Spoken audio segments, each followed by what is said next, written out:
Fuck. Fuck. I made it. I made it, man. Shout out to everybody, top of the motherfucking morning, man. Let's get this shit popping. It's another fucking day. What a time to be alive. Yo, and just a little disclaimer, just a little live disclaimer. Man, Two Hands is probably 90% of the time always gonna be fucking late or always pushing the live back. My fucking day isn't necessarily like everybody else's day in the sense to where, you know, they might have to go to work at this time and had to get off at this time or handle this at this point in time and shit like that. My day don't really run like that. I get my money differently, so it kind of, you know, so my schedule is a little different. And then if anything happens in between that, like whether it's kid, whether it's have to run out or some shit, yeah. So any fucking point in time, my shit get pushed back. But I always try to make it a point to try to reschedule, just let motherfuckers know that I'm still with it. Sometimes I forget and I'm fucking late. But it is what it is, though. Salute to everybody. George, man. Good morning, brother. Carlos Ruiz. Salute, my G. 1-2 kid was popping with you. Yeah, man. Fucking look, man. I got UFC versus boxing up there. It's not really UFC versus boxing. It's not even a thing, but it's more or less like, yo, what the fuck is boxing doing? It's kind of like basically I'm trying to like challenge boxing, like really ask the question of like, what the motherfuck is going on out here? Because if you look at what the UFC has consistently done throughout this whole pandemic and how they have been proactive in the sense of everything that has been going on, not knowing how if it could get worse, if things are going to get better, if it's going to get better faster, or if it's going to take more motherfucking time. But they've just been on the ball and just making sure they got the ball rolling from the very beginning of this shit and making sure that they stand firm on putting on events before every major marketing sport out there. Basketball, football, American football, soccer, you name it. They've jumped out there and got in front of everybody. But in the sense of combat sports, like, yo, boxing has done absolutely nothing. If people want to use this show, boxing has been here before, it's going to be here after type of shit.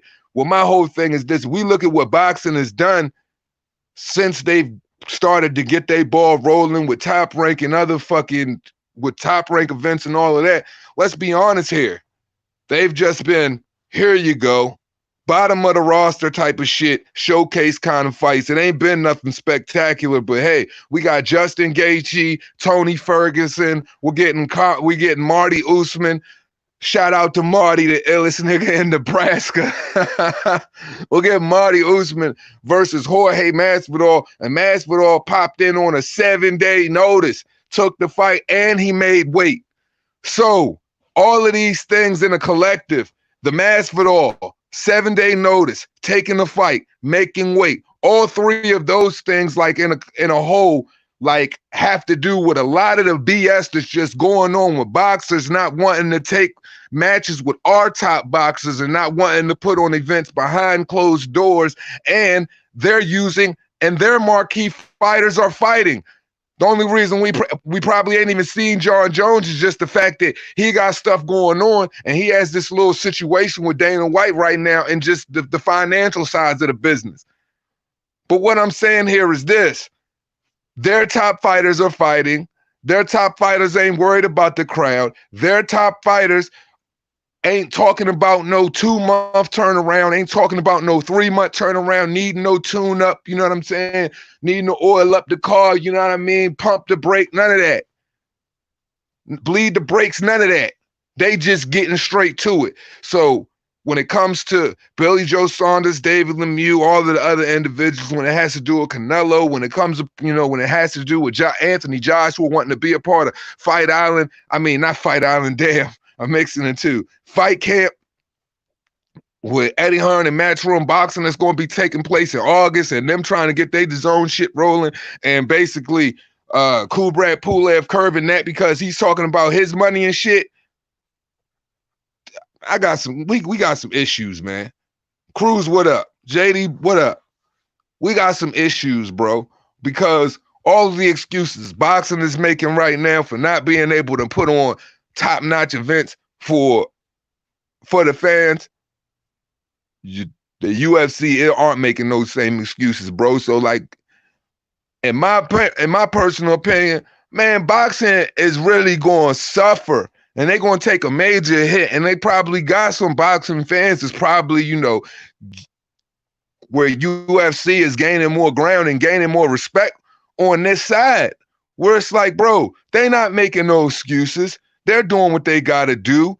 Look at what's going on with boxing, bro. When boxing probably start to pop back off, man, people still might start to feel more of a type of way about UFC than boxing, because what did boxing do for you this whole time? Let's be 100% honest about it here. What did boxing do for us this whole entire time? Besides make excuses, besides throw us some BS fights, and the UFC didn't make those same excuses. And they're a combat sport. So that's where the problem lies for me. D-Town Blaster, salute. Top Rank getting the guys tune-ups, everybody else still trying to figure things out. Shake my head. And that's a problem. They talking about tune-ups, still trying to figure stuff out, pushing stuff back for venues and all of this other stuff, and the UFC aren't making those same type of excuses. And I don't want to hear the bullshit where the UFC runs their shit differently. Man, what? So we going to talk belts? Sanctioning bodies? Fuck all of that. Because boxers are boxing right now, right? It's just the shit that we want, the shit that we getting, we really don't want.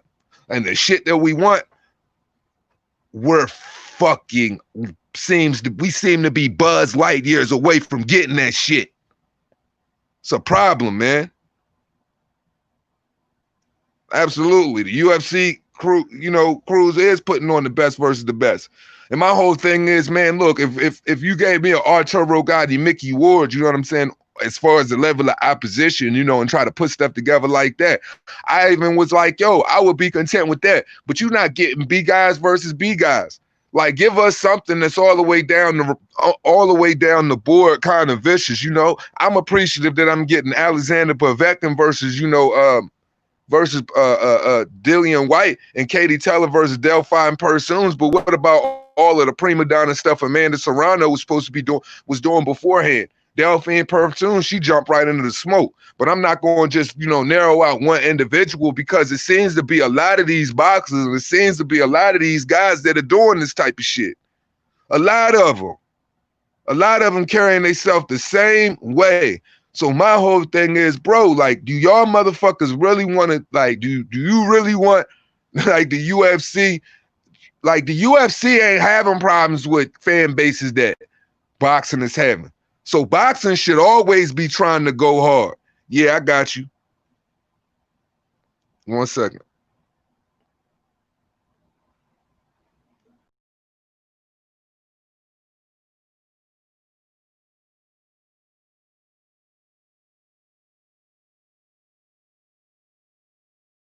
I must have kicked myself all the way out of the shit. 1 second, Johnny boy, I got you. I was just opening up shit so we all knew, you know, how we were going at this shit, how we were going to start off this fucking topic, man.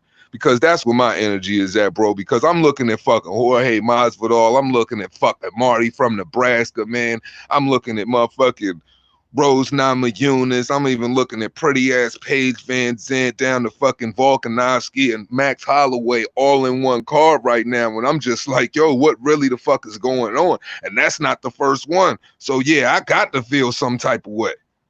I got to feel some type of way. They got to do better, man. I don't want to hear this fucking this end of the year fucking bullshit, and we trying to figure it the fuck out, because goddamn it, y'all been figuring it out for a goddamn long time. Boom. Links in the chat. Links in the motherfucking chat. They've been trying to figure it out for a long time. Sporting Advantage, salute. Yeah, man. I have to say right now, the UFC is putting their foot all in the ass of boxing right now, man. And just like boxing is at the tail end of the race right now. Tail end of the race, man.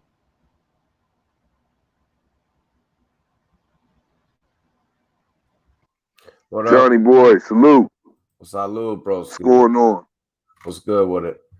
Shit. Man, chilling, man. I'm sitting around, man. I'm looking at these I'm just looking at the beginning of this whole pandemic shit and everything that's been going on. And I'm just looking at all of the events that the UFC's been having. I'm looking at the caliber of opponents, the level of the talent that they've been putting on week by week. And I'm looking at what boxing has done. And I'm just like, bro, at this point, you can't even make those excuses, man. This is a combat sport. They're a combat sport. I mean, boxing has had time to run proper code protocol and get things together. And shit, they still haven't given us one decent card. I say, like yesterday on the stream, I said, bro, don't nothing get Johnny boy more excited than a motherfucking big fights. Whether it's boxing, whatever the fuck it is, don't nothing get me more excited besides a Mexican broad with some tig old bitties. Don't nothing get Johnny. don't nothing get me more excited than a big old fight, bro. Beside of that, bro, a nice piece of ass. Like, I mean, and I mean, I love boxing's always gonna be my heart, but bro, they slacking right now, big time, dog. Slacking. Man, bro, they like boxing is like, that ghetto bicycle with the can and the tire and shit. You trying to make that sound and shit to make it sound like a fucking dirt bike. Yeah, they slacking like that, bro. Yeah, for sure, bro. For sure, dog. It fucking. I mean, that's why I was like, we can talk about Lomachenko and Teofimo and AJ Fury and all this other shit till we blue in the face, man. But, like, fact of the matter is them shits ain't set, dog. These dudes is pumping out fight after fight after fight. Like, that's actually worth a fuck, dog. You know what I mean? That actually means something. Fucking, I don't give a shit about fucking Carlos Takam fighting some fucking Momo. Like, bro, yeah, like, you know what I'm saying? Like, I got better shit. Yeah, like in the Carlos, and like my thing is that was supposed to be a Jarrell Miller card, and he popped fucking dirty for everything under the sun, man. His piss test just came back. That joint said CVS on the bottom of that joint, yo. Like that bitch didn't say negative. That joint just says CVS pharmacy. Thanks for shopping. Like, that's how bad this shit was. And the fact that Carlos Takam steps in, and I'm just like, okay, well, I'm like, Carlos Takam ain't a bad fighter, but I'm like, that fight was 1,000% 12 rounds of trash. 12 rounds of trash. And all of that shit Jerry Forrest talking to him, for him to be, you know what I mean, like top news in the boxing world and stuff like that can kind of show you the climate of boxing right now, how shit look and how shit is really going for boxing. And it ain't really going that fucking good. And I'm looking at all the other cards down the line. And when the zone is trying to give you Julio Cesar Martinez is like, one of the main title fights outside of what's going on with Dillian White and Povetkin, that just shows you what type of shit they on right now. Top Rank had two solid fights for the month. All right, they had two solid fights for the month of July. They had Baranchik Zepeda and they had Joe Smith and Leader Alvarez. The two solid fights out of the bunch, and they fucked both of them up. You know what I mean? Like, y'all. Listen, bro. Y'all. See, this is the thing. This is my whole thing. Two hands, bro. These dudes should be pumping these fucking like Josh Taylor and his mandatory, Beterbiev and his mandatory. Like, y'all need to be pumping this kind of shit out, so when shit actually does open back up, you can jump right into the real shit, bro. You know what I mean? Like, and you're slacking, dog. Like, it's You know, Yeah, it would make wouldn't it make the most sense to get all of those mandatory situations out of the way so you could go into all of the big shit that people want to see? you know what And I'm at least saying? if you were doing that, you would still be getting to see fighters that you want to see, and at the same time, people, the fans of the boxing world, will understand like, oh yeah, we definitely understand the direction they're going in, why they doing what they doing. So you know, when shit really pops off, we got all of these fucking banging fights down the pipeline. We can't even say when we gonna have any fucking good fucking fights, man. Gee, that's what I say. That's what I say. I'm like, bro, get all these fucking goofy ass odds and ends out of the way. So then when fall time rolls around, you can jump right into the good shit, dog. But they're not doing that. They're fucking, you know, they got their heads in their asses, dog. You know? So yeah, I mean, Yeah. look, bro. Fucking NBA's starting back up. NASCAR's back up and running. UFC's back up and running. There ain't no excuse. Oh, I want a live gate. No. Y'all some fucking greedy ass dudes. That's the only reason y'all ain't putting no fights on. Yeah, they try to soak up all of the money, and then they try to spit us out some bullshit, man. And that's what it is, man. And this shit ain't gonna work. And I'm telling you, they gonna suffer for it. They gonna suffer for it because if you're looking at boxing right now, bro, like outside, like look, there already isn't really that many eyes on boxing all of the time anyway, bro. So Yeah. it's like, so if you look at what's going on with boxing right now, you're like, yo, this is some fucking bullshit. Nobody want to watch this crap. Like, look at these cards, man. They garbage. And then on top of that, the fights aren't even good. Like, we've had a couple of decent fights. But outside of that, most of the fights have been garbage too, man. Yeah, bro. I enjoyed the only one I really enjoyed out of that all. I mean, I liked seeing Shakur put hands on Buddy because I fuck with Shakur. But that and there was that Adam Lopez fight that was solid and fucking there was another one and the Filipino kid versus Josh Greer. Like, okay, there was a couple, but the rest of this shit is booty, bro. The rest of this shit is booty as fuck, man. Yeah, man, that shit is 100% ass cheeks, man. Ass it's cheeks. Ass cheeks. Straight ass cheeks. I swear to God, the rest of this shit is fucking. I'm like, I'm about to watch fucking.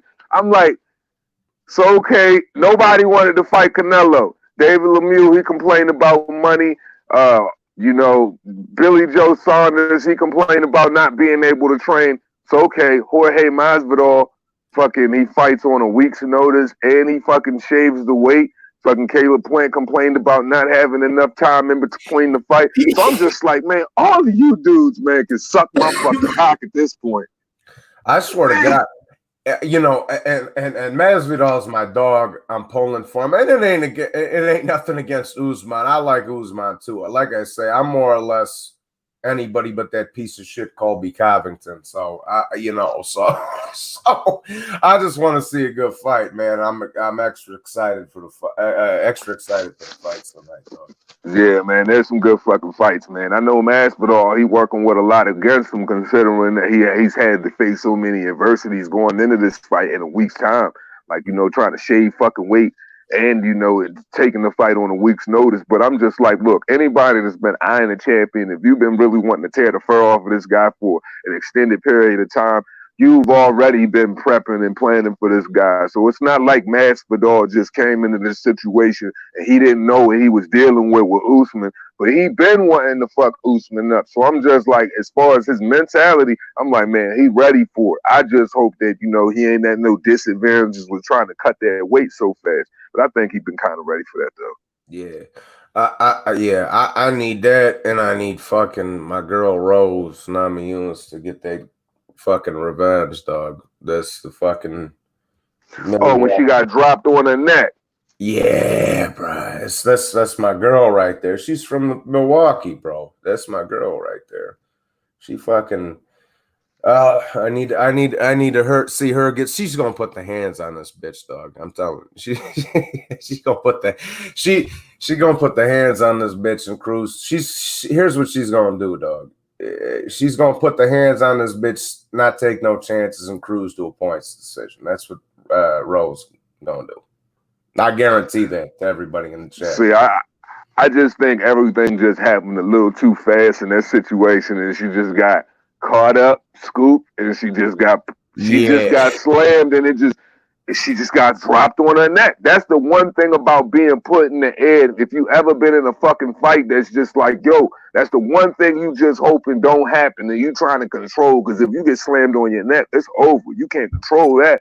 It's lights fucking out or you might fucking die. Like, so, you know, I mean, it was just, it was what it was. But as far as her boxing and shit like that, I mean, she's pretty much should be able to handle her with no problem with her fucking boxing. She's a superior boxer for sure. Yeah, Charles D in the chat. Salute to you, bro. There ain't no problems between me and you, so just chill out. But Charles, you would think these boxers would be itching to fight with this layoff, bro. Charles. That's Charles. That's what they should have, Charles. That's what they should have done, homie. They should have been looking at the rest of the sports world like, yo, ain't shit cracking right now. Let's jump on. This is an opportunity for us to jump on this shit, and you know, with no sports going on, the rest of the whole fucking world with the eyes on us, bro. They should have jumped on that opportunity. But they had their heads in their asses and they're greedy, bro. That's, you know, that's what it is. You know what I'm saying? They should there's no reason you can't pump out like a fucking Berchelt versus Oscar Valdez, dog. There's no reason you shouldn't be pumping that kind of shit out, bro. Not at all. Yeah, because my whole thing was when Berchelt fought this weekend in that little fucking 10-round scrum with that fucking cat from fucking Mexico that they just fucking found and the fucking some fucking dying of fucking. I just don't get it, man. Because that Berchelt didn't need no fucking fight, no tune-up for Oscar Valdez. Now, if Oscar Valdez would have been fighting that type of matchup before fighting Berchelt, then I would have understood, like, yeah, Oscar Valdez needs a fucking tune-up for Berchelt. He needs to fight somebody at 130, you know, before he fights Berchelt coming up from 130. 126, but Berchelt fighting a fucking showcase in goddamn Mexico on Telemundo, and you gotta watch this shit on ESPN fucking Plus to get proper English freaking commentary. Man, it didn't make any sense for me for Berchelt to be in that fight. And the fact that I just had to root for fucking El Alacran just fighting that fucking evening, that kind of pissed me the fuck off. No, that should have been Oscar Valdez in that situation, not Berchelt. It made no sense for fucking boxing. Like, any real boxing fan is looking at this shit like, come on, man, he's going to watch this kid. He's the king of getting guys out of fucking boxing matches in 7 rounds or fucking less. So what do you think he's going to do with this fucking burrito-eating bum? And I'm not saying that to be fucking racist. I'm saying that is because it's held in Mexico, and I love fucking Mexican food and burritos. My family's from fucking South Central, so I don't want to hear that shit. Anyway, but listen, bro, Berchelt was fighting Hefe's cousin, bro. That's it. He was fighting Hefe's cousin, bro. That shit was garbage as fuck. Because you know what's going to happen. Like, come on, bro. Look what he did to Francisco Vargas, bro. 2 times, bro. Like, you think that this fucking cat that they just grabbed out of some fucking boxing gym, hitting the bag to just be a part of this showcase this evening, was going to have a chance against fucking the Scorpion? No, he's going to get bodied in 2 to 3 rounds, left for the right hand. Like, this guy, like, he beats up everybody like that. Like, and I'm not saying that to just down the kid, because it's nothing against the fighter. I'm not down in the fighter. I'm down in the circumstances that the fighter was in. Because come on, bro, we know what Berchelt does to these guys. We know what he does to these guys. The best at 130. So to say this guy was going to come in and do anything other than get body bagged in like 3 to fucking 6 rounds and be wincing, I mean, you got to be fucking kidding me. They was talking. I keep seeing people talk about Navarrete and Shakur, bro. Listen, bro. I guarantee everybody on this motherfucker. I guarantee you, Navarrete won't touch Shakur. Shakur will give that boy a boxing lesson, dog. He's too sloppy. That's easy work. Yeah, that's easy work, bro. I swear to God. Like, you know, nothing against Navarrete, but bro, Shakur would fucking pap that boy up, son. Yeah. Yeah, that's easy work, because I mean, like, let's be 100% honest here. Outside of freaking who is it? Josh Dogbo, I believe it was, who he got the freaking WBO when he got the WBO belt. I believe it was Josh Dogbo. Yeah. outside of that, who the hell is Navarrete face? And he ain't shit. Yeah. Who is Navarrete face? Navarrete got what? How many goddamn wins? He's freaking what? He's what? 30? He's got freaking what? 34? He's like 34 wins, 1 loss, something like that. Like, and he's never faced a credible opponent in the entirety of that time. Yeah. So it's just like for him to fight Shakur Stevenson, that would just be a murder scene, man. This guy's just like he's the weight bully. He's the weight bully of his fucking class because the dude is tall as fuck. I'm just like, I don't even know how he makes the freaking weight. And then for him to even think about like, nah, he's going. That's why they keep having him take the vacant belts, and then when Shakur moves out the way, he just comes up behind him, fucking grabbing that shit. Buddy's like 5'8", fighting at 122 pounds. Like, get the fuck out of here with that shit, dog. Stop it. Fucking yeah, man. Like, I appreciate the fact that he was so active, but you fighting like Tevin Farmer was pulling the same shit. Like, okay, you defended your belt a fucking million trillion times. I appreciate the fact that you're active. And, you know, you're fighting multiple times a year and all this other kind of shit. But again, it's against fucking Momo. So, damn. Yeah, like, Navarrete, at this point, I did a vote on Twitter. And I asked about Manuel Navarrete. I said, you know, this guy's, 34. I was like, this guy's 34 wins, 1 freaking loss. You know what I mean? I'm like, at this point in time in his career, I was like, do you guys feel like Navarrete, are you comfortable with the opposition that he's facing? Or do you feel as though he needs to step up? And then when I asked that question the next day, that vote had over 100 plus freaking votes.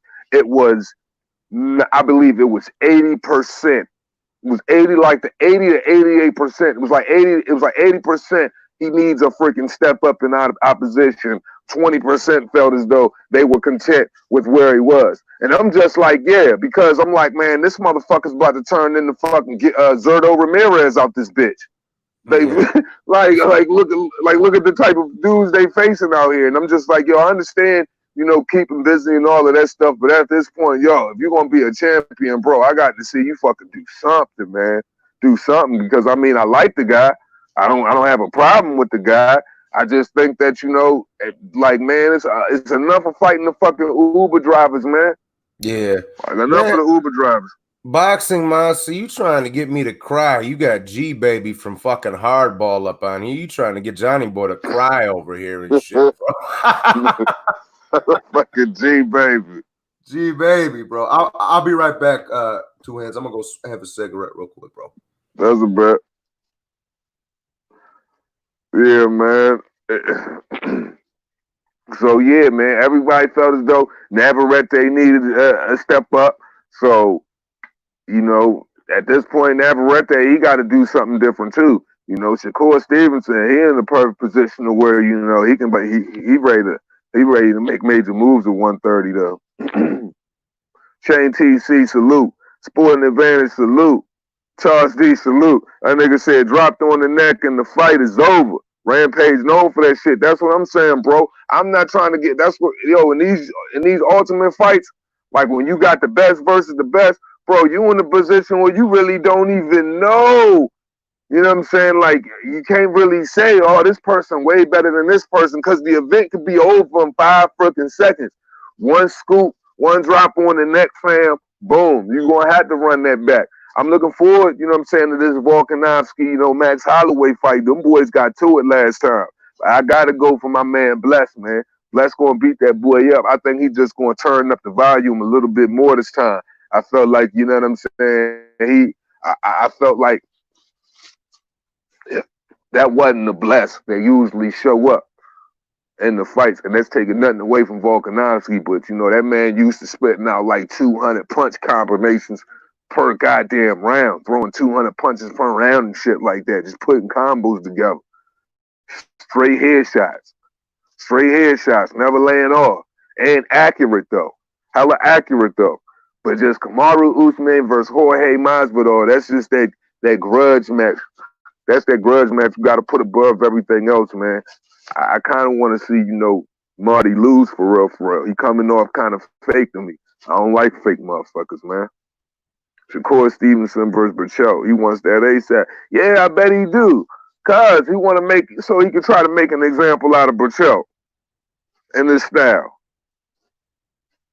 Now fight your boy. Fight your boy. Fight your boy Jamel Herring. Fight your boy Jamel Herring. He's trying to expose that style. That's an easy style for Shakur Stevenson, man. Shakur Stevenson don't have the experience Burchell has, man, but like that's an easy style for Shakur, man.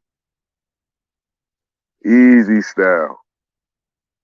Yeah, man. Holloway got them. He got the machine guns, man. Like Burchell, bro. He just pumps out crazy output per round, and you just can't keep up with him, man. Like, yo, that Brian Ortega fight.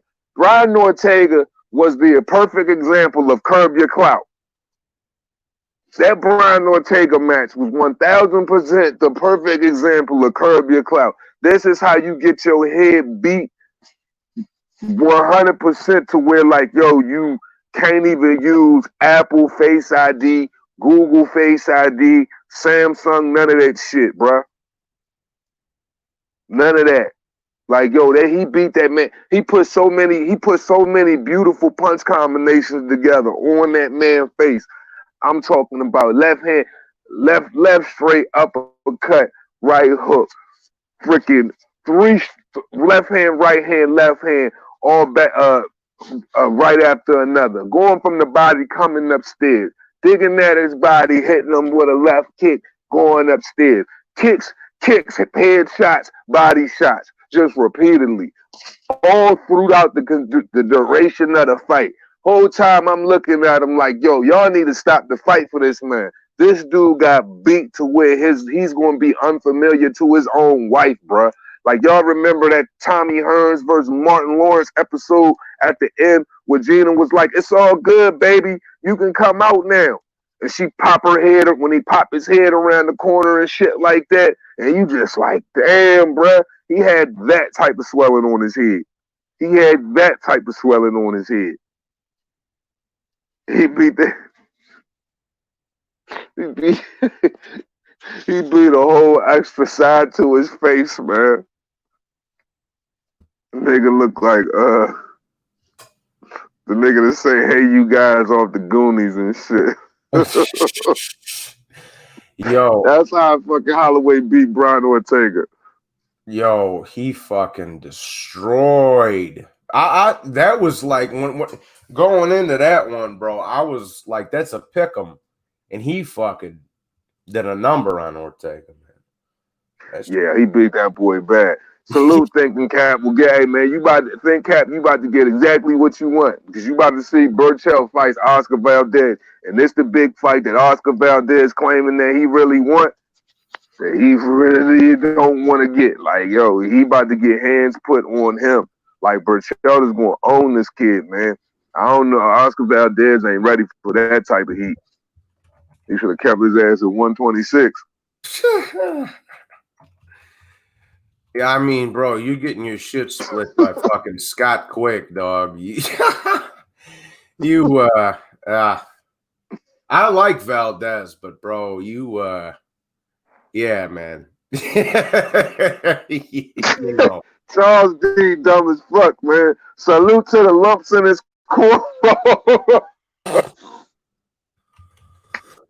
Shout out to the lumps in T-City cornrows, man. Like, he did get beat like that. Toby Bartlett, salute. Toby Bartlett, salute. Yeah, man, like T-City got owned that night, man. That was a bad look for the boy, man. That man said he looked like a snuffleupagus. I don't know what that is, but it sounds hella ugly.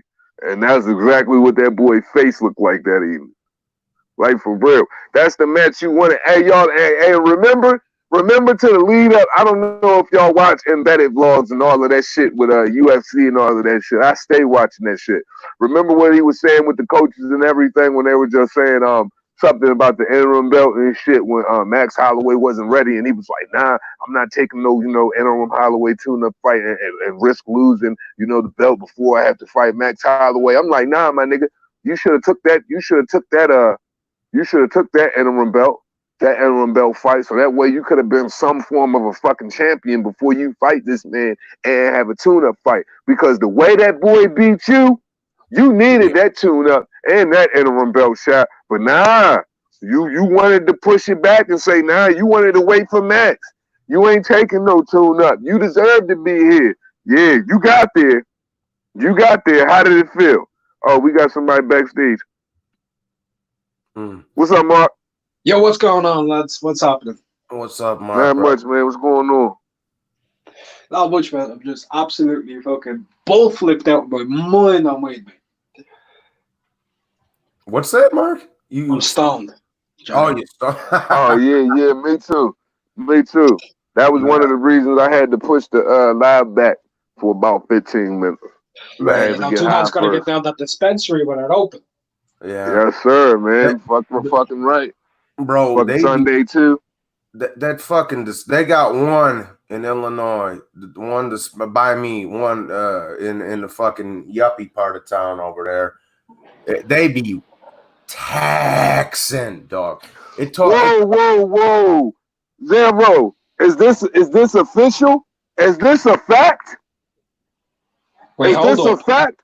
Don't play with me. He said, bro, the UFC has added AJ and Fury into their new game. Check Twitter. I'm going onto the Twitter right now. Holy shit, I don't have my other phone on me. I fucking lost it like 2 days ago, and I keep hearing it like go off downstairs and shit in the fucking living room, and I don't know where, and it's fucking with me. Yo, I'm about to be Francis Ngannou putting the fucking hands all over AJ. Bro! I'm about to be fucking. I'm about to take. It looked like them. Oh yeah. Oh yeah. I'm taking Anthony Joshua to fucking Tyson Fury all fucking day long. I'm fucking gonna just go in there and just throw left hooks to his face and shit like that. Like, come here. Hey, might as well. It's gonna be the closest thing we get to the fucking undisputed fight. Shout out to fucking Dana White. Shout out to Eddie Hearn. Shout out to freaking Bob M and all of those guys, whoever fucking allowed that shit to happen. Yeah. Thanks ESPN. I mean, thanks EA Sports for that shit. That's a cool. I'll tell you who allowed that shit to happen. Money. Yeah. Yeah. You know, they got paid for their name and rights in that video game. Fucking Floyd never wanted to be put in the video games because everybody knows everybody knows somebody would just be fucking picking him just to. I do it. I still do it. I only video game I still got left is the PS2, bro. And I even fucking I'll put that shit on. I'll put like fucking Bernard versus like Muhammad Ali in there just so I can beat the shit out of Bernard and knock him the fuck out in like 30 seconds. I'd be enjoying that shit. I can't even lie. So fucking guy. Yeah, man, but that's fucking dope. Hey, you want to know what? Hold on, man. Hold on. That goes exactly back to why we on this fucking topic. Mark, I'm glad you fucking here. So you mean to tell me Anthony Joshua and Tyson Fury are on a UFC game? But we don't have a fucking boxing game. And we don't have a fight night, we don't have fight night champions. We don't have, knockout kings. We can't get a knockout kings or a fight night. Oh my God, man. Do you know what that tells me, man? Boxing don't matter anymore. It don't matter. That's what that says to you. If you can take the 2 world heavyweight champions and put them into a different sport on a game, but we can't even get a game. This shit about to get ugly, man. This shit is about to get ugly. And this is more and more the reasons why. Like, I'm just as real as I can fucking be, and I just tell the fucking truth about shit. And even while all of this bullshit is going on, the truth fucking hurts. What the fuck has boxing done for us, man? Yeah, like, straight up. Nothing, bro. Nothing. Yeah. Do you want to know how bad it is, bro? The most amount of content I've done on anything in boxing, I did today. And I did a 17-minute breakdown on Dillian Whyte versus Povetkin. Yeah. I went over there and smacked the like and shit for you when I woke up, Mark. I fucking look, bro. That's a good fight. I look forward to it. It's a good card, actually. It's a good card. Yeah. It's a good fight. But in the same breath, bro, that shit is fucking 6 weeks away, dog. And it's that one in Linares and Fortuna is the only shit we got on the schedule. Bruh, I'm not a UFC guy, am I, Johnny? No, I'm not. I'm not a UFC guy. I'm not an MMA guy. Right? 4 or 5 weeks ago, what was I watching? I was watching Gaethje versus Ferguson. Tonight, what am I watching? Masvidal Usman.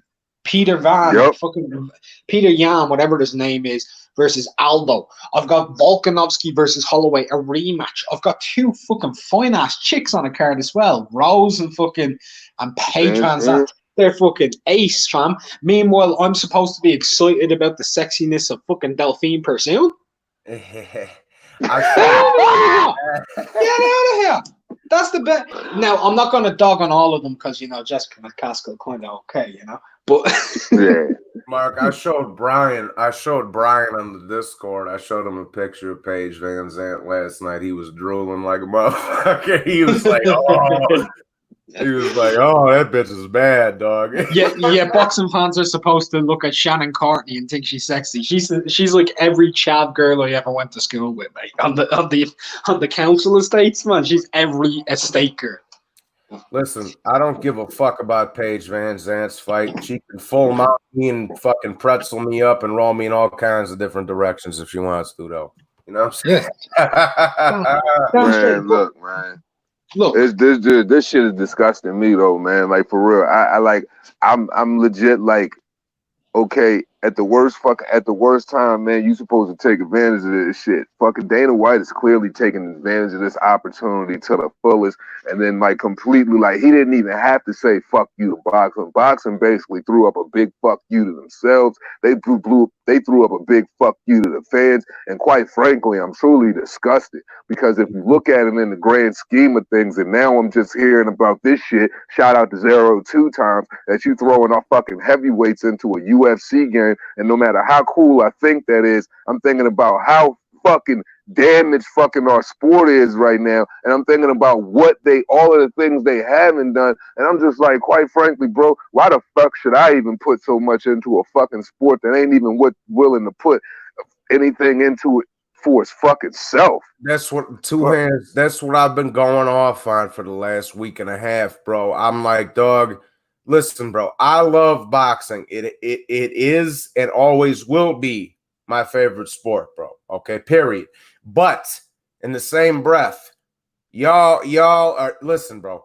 I can't even remember that community post I put up. Mark read it on his stream too, bro. Listen, bro. There's no fucking excuse, dog. Like I say, NBA is getting back cracking. UFC's already cracking. NASCAR's cracking. Everything's, there's no excuse, bro. You dudes continue to and I'm not talking about the fighters per se. There's an individual here that's pussy and A, B, C, and D. But the sanctioning bodies and the promoters continue to fuck the fans over time and time and time again. It's the fucking politics and the greed, bro, that just keep fucking us over, man. And like I say, and I'm sure, us three right here, bro, right? We've been watching it since we was fucking old enough to wipe our own ass, right? Yeah. And when it's making us guys sick to our stomach, like this is fucking disgusting type of shit, like you just said, Two Hands, you got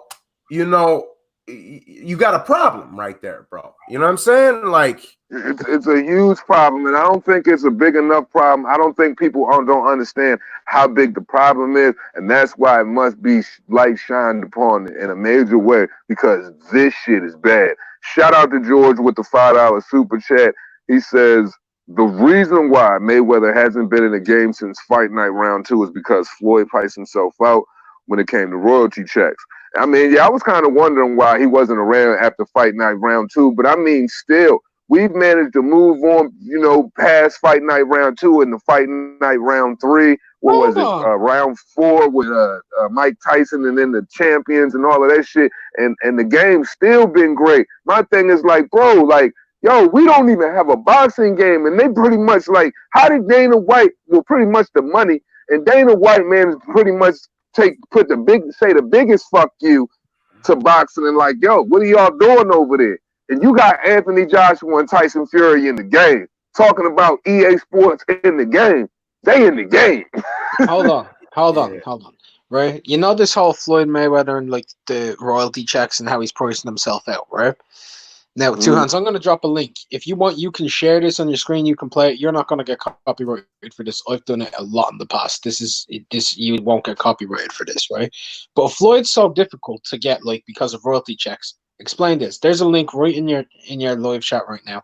Click on that shit, play it so people can watch. This is a commercial Floyd Mayweather did. But we can't get him into a boxing game. Come on. He's just mad, bro, because he knows everybody's gonna be beating the dog shit out of him if he is on a video game, dog. Like I say, dog, that's what I used to do to Bernard all the time. I don't think I can play it from cellular or whatever. Oh, you on your phone? Yeah. That's how I used to do Bernard, bro. I just fucking pick like Holyfield and just beat the dog shit out of Bernard because I couldn't stand. Whoever said Fight Night 2, bro, we used to have wars on that game, dog, when I was in high school. Oh, man. Fight Night Round 2 had, I believe, Naseem Hamed. It had all in one. I think it had Diego Corrales, Naseem Hamed. It was Floyd Mayweather Jr., El Terrible, who else? I think it was Manny Pacquiao in there. I know it was Bernard Hop, man. But them weight classes were stacked, bro. Yeah. Hell yeah. Jermaine Taylor, fucking Winky, all that shit, bro. Yeah. Mm-hmm. Charles D, he's got Zuffa Boxing. Like, he said that Zuffa Boxing and his son is going to be the first fighter coming out of Zuffa Boxing. I believe they were supposed to start getting off of the ground. Was it this year or was it 2021? But I believe with the pandemic happening, that's what stopped Zuffa Boxing from taking off or getting off the ground this year. And that might have a lot to do with why fucking he getting Anthony Joshua and Tyson Fury in the game. But regardless of whatever the situation is, what the hell is boxing doing, man? Yeah. Like, I don't think they get it. I don't know. I really don't think they get it. Because if you're gonna say that if people are gonna constantly have a conversation that UFC is winning right now and boxing is losing, that right there could say to a lot of fucking casual motherfuckers that boxing is getting their ass whooped right now. Just in that video game in UFC 4 and having those two individuals in it. Two Hands, drop a link to the StreamYard in the chat. I'm going to come in on my laptop and I'm going to play that like fucking... Okay, cool. Yeah. Because that shit's funny. This is the greatest commercial ever, guys. Just need that link, bro. All right, I'm about to send it now.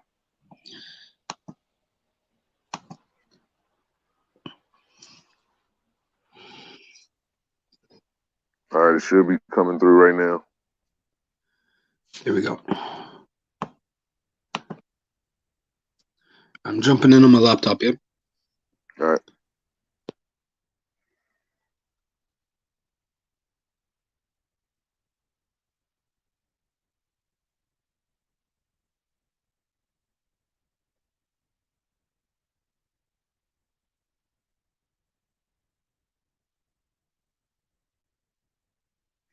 No, I'm not saying Zuffa was going anywhere. I'm just saying that he was ready to start his whole Zuffa boxing thing this year. So I'm just saying maybe that might be a part of the reason why he got a couple boxes in there. But nah, shit. I mean, regardless, having two boxes in your UFC game, man, you catching a major L right now. My personal opinion. Like, what does that say to motherfuckers? You got fucking Tyson Fury and Anthony Joshua in the fucking game, and we ain't even got a boxing game, nor do we even have decent boxing events going on right now. That's Bigfoot's all in the ass of boxing, man. We fucking boxing is ass cheeks right now, bro.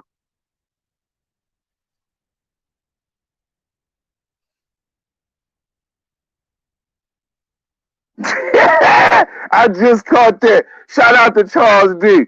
That was a fucking $1 million statement right there. Oh, no. I ain't going to steal the shine off for that one. Who said it? Shout out to 0-2 times, man. The new fight game is the only way we'll get get get the fucking fights, get the fight.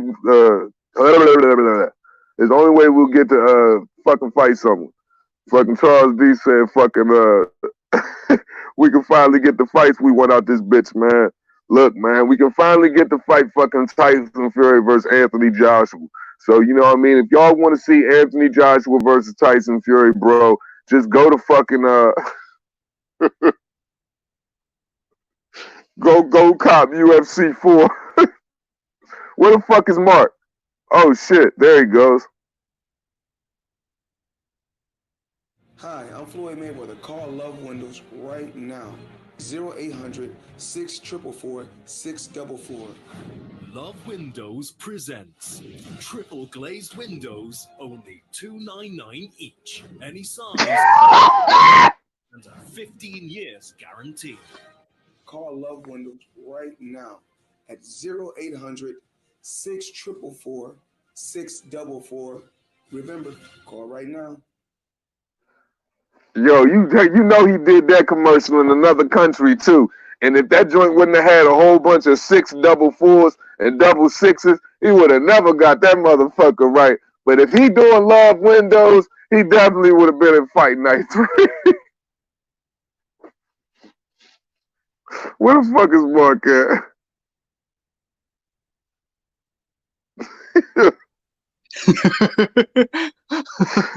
Fucking Love Windows. Love Windows for £299, man. Get your double glazed windows, but he can't do Fight Night because he's too expensive. Yeah.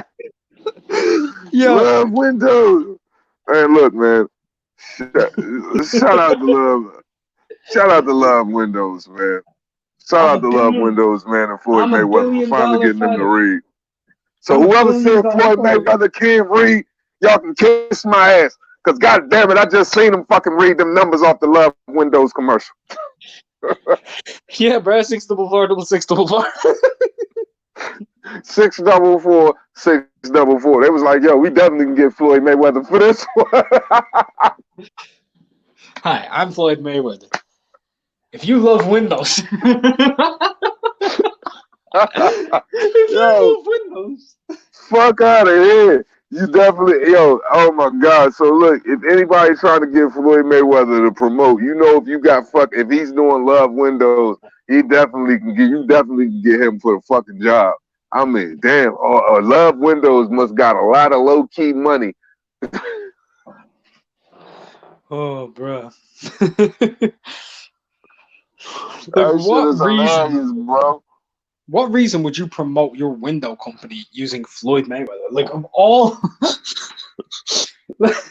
like I'd get it if it was Amir Khan, and it was like, I'm Amir Khan. If you don't want your windows being put through like my chin, get these windows right here. You get me? But that shit was like they're trying to say they're the fucking TBE of fucking Windows. Goddamn it. TBE of Windows. Yo, nobody does Windows better than us. Not even Microsoft. Yo, got Floyd. Yo, I don't know what it would make a motherfucker say, yo, we should get Floyd Mayweather to promote this window company. That shit is a parody all on its own. Like, that is the biggest fucking... Yeah.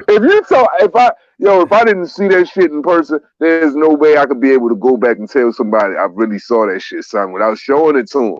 Like, like, yo, I saw Floyd Mayweather promoting fucking Windows, bro. They'd be like, shut the fuck up, man. That motherfucker can't read. Did you see the commercial, Johnny? Johnny, well, he must be smoking a cigarette, man. Bro, that's funny as hell. Did you see that commercial, Johnny? Play that joint one more time, man. Play that joint one more time, man. I have to come back in on my laptop. I have to come back in on my laptop. Give me a minute. All right. Fucking Love Windows, that shit sounded really fucking sketchy anyway. That sounded like something only a pervert will buy. Only perverts fucking buy their windows from Love fucking Windows. Peeping Toms. Bunch of nasty bastards.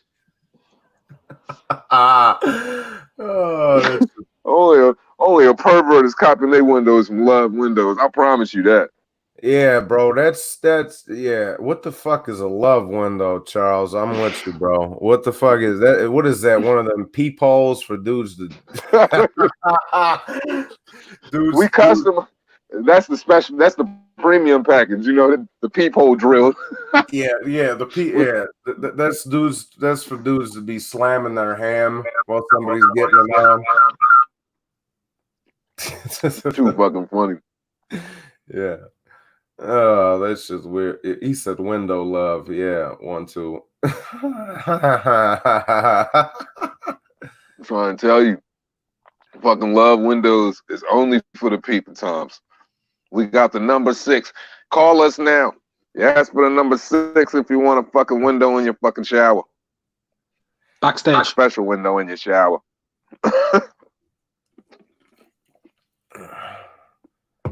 Mark, I got 2 guns, 1 for each of you.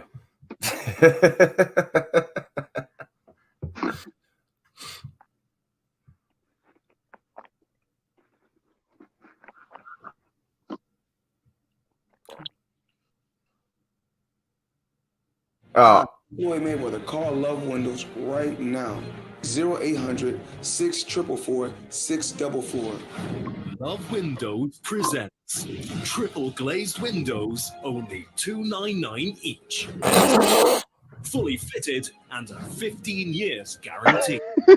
Call Love Windows right now. 644 644. Remember, call right now. fuck, love windows. Yo, Yeah. I'm telling you, it was the 800 644 that got him through that bitch in less than fucking 48 hours, man. He got out of there in less than 48 hours due to the fact that there was a bunch of 644s in that shit, bro. So the editing took less than a week to fucking do, man.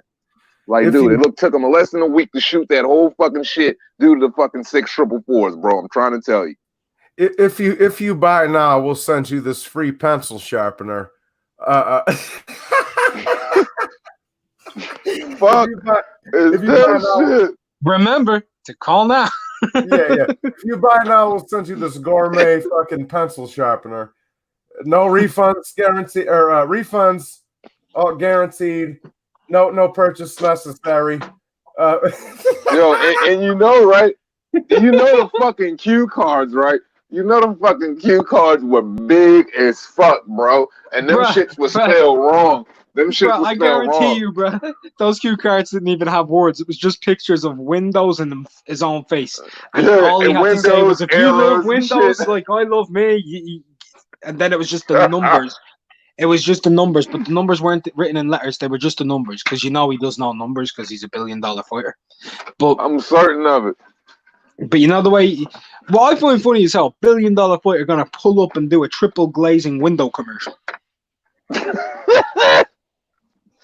I'm certain of that shit, but that's what I'm saying, bro. You $1 billion fighter, bro, and you doing Love Windows. I'm telling you, man, that was probably for the Bunny Ranch. It's probably like little second company and shit. They fucking probably, you know, the dude that owns the Bunny Ranch, he probably selling windows on the side and shit.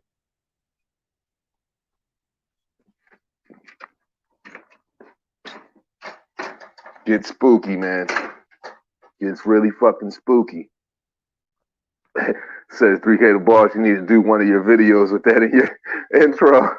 I'm sure you can kill it. Oh yeah, I'm gonna do that. And there's another one somebody wanted me to add into it, and it kind of like charged me up to do another fucking like 30-minute fucking little short film video. What was it, man? It was some real funny shit too, bro. Damn, I'm trying to remember, man. Fuck. I gotta look it up in my comments, but it was some real funny shit. But yeah, man, I'm definitely gonna add that Love Windows shit in there. That's funny as hell. Right, you'd be surprised at the type of boxing commercials I actually have found. Like, I want to keep this for content. Any I'm just Leon gonna say- Spinks? Any Leon Spinks videos? Or any old Larry Holmes fucking commercials? Well, I have something that beats all of it, but I'm not saying who because I want to use it in one of my videos. But I have seen a tampon commercial from a professional boxer. What? A tampon commercial. Damn. Do you want to know what? Do you want to know what they say? Just jab it right in there like I jabbed him. That's funny as fuck. Bro, I That's was funny dead. as fuck. That shit sounds like borderline fucking rape right there. Oh yeah, bro.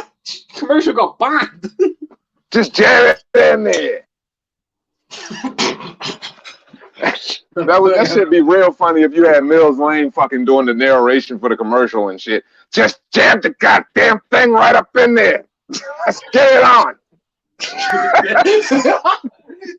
Yeah. I'll allow it. Rocky. Yeah. You fucking, oh, I mean Mills Lane. Just jam it up. Just jam it in there. I'll allow it. Oh, bro. Oh, man. Oh, bro. Yo, that should be funny as hell if you had Mills Lane and Mickey fucking doing a fucking tampon commercial, bro. That should be funny as fuck. God damn it. Get it up, you bum. You took that old tampon out and got civilized.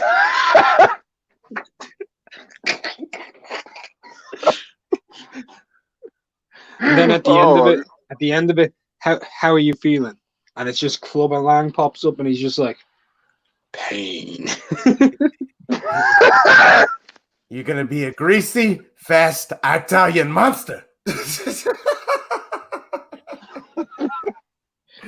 Look, you're gonna eat lightning and you're gonna crap thunder. You're gonna crap thunder. Yeah, That's You could get Arnold Schwarzenegger to do one though, couldn't you? Because could you imagine the that's a sound hell of a effects of him? Metamucil commercial. Come on, kill me. I'm here. Do it now. Could you imagine Arnold like doing the sound effects for putting in a tampon? And he's like, and then you just slide it in, and it's in there. Oh, slide it in there. We have special one with string. Pull it out. You pull it now. Yeah, it's fantastic. It'll clog up your hole. We have new T1000. T1000 model. I'd like to see Tyson Fury I'd like to see Tyson Fury do maxi pad commercials. Be like squishy like my gloves. Oh my god. Feeling like a feather like my fist. Do you want to walk around like a knockout like I did Deontay in his back garden? Well, you can cover your back garden with maxi pad 1000. Feel the flexibility. Feel the flexibility. Just like my wrist and the thing fucking flexed up at like a 360-degree angle. That should be great, man. Oh man, I'm not getting monetized, and I love it. Look, here's my rule. Yeah, if the live stream is gonna get taken out, or if the live stream's gonna get demonetized, here's my one rule: it better be worth it. You get what I mean? Better be worth it. That shit better be all the way worth it. That's what I'm saying. All of my shits be worth it.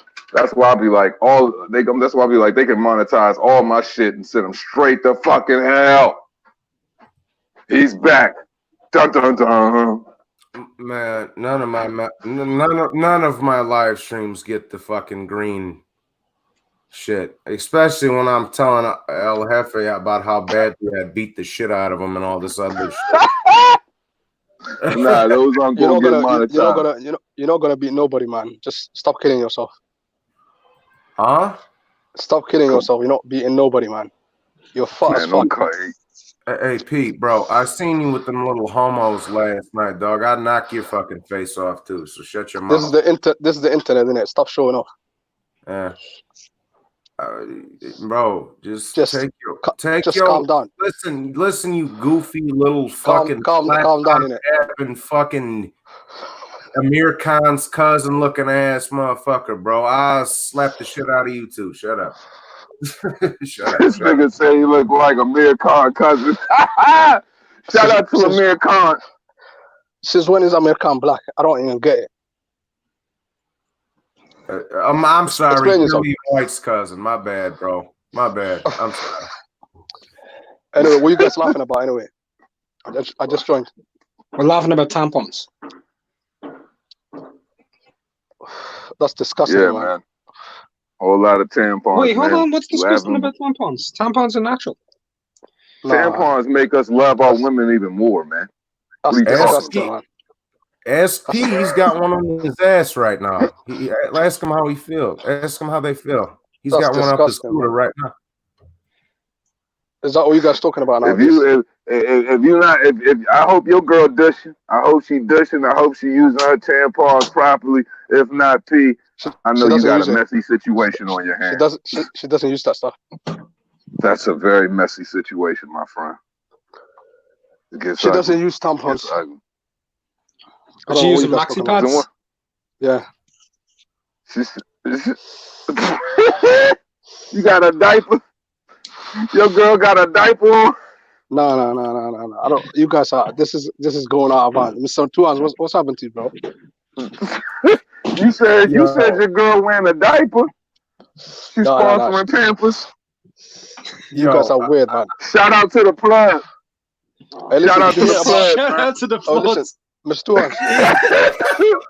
Mr. Tuans, did you hear about Dillian White? Remember when we was talking about Dillian White? Yeah. Yeah. With Mark Tips and I. Yeah, Mark Tips. Like it was a bad breakup. You know that? It was. He came out in it, and he's saying like, yeah, Dillian White didn't want to even. He don't even want to no contact from him. You know what I mean? Peace. Stop That's what smoking. Mark Tibbs said. Stop smoking the filter of that cigarette. You're gonna make me puke, dog. What's the matter with you? Light I'll finish it another off all the way. Light That another nigga one. gonna get cancer. He gonna get cancer from smoking that goddamn Nah, filter on that to be fair fiberglass. to be fair though, I get him because cigarettes out here is fucking pricey, man. It's pricey, mad pricey. So you need to get the best out of each cigarette, man. You fucking smoke that till the filter's touching your fucking knuckles. Hey, P, real talk though, brother. P, real talk though, brother. It's all love. Don't be fucking with them kids. Don't be fucking with them kids over there, though, P. It's all love. No, bro. but listen, no. Those kids are all right, man. I don't know why you go beef with them anyway.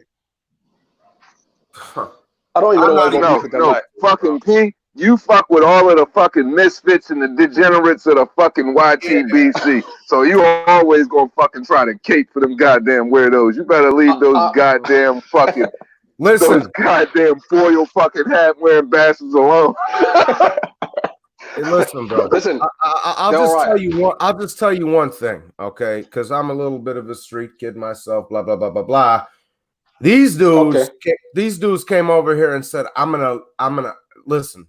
They said, "I'm gonna lynch you, you Sicilian N-word." Not. Yeah, but you're not Italian. You're not even Italian. You're American anyway. So I don't know why they're saying Sicilian. Well, I'm half Sicilian, bro. Both my grandmothers are from Sicily, homie.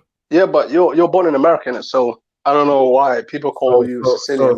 So you're not Johnny. Let me take this for a second. Pete, hold on.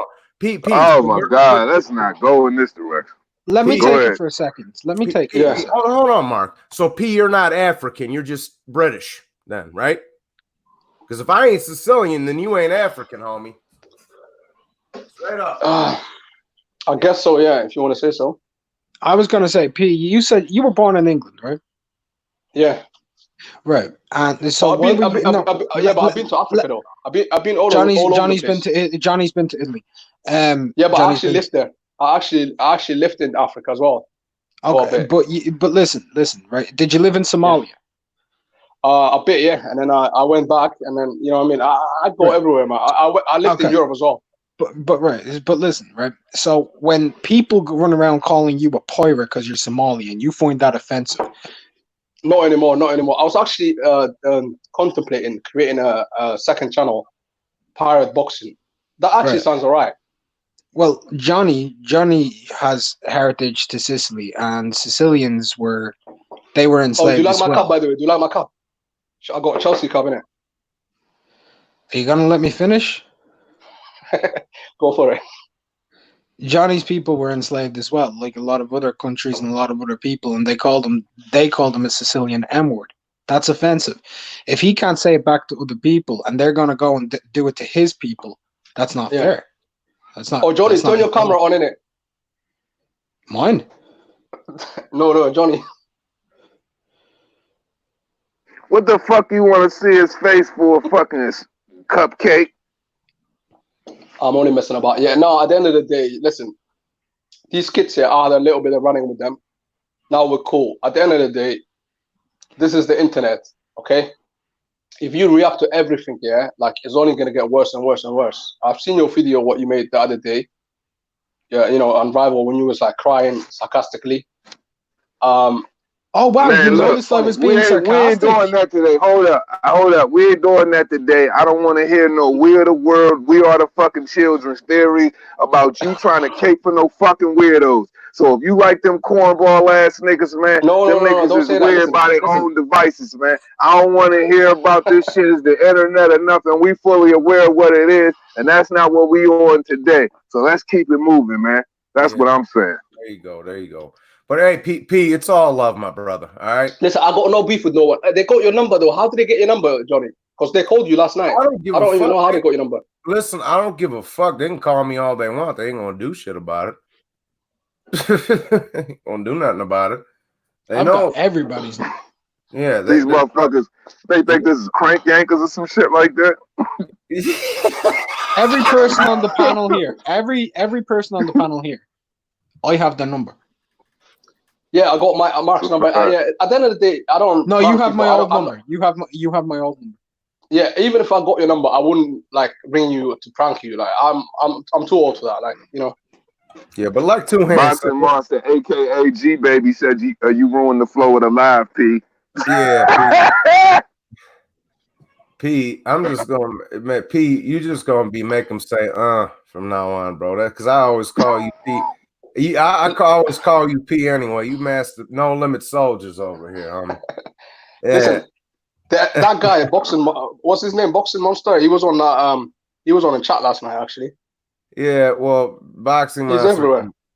It's all good, bro. Just forget about it. Don't even worry about it. Like listen, don't react to anything. This is the thing.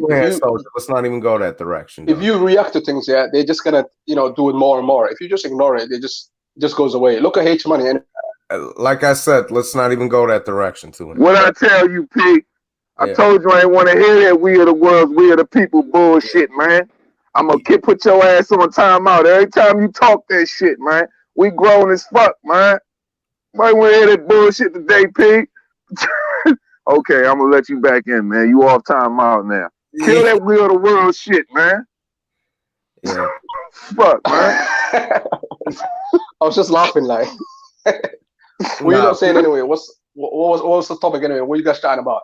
Because I just the topic, since you didn't read before you came in the room, the topic is basically about all of the things UFC has been doing and all of the things boxing hasn't been doing. So what has boxing really done for the fans, and what has boxing really done for us lately?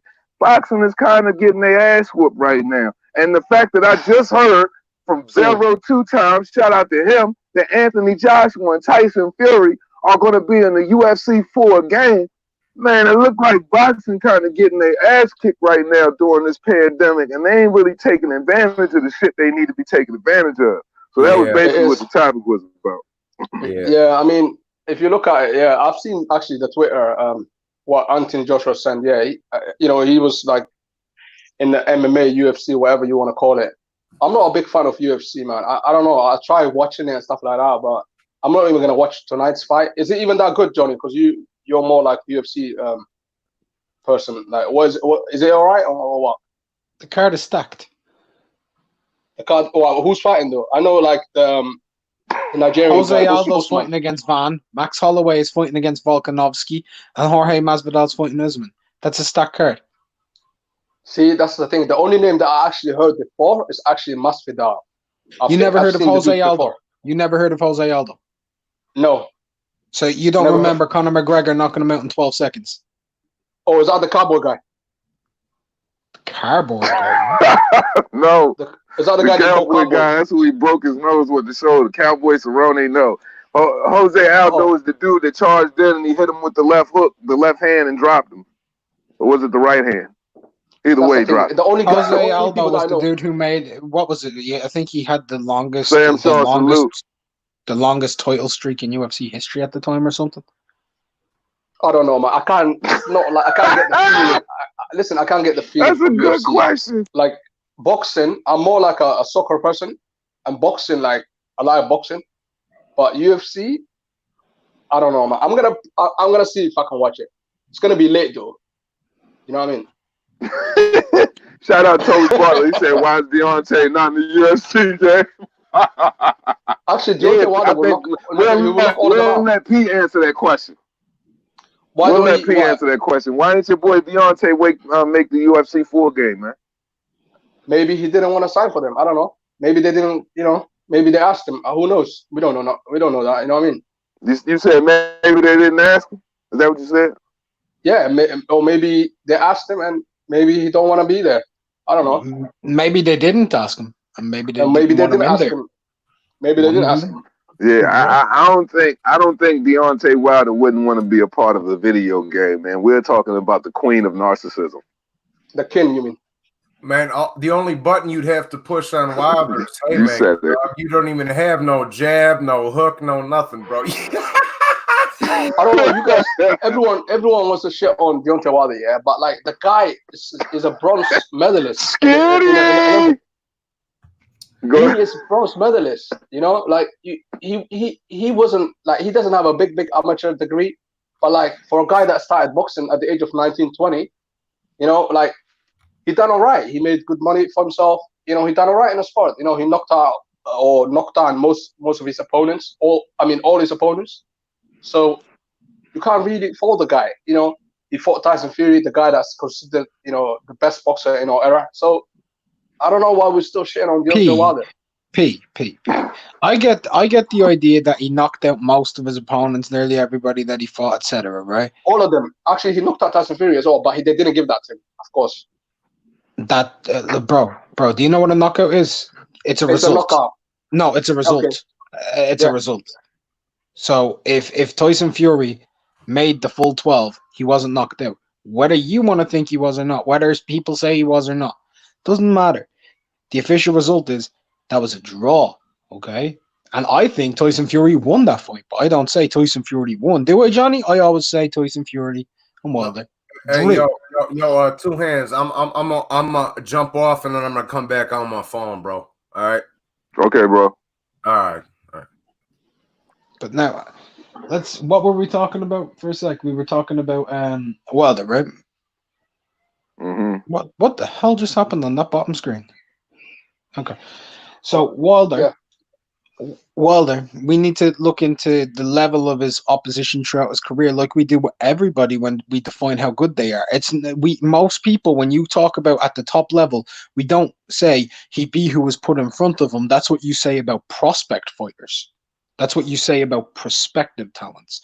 When you talk about world level guys, you say he beat this guy, he fought this guy, and you know who they are.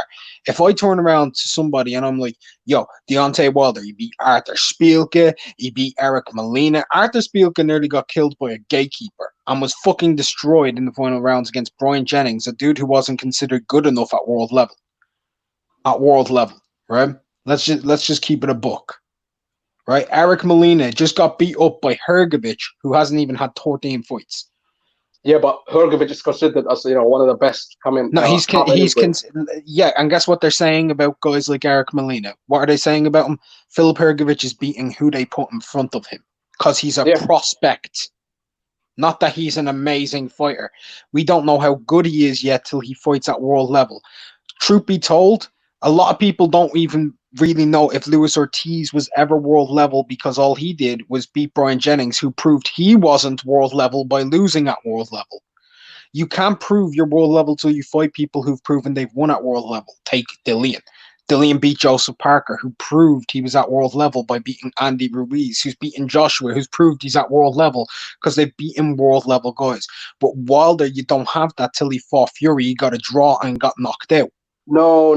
Okay, you know Wilder, did he not beat Jason Gavran? And Jason Gavran beat James Toney. And James Toney beat Evander Holyfield. So you can say that if you want to play that game, you know, you could go that route. Are you serious? Are you? Wait, hold on.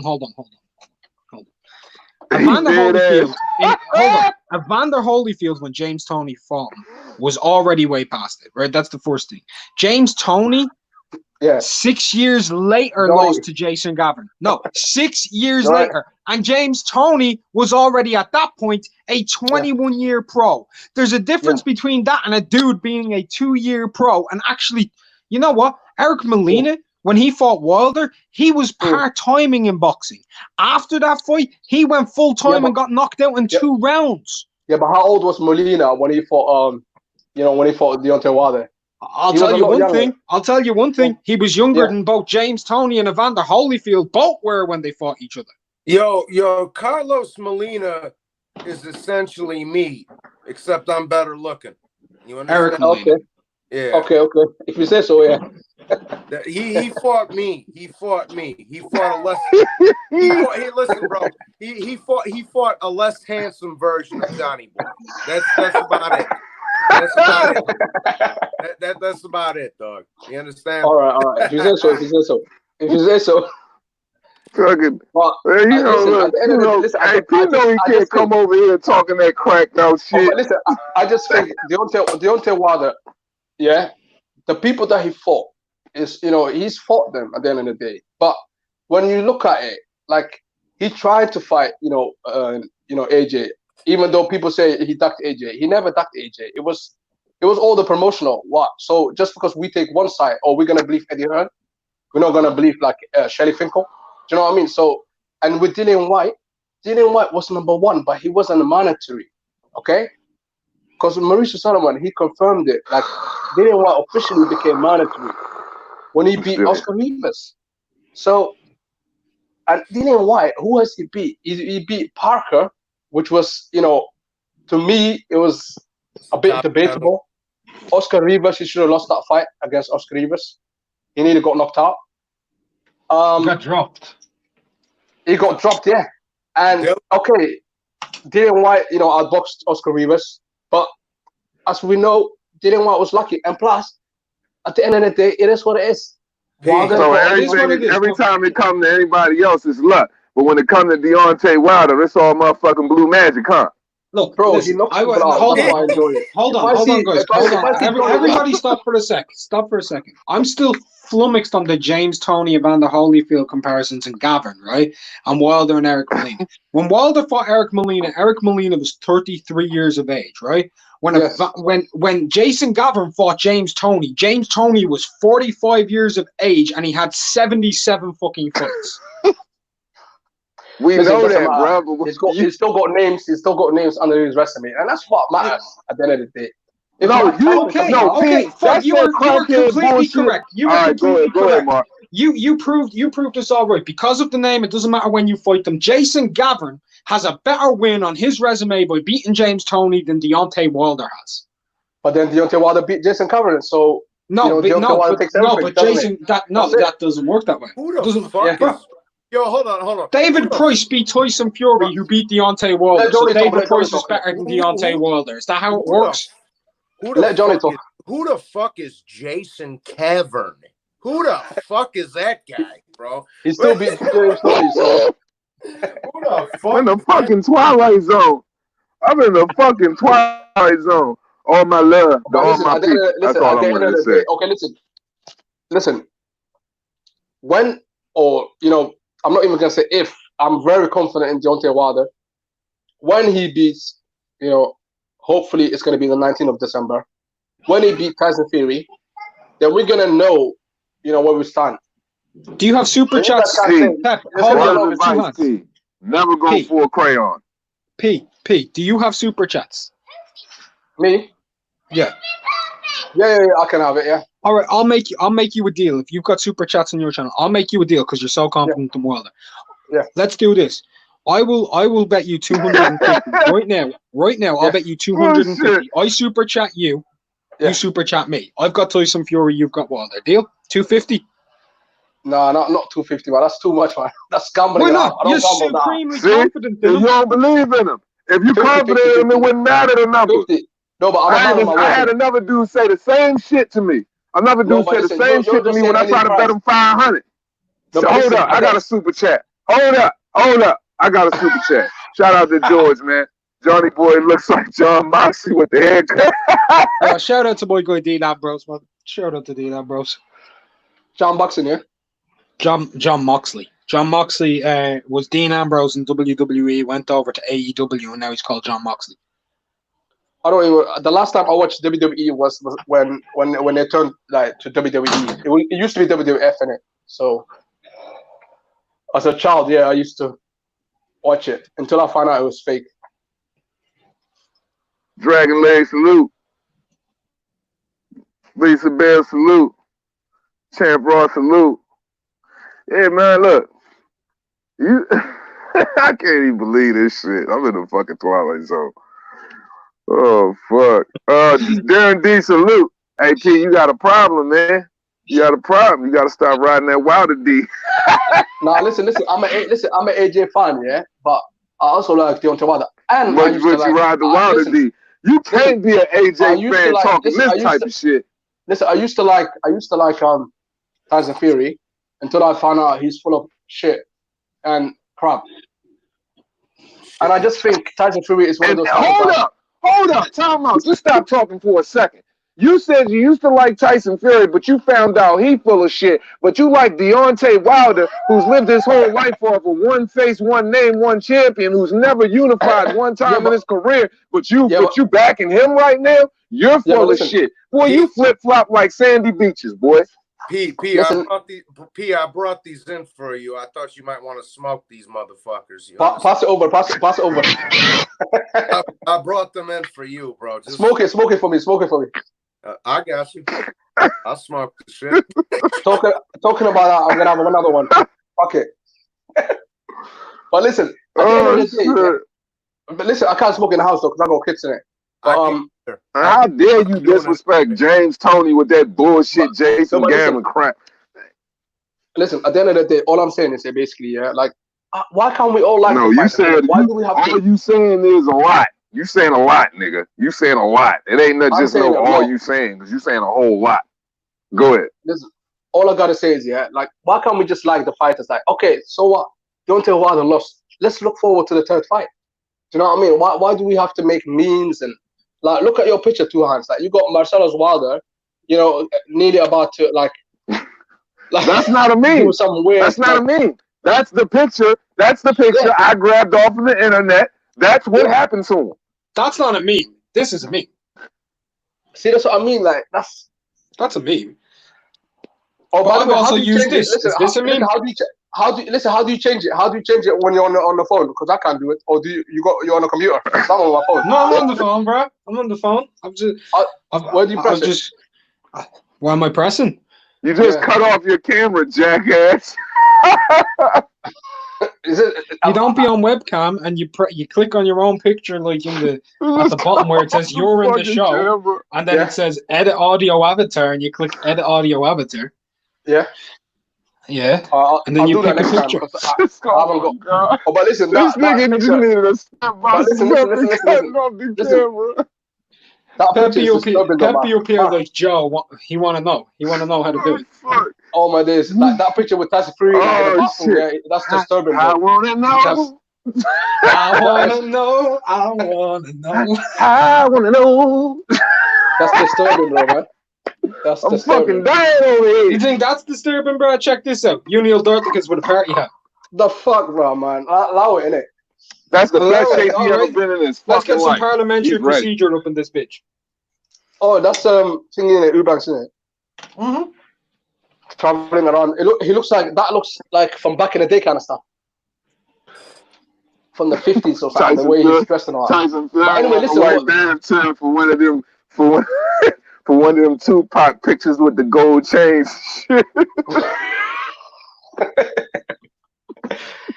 So listen, and then so tonight, what? So you all watching that fight then? Yeah, the MMA stuff. Like, are you guys watching it tonight? Yeah. Fuck yeah! No, I know you are. We're watching it. What about you? We're watching it.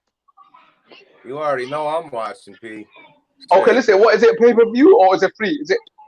No, it's pay-per-view. It's pay-per-view. You gotta pay for it. But we know you a Wilder fan, so we know you fire stick gang like a motherfucker. I'm a fire. I'm a fire stick. But listen, if it's a big fight, you fucking sleazeball. Yo, P only pays UFC when Adesanya's fighting. That's his cousin over there, bro. That's my brother, man. That's my Nigerian brother. See, I have to support my brother. Nah, you ain't Nigerian. You English, motherfucker. P only. I'm not even Nigerian anyway. P only play. But listen, pay when it's out of sign you fighting, cuz. Look, man, I'm a regular mutt, man. I'm a whole bunch of shit. I'm a fucking mutt. Fuck all that. I don't give a fuck what I am. I'm two hands. God damn it. So what? You're all gonna fight it, or you're gonna stream it? There's boxing on too. Who cares? Fucking yeah. I said it. Mark. I hope that ain't hurt no feelings in here. It's the truth. Tonight, who gives a fuck about boxing?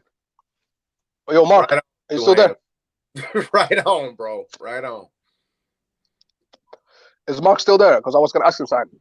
What are you gonna ask me?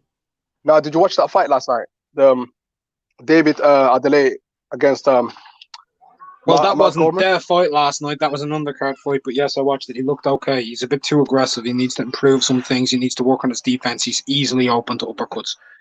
Yeah, but he's do you think he's big enough to be in the heavyweight? Because he's like what, 15 stone? I don't know, mate. We'll see how the steroids treats him over the next 4 years. What, you reckon he's on steroids? Is that what you're saying? Yeah. No, I'm not saying that he is on steroids. I'm not saying that he is on steroids. What I'm saying is that most fighters, when they start out and they tend to be smaller heavyweight, they tend to take roids to fill out into their frame. Yeah, but he looks faster than Dubois though. Like he's the way he moves and stuff like that. I know he fought a bum, but the way he's moving, look, speed and everything is all well and good. But let me tell you something. He looks fast, right? He looks pretty quick. Do you know what else he looks like? He has no defense, and anybody can counter him straight down the pipe. Yeah, but Dubois hasn't got that much defense either. Like he's got more than him. He's a lot smaller as well, so he can duck and dive. Dubois has way more defense, though. Dubois does have way, and I'm not a Dubois fan. I'm a Dubois fan. I like Dubois. I think he's good, but I'm not really sold on yet. Look, mate, I would be surprised if David Adeleye is even as good as Fabio Wardley. Okay, let's leave it at that. Yeah, Victor, you just gotta have fun with it, bro. It's all about the entertainment. Yo, at the end of the day, it is what it is, isn't it? Yo, yeah, man. Like for real, I don't kick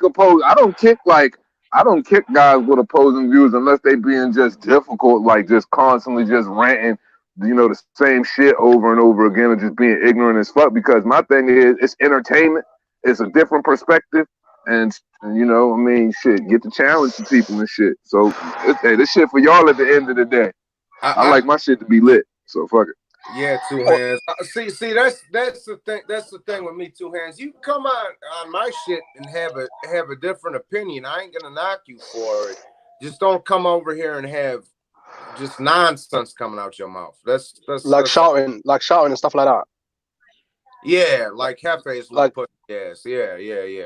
Like with me, the thing that I don't do Johnny is like boy, you a bitch, man. You a bitch, Johnny boy. You a bitch, man. Yeah, man. See, that's the thing. That's the shit I don't do.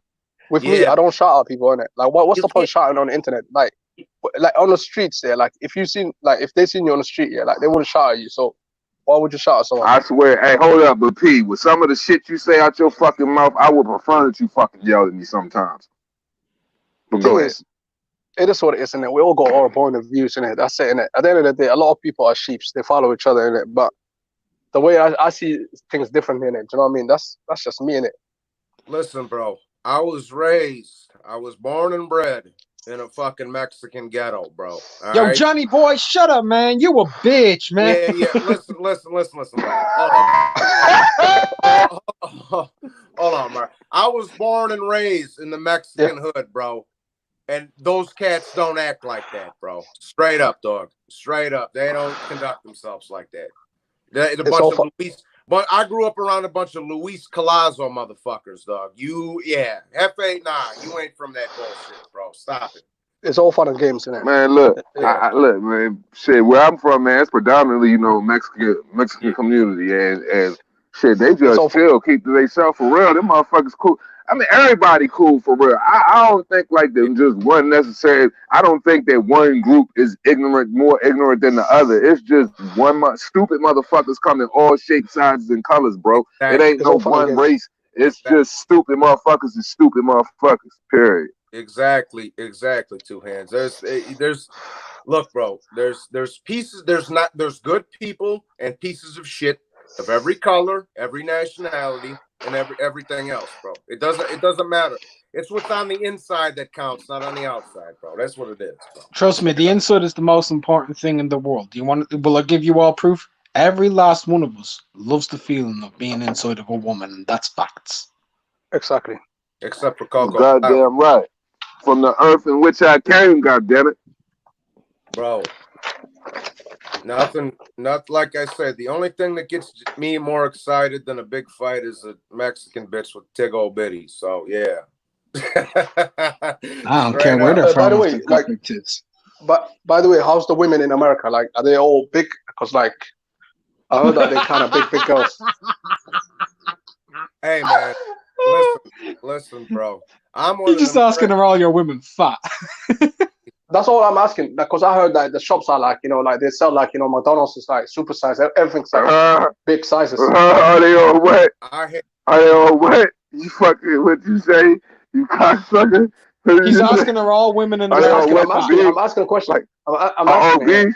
It's a lot of big bitches, but no, all our women are not big.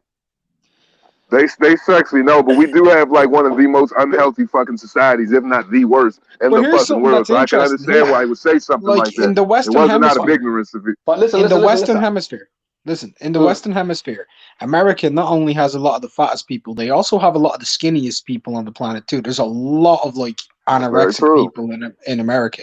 There's a lot of women walking around who are literally made of bone. And there's a lot of women walking around who look like they've eaten that's what I said. Like, those women. It's a lot of people over here. It ain't just like, you know what I'm saying? It ain't just like fucking like the movie The Heavyweights or some shit like that. Nah, motherfucker. It's fucking, we just have unhealthy fucking eating habits. So yeah, it's a lot of fat motherfuckers listen, over here. Nah, it's a lot of bad bitches over here too. Listen, I don't mind big. I don't mind big. All different, of all colors. P, hold up. I got a story. Mark's heard this story. I got a funny story for y'all. All right, real quick one. All right. Hey, P, are the girls all shaved over that joint where you at though? Under their armpits? They're all 9 out of 10. Legs, all of that shit. No, hold up. This dude absolutely straight bullshit, bro. I've been to Bristol, man. I've been to Bristol. Get out of here, bro. 9 out of 10. I've been to Bristol. Get out of here, bro. I walked around Bristol, bro, and I was happy once I found a girl with straight teeth. Get out of here. 9 out of 10. Then 9 out of 10, bro. Oh yeah, bro. 9 out of 10. Absolutely. Okay. When was the last time you've been there? When was the last time? Because Bristol has improved a lot. Yeah, it has improved a lot. 2018. Okay, fuck. He said Bristol has improved a lot. Like, that's... Fuck Bristol. Okay, now check this out. The one fat chick, Johnny Porked. Okay, check this out. I got a little. All right. Fuck, that's fucking. That's some oxymoron that shit. The one fat chick that Johnny Porked. The one fat chick Johnny Porked. Okay, check this out. She Mark knows the story, dog. So my homeboy Cadillac, who I'm going to watch the fights with tonight, it was on his bed. I was dogging the fuck out of her, and she puked all over his bed. I was hammered at 3 o'clock in the morning, fucked up, whatever, smoked out, loked out, all that other bullshit, bro. Listen. She was the second chick. She was the second chick Johnny ever boned when he was like 16 or 17. She was my ex. She looked better. She looked better. I'll allow it. She looked better. Listen, she looked better back then, and I just threw her a bone for old time's sake. You understand? And sometimes you have to do it. I had her up on Chad's bed, and I'm fucking got her up in that snappy nappy dugout. It's got to be done sometimes. Snappy nappy dugout to him. I say, but I'm fucking pounding her. She's all hammered, fucking rocking around, and she fucking yacked all over my man's bed. Listen, at the end of the day, we all done big girls. I don't mind big girls in it, as long as they got a nice ass. You know, the titties doesn't have to be big. I'm more like an ass person. You know what I mean? But, they have to be, a bit all right. I had one fat girl, like really fat girl once, right? And because of her, I decided to create a rule. This girl, like, I lifted her because, like, I'm into powerlifting. So, like, I lifted her, I was pounding her, bro. I threw my back out. So, like, I literally collapsed. She fell on top of me, headbutt me, and fucking bust my nose open. So, Fucking ever hell. since then, I created a rule, right? If you can't lift it, you can't fuck it. Yeah. Yeah, That's a true, rule that's to true. live by. Yeah, man. That's a rule If you to live can't by. lift it, no biscuit. You should have done wheelbarrow. If you can't lift it, no biscuit. Bro, do a wheelbarrow and what, bro? If her legs come down on me, bro, I'm gonna be sent back to fucking where I came from. My ass, bro. When I was doing missionary, bro, my ass was burning off the light bulb. Come on. You should have done. Look, Yeah, man. The fat bitch, the Look, fat bitch, all of my most shameful nights, they all come after 2:00, and I'm Yeah. more than willing to admit that shit. I Yeah. engage in some wild Yo. activity after fucking 2. And I say the same thing every fucking time I do it. It's in a fucking some sketchy ass hotel room, and I'm bend her over on the fucking bed, and I fucking peel her fucking shit off, and I'm just like, all right, just bend over. Yo, Yo, I had a, two hands. It always happens at 3:00 in the morning. Yeah, it's always 3:00 in the fucking morning, bro. Hold on. It's always at 2, 3:00 When in the you- morning when you in the most hood fucking bar in town, and you grab some. Yeah. Yeah. Yo, I had a 300-pound girl try to blow me in a graveyard one Some time. What? Yo, dude comes in out of nowhere, bro. Yeah, I had to get the fuck out of there, bro. It's kind of hold weird. up. Who comes in and says some shit like that? Hold up. Yeah, Hold bro, up. we were just was a chilling baby. out of nowhere. My New boys whole popped up, he's day like, just went fucking 0 dark 30.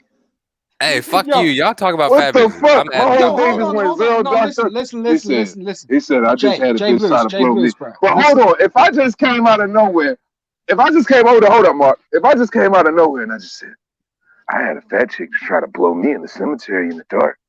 Yo. That's what you did, though. She really did. Bro, don't think about this, Jay Blues. We were talking about it. We gave context. You came in out of nowhere. He's like, I had a fat chick once try to give me a blowjob in a cemetery once. Hey, it is what it is, bro. That's like that one friend. That's like that one friend where everybody's Hey, talking about everything, and then she- he pop up like, Hey, but you hold know, up, though. Hold up. Hey, but Jay. Hey, but hold up, Mark. But Jay, real rap, though, you should have took it. You should have I took it. should Because have. you want to I know should why? That was going to be, man, she was going to suck the skin off your shit. Dog. Because I'm telling you, the fact that she was trying to take you to a fucking graveyard, she ain't want It- nobody to bother Two her hands. motherfucking It ass. gets She ain't weirder. want no interruption. Two hands. There's another level of weirdness to it. We were beside her best friend's grave. Nah, that's weird. Yeah, I had to get the fuck out of there. Oh, man, nah. yo, y'all are like, Nah, that's man, weird, nah. bro. To me, that kinky, Get bro. out now. To me, that kinky, bro. That's kinky. That's kinky. Where the I don't know, that where is the next explosive level. ball? Kinky Yo, fucking almost nah, get out of sadomasochism here. Are shit. y'all telling me y'all have never had sex in the fucking graveyard? Look, Nah, man, at that Hell, point, hell no. No, no. Yeah, me neither. Okay, Me neither. okay. Where's the okay? man, no, never in my fucking life. But listen, the only rational thought that I can come out of, she's trying to fucking blow you at a fucking cemetery, that I can try to come with, was she was really trying to get that shit done while nobody was around. But when you throw in the best friend's grave, bro, all I can say is get out fucking now, because all I see is some fucking next level fucking patent fucking leather from fucking people under the fucking stairs fucking coming in the fucking place with some fucking sadomasochism, bro, and shit's about to get ugly. Run, fool, run. I was. Okay, She listen, was can I trying to ask you get guys a our question? best friend to live vicariously through you in spirit, man. Okay, can I ask you guys a question? Okay, listen, since we're talking about this topic here, where's the worst place you've ever like? Wait, done your deed? worst or weirdest? Worst or weirdest? Or the okay, the weirdest or the worst, whatever. Weirdest in the Similar. confession box. Oh, yeah, I got where- one better than You that. a Jesus. savage Okay. for that, Mark. Okay, have you ever done it in a public? Bro, I did it in a confession box, and it wasn't with the priest before anybody fucking asks. Okay, the worst place that I've ever done was on a bus, double-decker bus. Well, that's just bad because they're unclean, bro. Like, if we're talking like the worst place, bro, I gotta think about this one. Bro, I'd probably say I'd probably say a bush in Bushy Park out the back end of Crumlin. Yeah, but that's normal, man. In the bushes, like no one's there. Like, Yeah, but bro, I was picking berries out on my rim for 2 weeks. Jesus Christ. That's crazy, man. Yo, you know, when I was in Florida, me and Two Hands talked about Florida before, bro. When I was in Florida, I poked a bitch in one of them little lifeguard houses that's on the beach. Them little lifeguard huts. That was funny. Listen, we all got stories, innit? This is the thing. Like, there's a lot of weird girls out there that will do anything, literally anything. Trust me, bro. I know, bro. You're boying that lifestyle. You're boying that lifestyle, fam. I'm retired now, though. I'm retired. Happily retired. You retired, P? Happily retired, yeah. I've been retired, for more than 10 years now? God damn. More than 10 years. I'm enjoying the fact that I'm the youngest person on the panel. I'm not that far off, you know. I'm similar age to you as well, you know. How old are you? 28. I'm still younger than you. I'm plus. Wait, you've been retired since you were 18? Yeah. I had a kid. Yo, I would never want to hang out in the circles you run in because you hanging around some weird motherfuckers guiding you. Look, you ain't never supposed to tap out that early, nigga. Nigga, you turning in your cards quick, nigga. You ain't even got started yet, bro. You ain't even got started yet. You ain't even had no mature fucking yet if you stopped at 18. Yeah. You ain't even real. You ain't even bust a bitch down yet for real. It is what it is, isn't it? I'm 20. Nah, no, nigga, that ain't. It is what it is, nigga. You suffering, nigga. Get your ass back on. Get your ass off the fucking bench and get back in the fucking game, nigga. You losing right now. It ain't. It is what it is, bro. nigga. You talking You're about being on a right double-decker bus, bro? You've never even had a blowjob on a Ferris wheel. Listen. I done all of that when I was younger. You have to understand, Bristol is a wild nigga, place. when you was younger, you said 10 years ago you turned it in when you was 18. That means, nigga, so who was taking advantage of you when you was a child, nigga, when you got all this experience? Listen, I'm a man at the end of the day, so that's a man. It's not taking advantage of me, you know what I mean? It is what it is, isn't it? Yeah. Nah, it ain't. No, it's not. It is what it is because either somebody got some real nigga, either somebody got a real lot of fucking they need to be doing and getting their experience game up or something because they ain't never been fucking or there's some weird shit going on in your life that I just don't want to know about. Bruh, let me tell you. Hold on, Mark, 1 second. Charles in the chat said you ain't put in no real fuck. Yeah, man, when you was 18, bro. Shit. Fuck. Listen. When I was 18, well, shit, when I was in high school, by the time I got out of high school, I think I had porked 2 broads. Porked? Man, yeah. I love the way you keep saying porked, bro. Yo, I mean, you still figuring out how to work it. Porked. Point, homie. Oh yeah. I fucking porked this. I porked this fucking porky at the back of a fucking ribeye. This nigga, yo, this nigga P is the hold up. This nigga P is the prince of premature ejaculation. Talking about he done fucking turned it in 10 years ago. Talking about he done put it. He mature. Man, bro, nigga 18, nigga, you ain't even really dust nothing yet. You ain't got no bitch off. You ain't motherfucking made no bitch do no twitching yet. You ain't made no bitch come yet or nothing yet, bro. You in that jump, nigga. You out of the game before the game even been played, nigga. Let me ask P a question. From premature ejaculation and foreplay. Let me ask P a question. Let me ask him, P. By the time you retired, right? Had you ever been walking home barefoot after fucking a chick to go to another party just to find out that you ended up fucking someone else's sister that you weren't friends with? Actually, I have.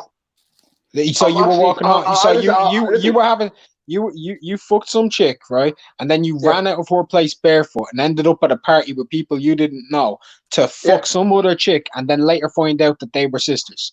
Damn. I knew it was the same sisters. Meet the fucking parents at this point. God damn. I didn't find out. You went through the exact same situation, because I thought that was a really obscure, rare situation to happen. Mark, this happened.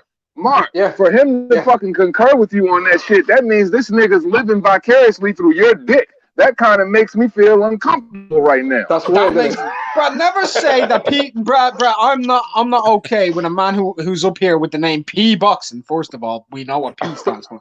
I'm not comfortable with him living vicariously through my P, bro. I ain't comfortable with that. Yo, it is what it is, isn't it?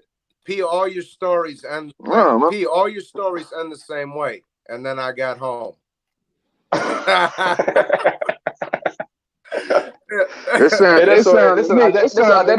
like that man ain't never skinned no cat for real yet. Listen, at the end of the day, listen, I done my duties when I was younger. Hey, Pete, for real, tell the truth.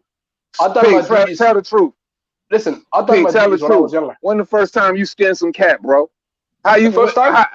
Bro, tell the truth. When is the first time you ever skinned some cat? I was about 14. I need. I was about 14, bro. How did it happen? What happened to you, bro? How did it happen? Where did it happen? What happened to you? How did it go down? I'm asking a question. I'm serious. I really want to know. Nah, you're making me uncomfortable now. Now you want me to talk about my whole life story. That's a bit like it's becoming a bit I will like, tell you how I fucked my first bitch. I will tell you how I fucked my first bitch. You tell me how you fucked your first bitch. This is a general question, bro. We homies, nigga. No, nigga, I was over my man's house. We was chilling in the junk. He had a cousin. Yeah. Go on. You tell me first. Go ahead. Are you gonna tell me? Or you asking me? Are you asking me? I'm waiting for your answer. I'll tell you. I was talking, but you was talking, so I let you finish. Okay. Basically, the first time when I done it, the first time it was like when I was like 14, and it was like I was just in a park with this girl.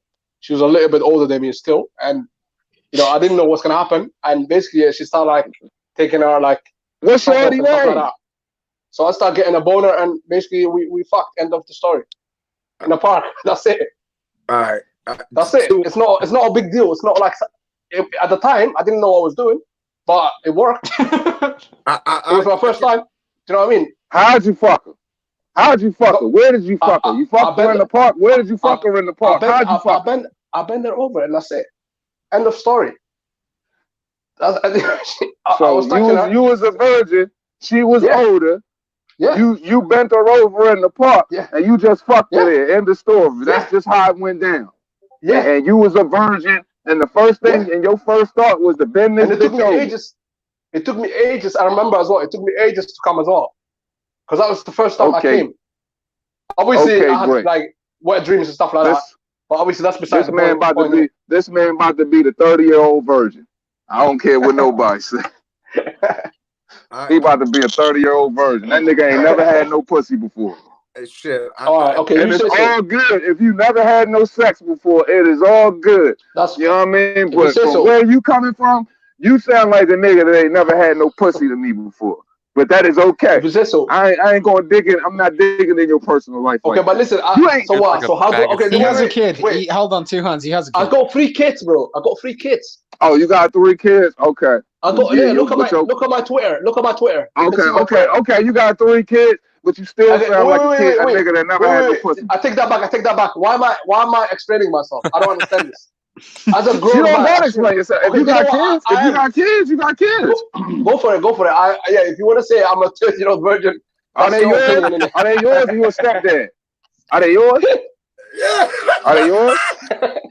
Yo. I'm asking for real. Are they yours? This is the unraveling of P. This is crazy, man. Listen, bro. I'm the same age as you, P. And I can break down exactly. Yeah, I got detail. Listen, hold on, Blues. I can break down detail for detail what happened with my first bitch, bro. All right, listen. I went to a party. There was kind of the little trap house where y'all used to, whatever at.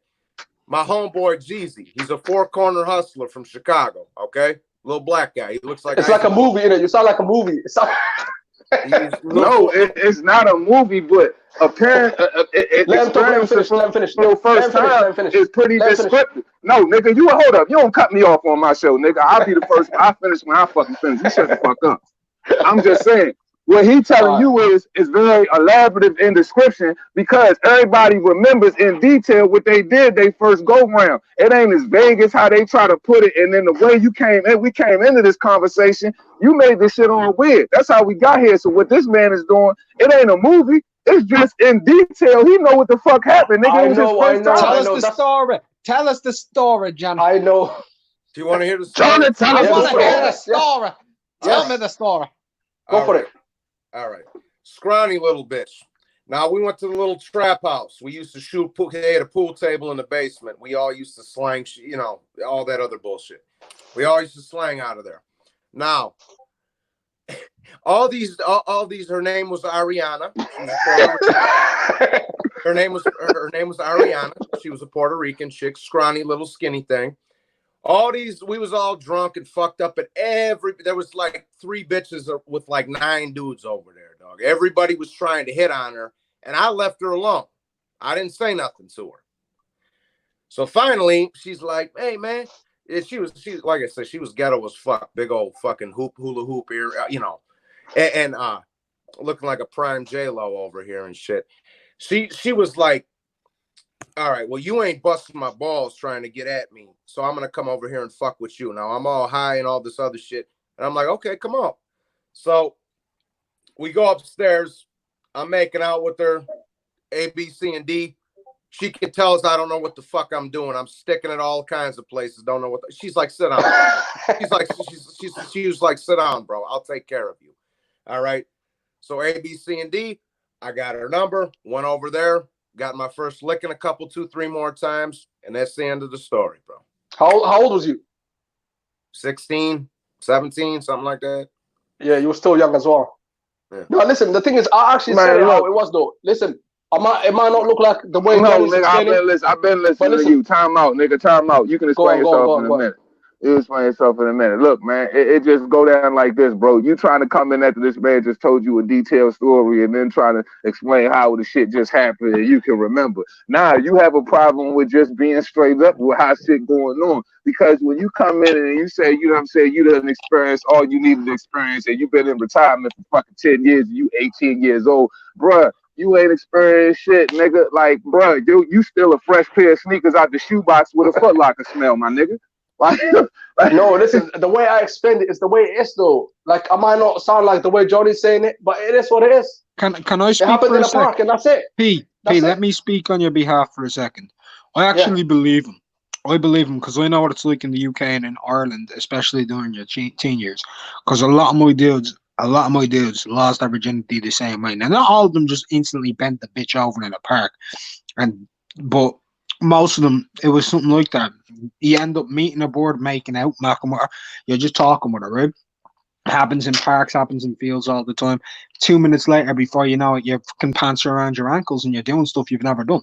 Genuinely happens. I'm not denying that. I'm really not even trying to go into it like that because now we about to go down this whole like dark tube of fucking anatomy that I really ain't really giving two fucks about. I'm just saying the only reason, you know what I'm saying, he on trial right now is because, he got some weird shit going on with him. None of his shit adding up. So, we poking, asking questions about shit don't add up. Yeah, it is what it is, nigga. That's your life. Okay, now we moving on. Right. So, who else want to confess their virginity story? Go on, yeah. I did recon on my first bitch. It's not even like we kind of met up. It's like I knew that she was a whore beast. I knew that she was the fucking one. Okay, look, I'm going to go ahead and break it down for everybody that done fucked the bitch for the first time. Everybody done ran across some either overly experienced hoe or they ran into somebody that was kind of experienced and they didn't know. They blew their load kind of quick and they moved on. Off with all that. My first time was with a girl who she was in the sister school, but I knew that she banged 3 other dudes in my school, and I ended up macking up with her nice. You know what I mean? So I knew that she for me, a girl who fucked 3 other dudes was experienced. You get me? But I was young.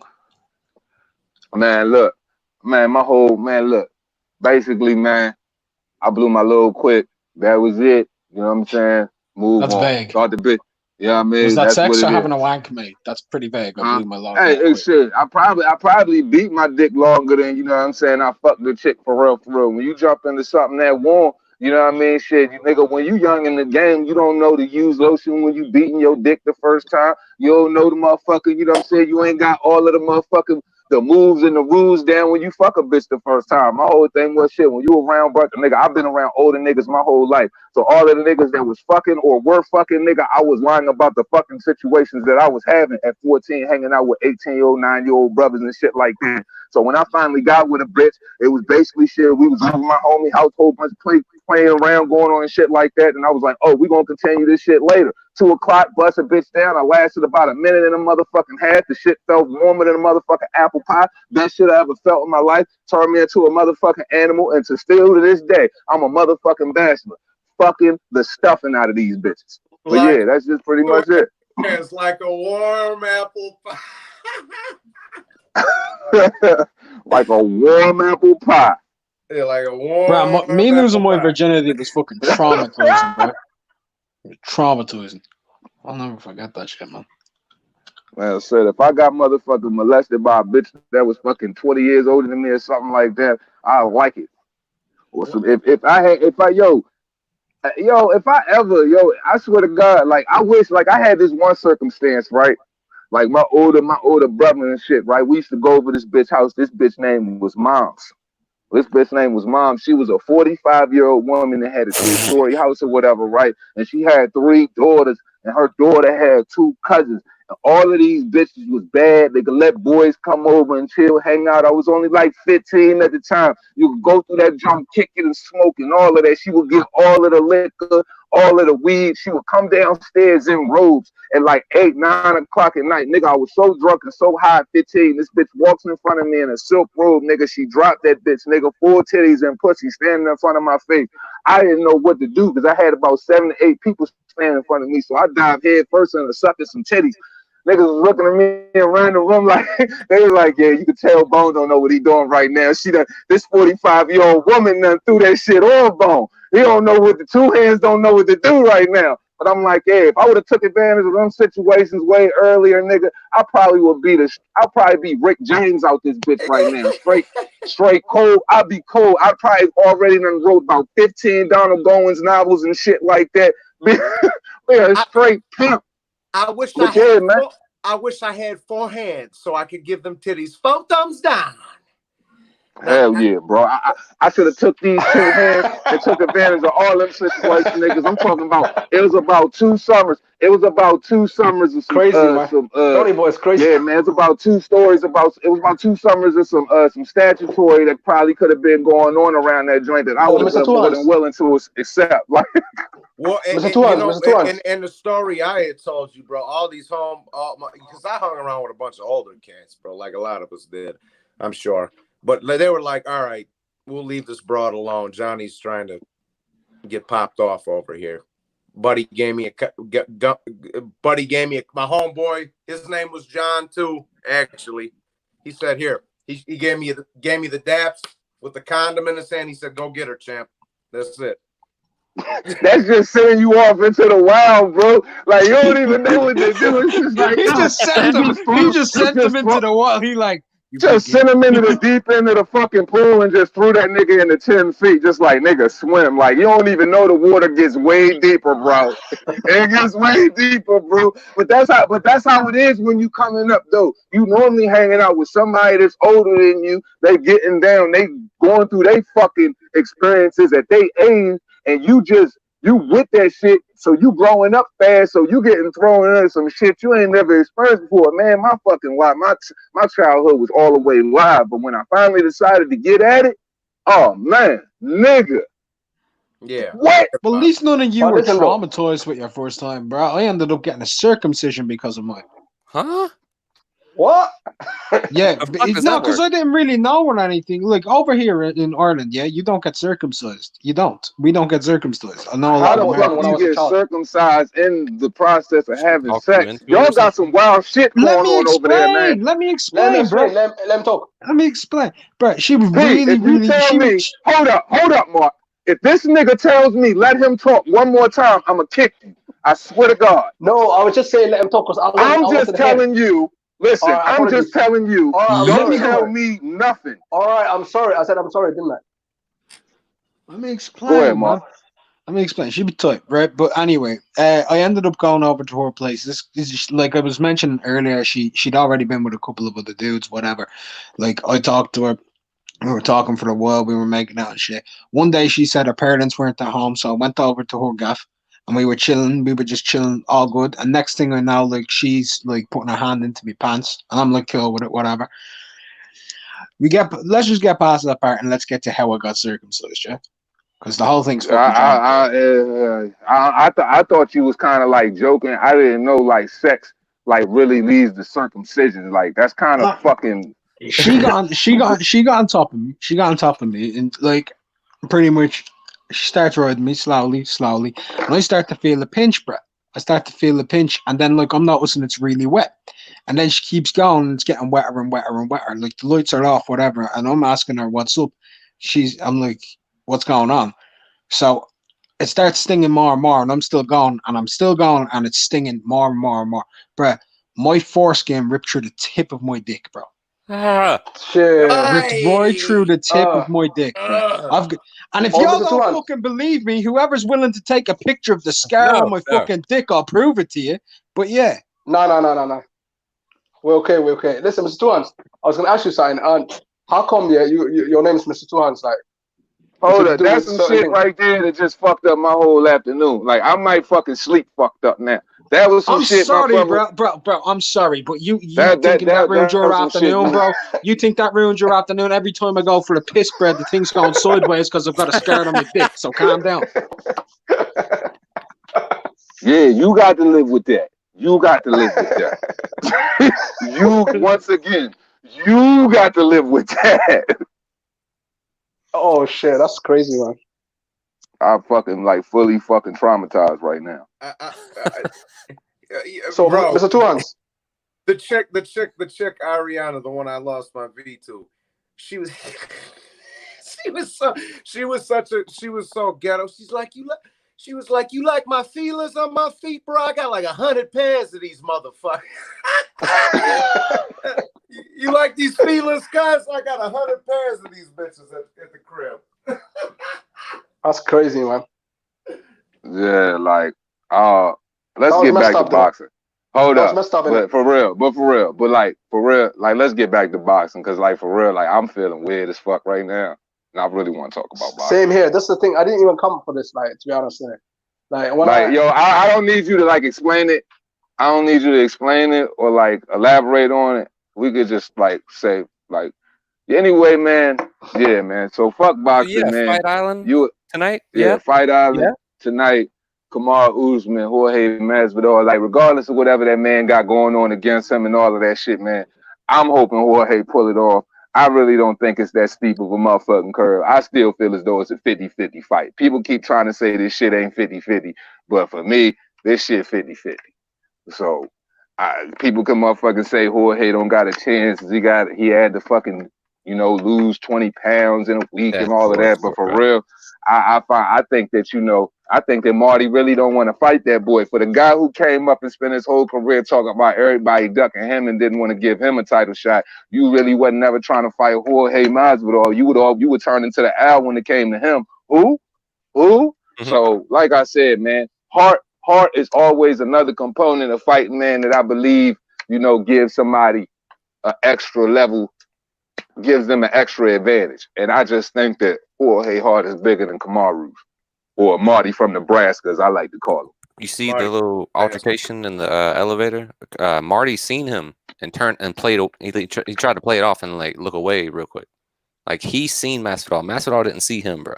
Like he wanted to get away from that situation. He could have fucking blew it up. Like I don't think Usman wants that smoke, man.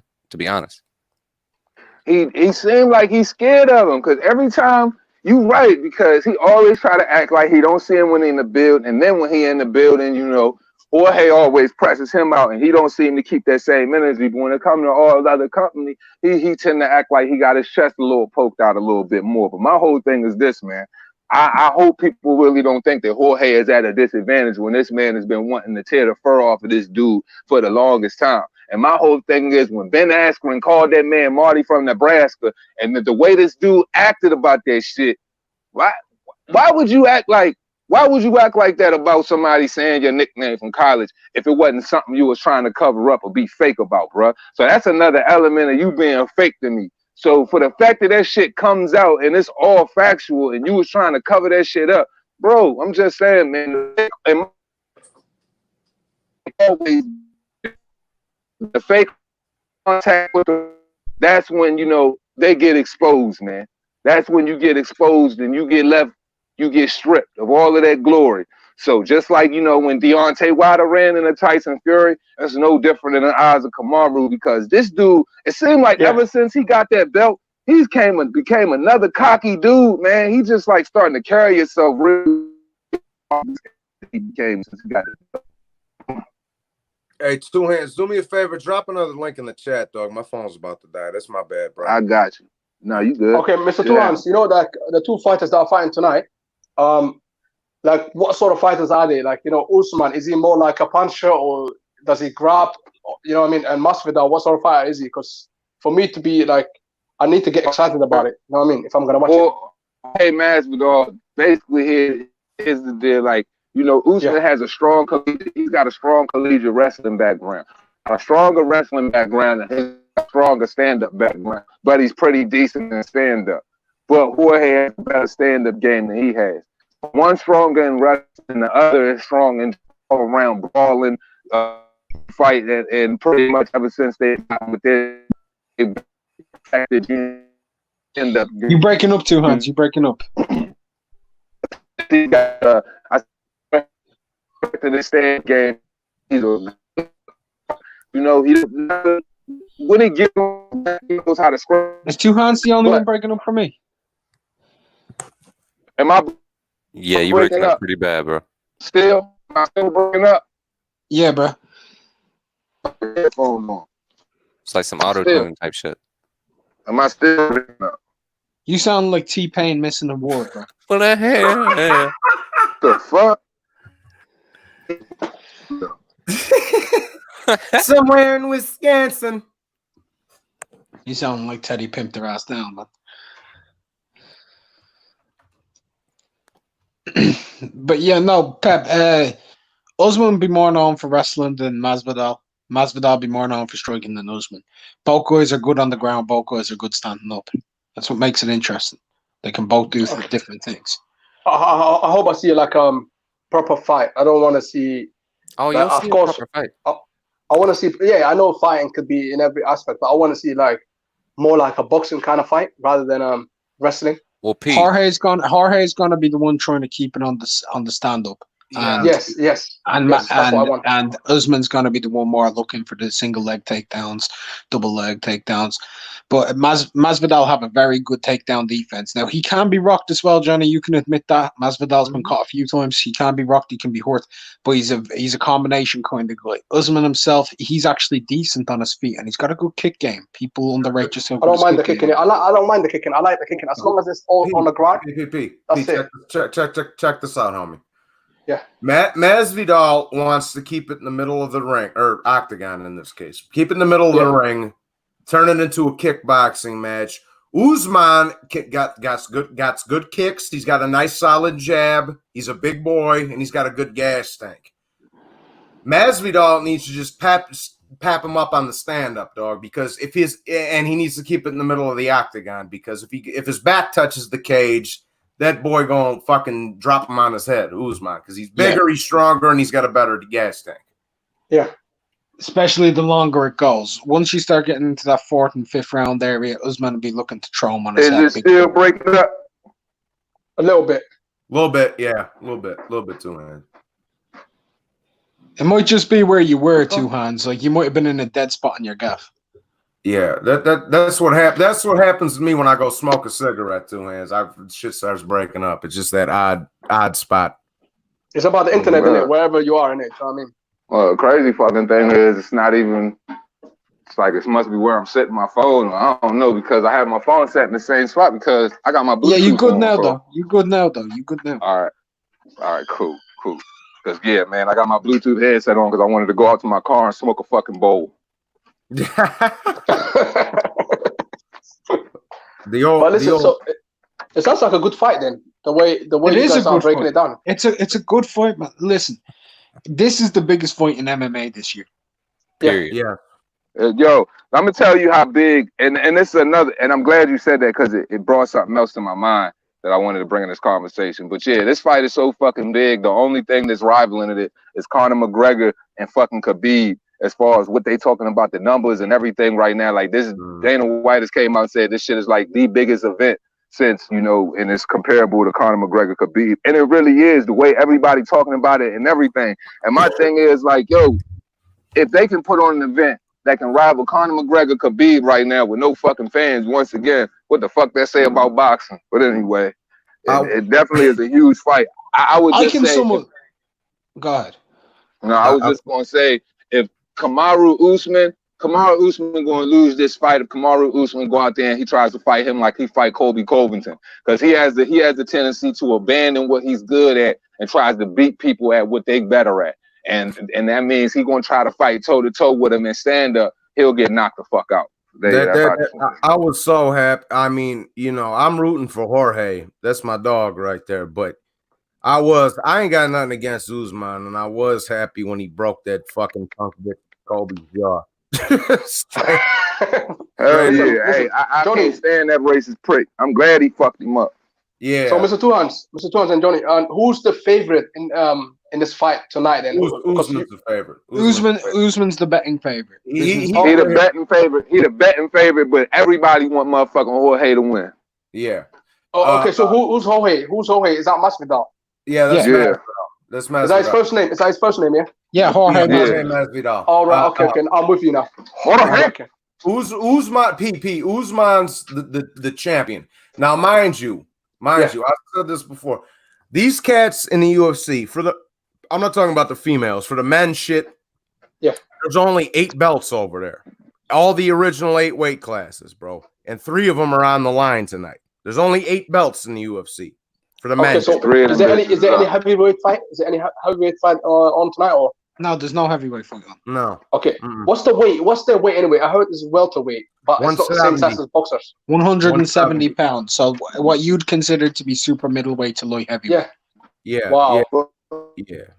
The Walter. Yeah, they're 170 pounds, bro. But you know what though? I like that though in UFC because you know why? There's not that many weight division in terms of in boxing it's like 16 or 17.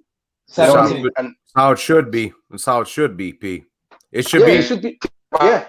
It should. Here's what it should be, bro. Here's what it should be in boxing. It should be the original 8 plus cruiserweight because the heavyweights have gotten so much fucking bigger. You need cruiserweight. It should It should be those 9. And plus, if you wanted to throw a straw weight or a minimum weight in there, that's cool too. So 10 weight classes, bro. That's what it should be. All these super and junior divisions is fugazi, bro. I say, bro. Homeboy talking about. I need. I'm 122 pounds. This other motherfucker's 126, bro. You 3 pounds apart. Go eat a cheeseburger. You in the same. That's what I say. That's what I always say. But people argue with me. Like obviously, Unrivaled hasn't argued with me, but I was talking to Intangible, and he was like, "Oh, he's trying to break down the whole thing. You know why it matters a couple of pounds. Do you know what I mean? Like it shouldn't matter really. It's only a couple of pounds. It's not even a kilo. Do you know what I mean? Yeah, exactly. Well, I mean, 3 pounds from a guy who's like 5'0" and weighs around that can be something, right? But like at the end of the day, if you go through it, let's count up the first 25 pounds of boxing. How many weight divisions we've got? We've got 105, 108, 112, 115, 118. Yeah. We're already at 5 weight divisions, right? 122, 126, 130. Okay, that's the first 25 pounds of boxing. We've got 8 weight divisions. At light heavyweight, 25 pounds up to the cruiserweight limit of 200, from 175 to 200 pounds. 1 weight division leap is the same as the first 8 divisions in boxing. There's a problem with that, in my opinion. So going back to tonight's fight, that looks very, very. I'm slightly more excited than before I came on. I'm excited, man. Well, there's only one champion in UFC, right? And like per division, right? There's only really one. So just imagine it like this. This is what you need to imagine, right? Imagine boxing. We cut out a lot of the divisions, and we've only got 8 divisions. Yeah. Essentially, what you've got is the bantamweight world championship on the line, right? The welterweight world championship on the line, and the light heavyweight world championship all on the line, and they're all undisputed champions. That's what you're watching tonight. Let's go for it. So what time is the first fight? They normally have the UK prelims. They have prelims. Johnny, what time is the prelims starting at? Johnny's fucking gone AWOL again. You fucking. Probably 7:30 or 8. 7:30 or 8. I think what time zone are you in, J Blues? Eastern. Like I'm on the East Coast. Okay, so roughly about around midnight, half 12 p. That the prelims start. Ireland and the UK is at the same time, yeah? Yeah. Okay. It's not like 1 hour in between. Okay, no, bro, we're both GMT. We're both GMT. Right now it's 6:40 for you. It's 6:40 for you. That is superb. That's really nice. So it's not too late then to actually watch the fights. So the main event's probably on what? 3 a.m. maybe? The main event, the main event probably won't be on till about 11 p.m. Eastern, so about 4 a.m. for us. But in between, we're gonna have really good fights leading into it. Like I wouldn't be surprised if it's at 3, just because about 10 p.m. for 10 p.m. Eastern Standard, 3 a.m. for us. And the reason I wouldn't be surprised is because there is no crowds or anything, so the events have been moving faster. So it might be. Is it a bit similar to boxing? Like, if someone gets knocked out, we get to see the second fight, like the next fight straight away, or they tend to move them pretty quickly unless they're building the fight, unless they're building the time periods. That's good, because the quicker that you see a knockout, we'll get to see the second fight. And I'm pretty sure when I watched Tony Ferguson versus Justin Gaethje, it was 3:20 p.m. 3:20 a.m. by the time that finished. So about 10:20. So hopefully it's going to be a cracking. Obviously, it sounds like a cracking card. Did you say that all the belts are on the line as well? I said not all. No, not in the entire. I said, look, there's 8 divisions. Yeah, 3 of the 8 divisions we've got world titles in. The bantamweight, the bantamweight title, the featherweight title, and the welterweight title. All 3, those 3. Yeah. And in boxing terms, that's literally like the lightweight title, the middleweight title, and the light heavyweight title are all on the line, Pete. That's what you've got. In a nutshell, it'd be like, here, check this out, bro. It'd be like Inoue Casimiro, Gary Russell and Warrington, and Pacquiao Crawford, something like that. You know okay. So that's not bad. That's it sounds all right. It sounds like a good night. And you guys was talking about earlier about boxing and UFC. Like, it looks like UFC is beating boxing. If they're doing that, like, it looks like UFC is winning right now. It's winning. Hands down, they're destroying boxing. Did y'all see Carlos Takam go 10 rounds with a corpse the other night? Hold on, Jerry Forrest ain't no corpse, bro. You get off. In Jerry that fight, he fucking well was. Bro, you leave my boy Jerry alone, bro. You leave Jerry Forrest alone, bro. You look at this man right here. How are you gonna pull up on a guy who looks like this and bully him? Man, if that motherfucker wasn't a corpse, he might as well have act dead in that motherfucker, because all that bullshit he was talking in the motherfucking media right leading up to the fight, because of, Jarrell Miller failed his damn piss test, and you go out there and you put on a performance like that, you should be ashamed of yourself, bitch, slap the shit out yourself and go fucking cry ashamed in a cold shower. Listen, when I heard of Jerry Forrest, I was listening to Mark, and I thought like he was actually decent, but when I seen his fighting and all that, nah, even Carlos Takam didn't look that impressive. So I don't want to see none of them again. Why can't people not with sarcasm, bro? Did you hear what I was saying on the entire lead-up? I know. Clearly, I don't think you understand when I can understand your sarcasm. I'm just feeding off of the fact of what you said. Now, if you don't, I'm not sitting up there saying now, Mark, I think Mark is serious. I'm just saying that's just how I feel about the shit, basing off the fact that you just said, saying what you were just saying. But no, we clearly understand what sarcasm is, Mark. You got to understand American humor, my friend. But listen, that fight... I'm not American. But sarcasm is universal. But shit, But then- motherfucker, you on here with an American every time being sarcastic 24/7. So I figured you would have my nigga pegged and figured out after a while, motherfucker. Yo, don't listen, bully though. me, bro. I've got Jerry Forrest on my screen, man. Leave me And, alone. Jerry- and if Oh. I could, I would punch him right now, but I don't want to crack my fucking Gorilla Glass. Damn. But listen though, that fight was a waste of my time, man. Like it was like 10 rounds of like garbage. Dude, that was a main event. I know it's 10 rounds of garbage. That's what I said. Yeah, that, like, wasn't, for real. that wasn't the worst fight I've ever seen. Nah, it wasn't the worst, but It was worse than what? bad. It was worse. It was worse than Marius walked against what's his name, the Kingpin.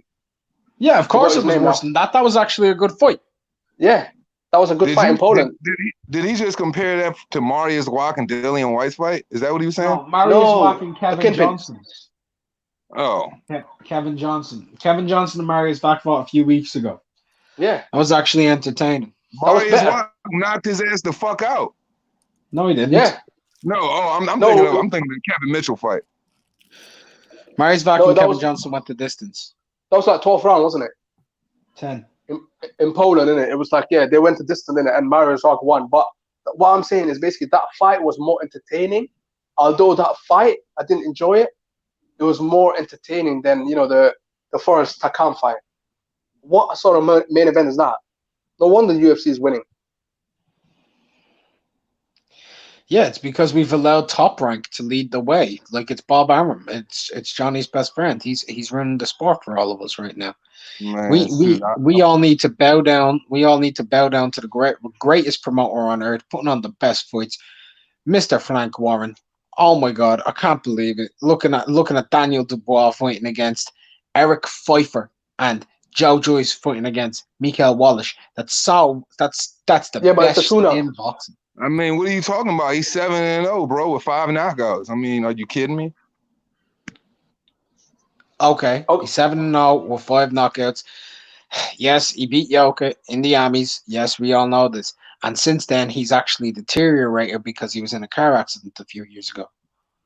All right. Talking. And he's But actually, if you've watched his career, you'll know that he's pretty bad. It was a minor car accident, nothing happened, but he's pretty bad. But Don't excuse listen, my sarcasm for me being serious. okay, I'm not sorry. Can I- excusing your sarcasm. I'm being autistic right now. Let me have my autism. All right, sorry, man. Listen, that's actually not. All I was gonna say is, the big fighters, yeah, the big names, when they fight against bums, yeah, as bad as it is, we're still gonna watch it. It's still gonna be a turnout because there's a big name. You know what I mean? We know Joe Joyce, we know Daniel Dubois. We're gonna be Bro, watching there's that, but not when going to be a turnout. people are still Gonna gonna be a watch it though. It's going to be a sit down.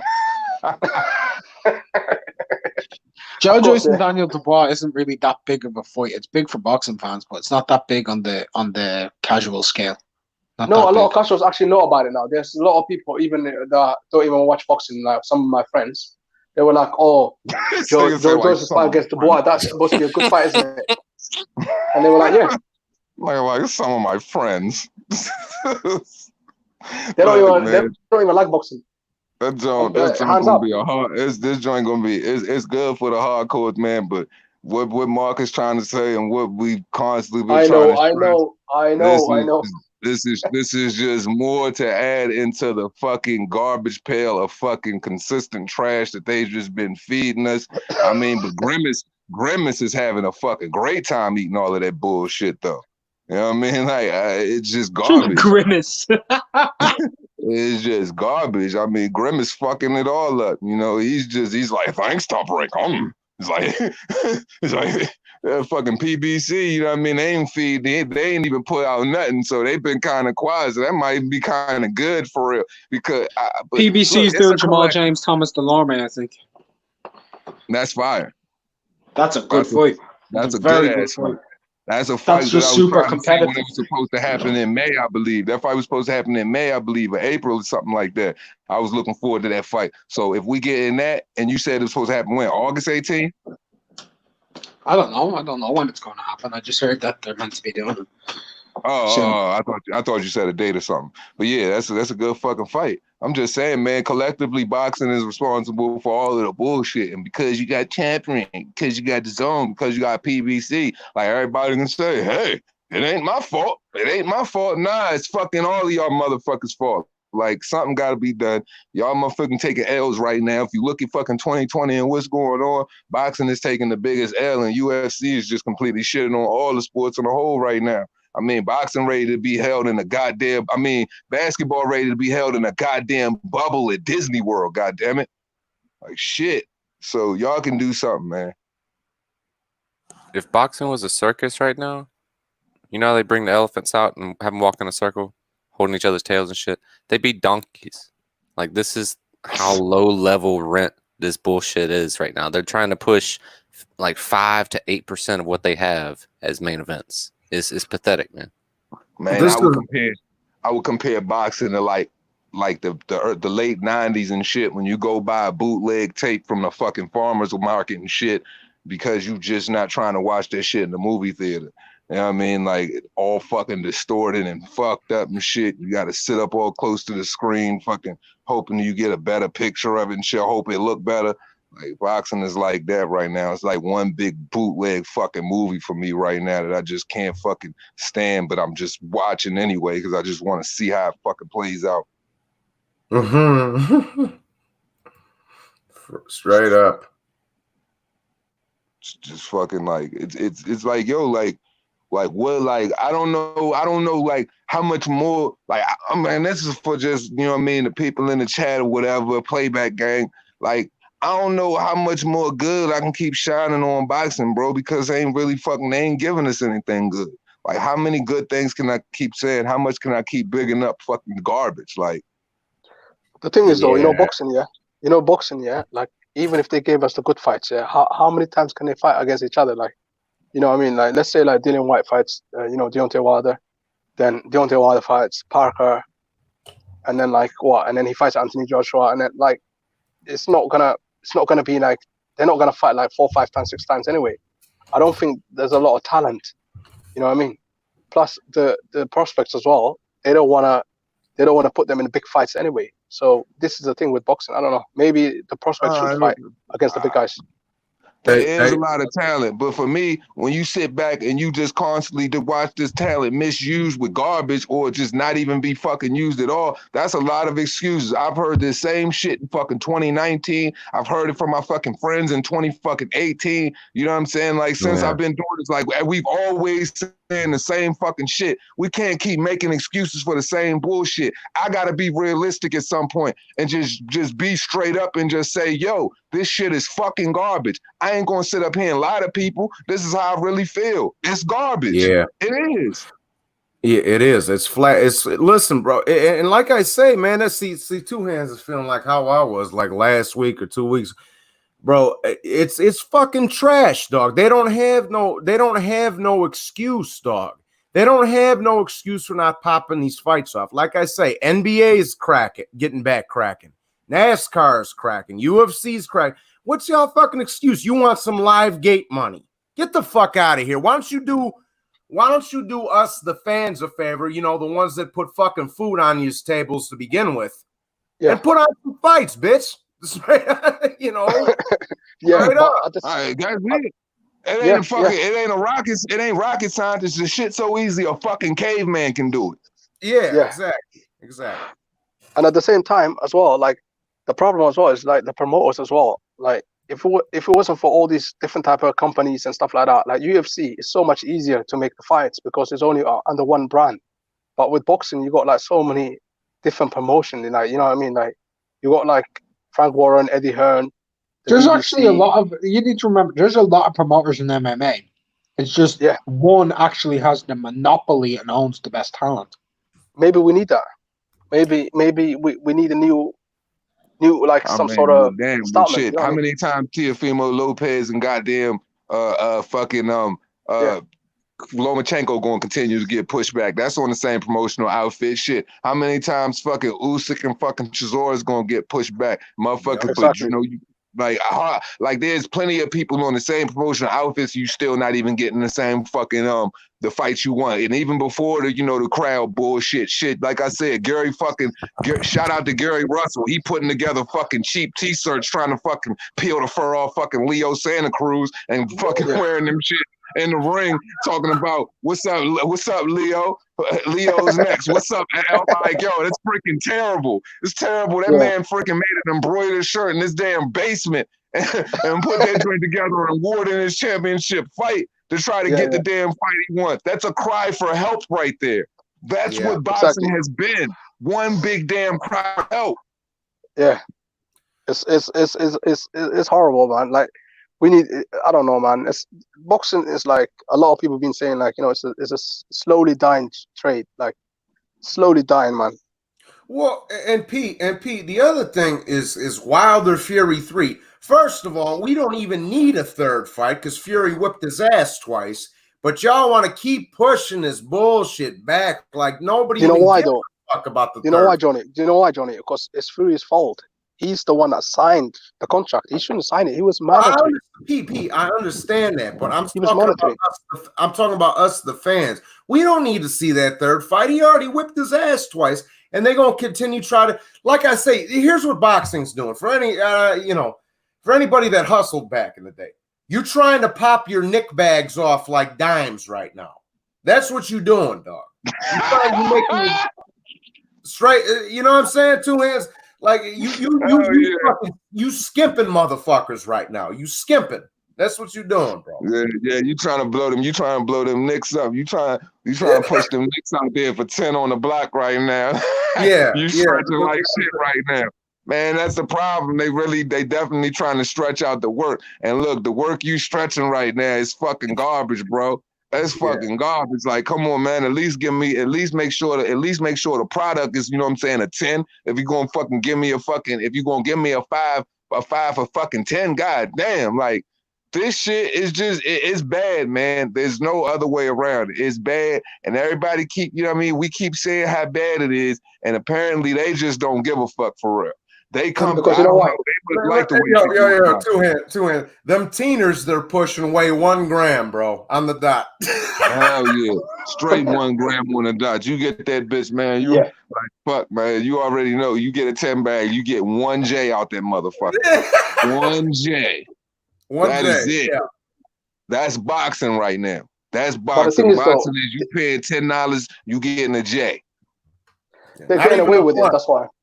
They're getting away with it because the money, they're still getting the money. So you ain't even getting a J for 10. You getting a 0.7 for 10 right now.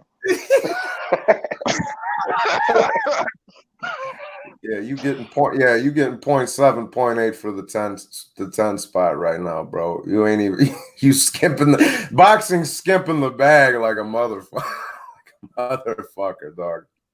Like you can't even get like the, you know what I mean? When do you ever see in boxing 3 to win, man? I've been waiting for it, man.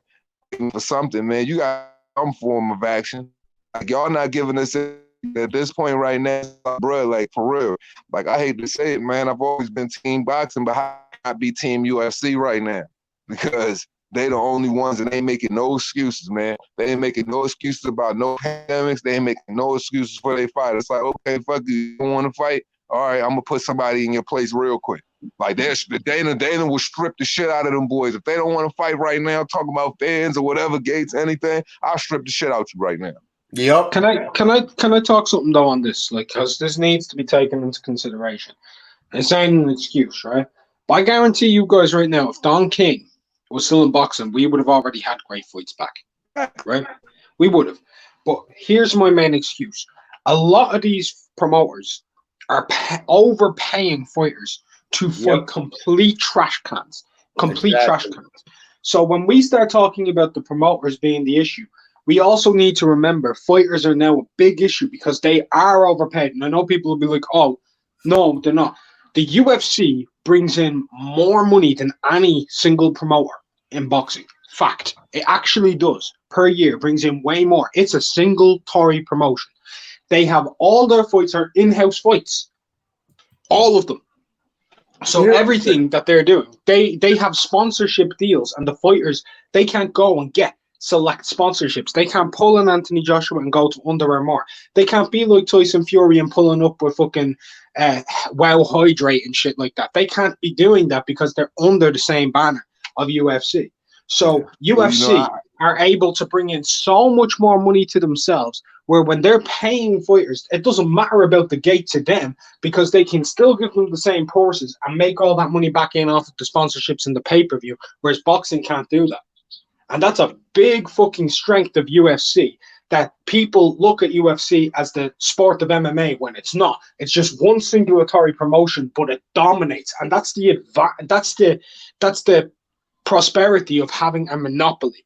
But at the same point, their fighters should not be fighting for the amount of money they're on in comparison to boxing. Because if you look at Shakur Stevenson getting 400 grand to fight Caballero, and yet you have guys like Eddie Alvarez getting 150 grand to fight Conor McGregor, that's disgusting. Well, you know, I've said several times, and even live yesterday, the conversation was based around, you know, the fact that the fighters make too much money. And I did a live a couple weeks ago saying that the fighters make too much money because you put fighters in a position of where, you know, they're going to sit up there and they're making their demands based off of those reasons. Well, they all getting prima donna purses, and now it's like, how can you pull back from it?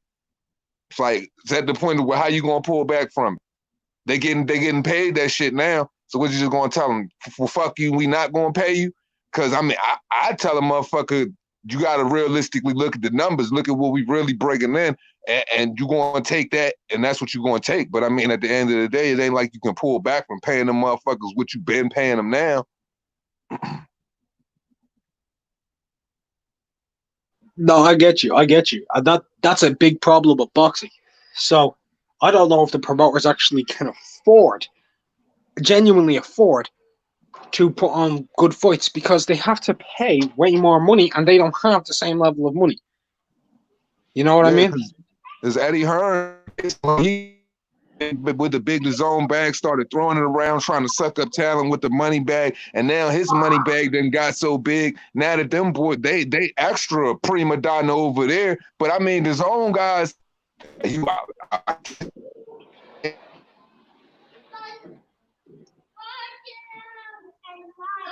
the zone was that trying to soak up all of the best talent they could. So now that just further increases the problem, because now it's an even bigger bag put on these fucking fighters because they know what they can get with DAZN. So they play that way with Eddie.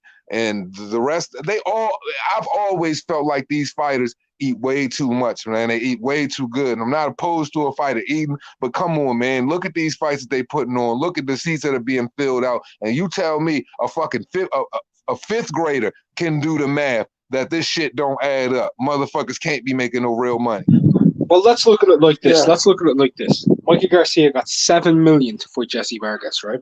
He got $7 million to see Jesse Vargas. More people are going to buy the UFC pay-per-view than people watched Mikey Garcia fight against Jesse Vargas. That's true. More people will. UFC is big now. It's big. So more people are going to watch it. And I'm pretty sure Masvidal and Usman are not going to be making $7 million. Hell no.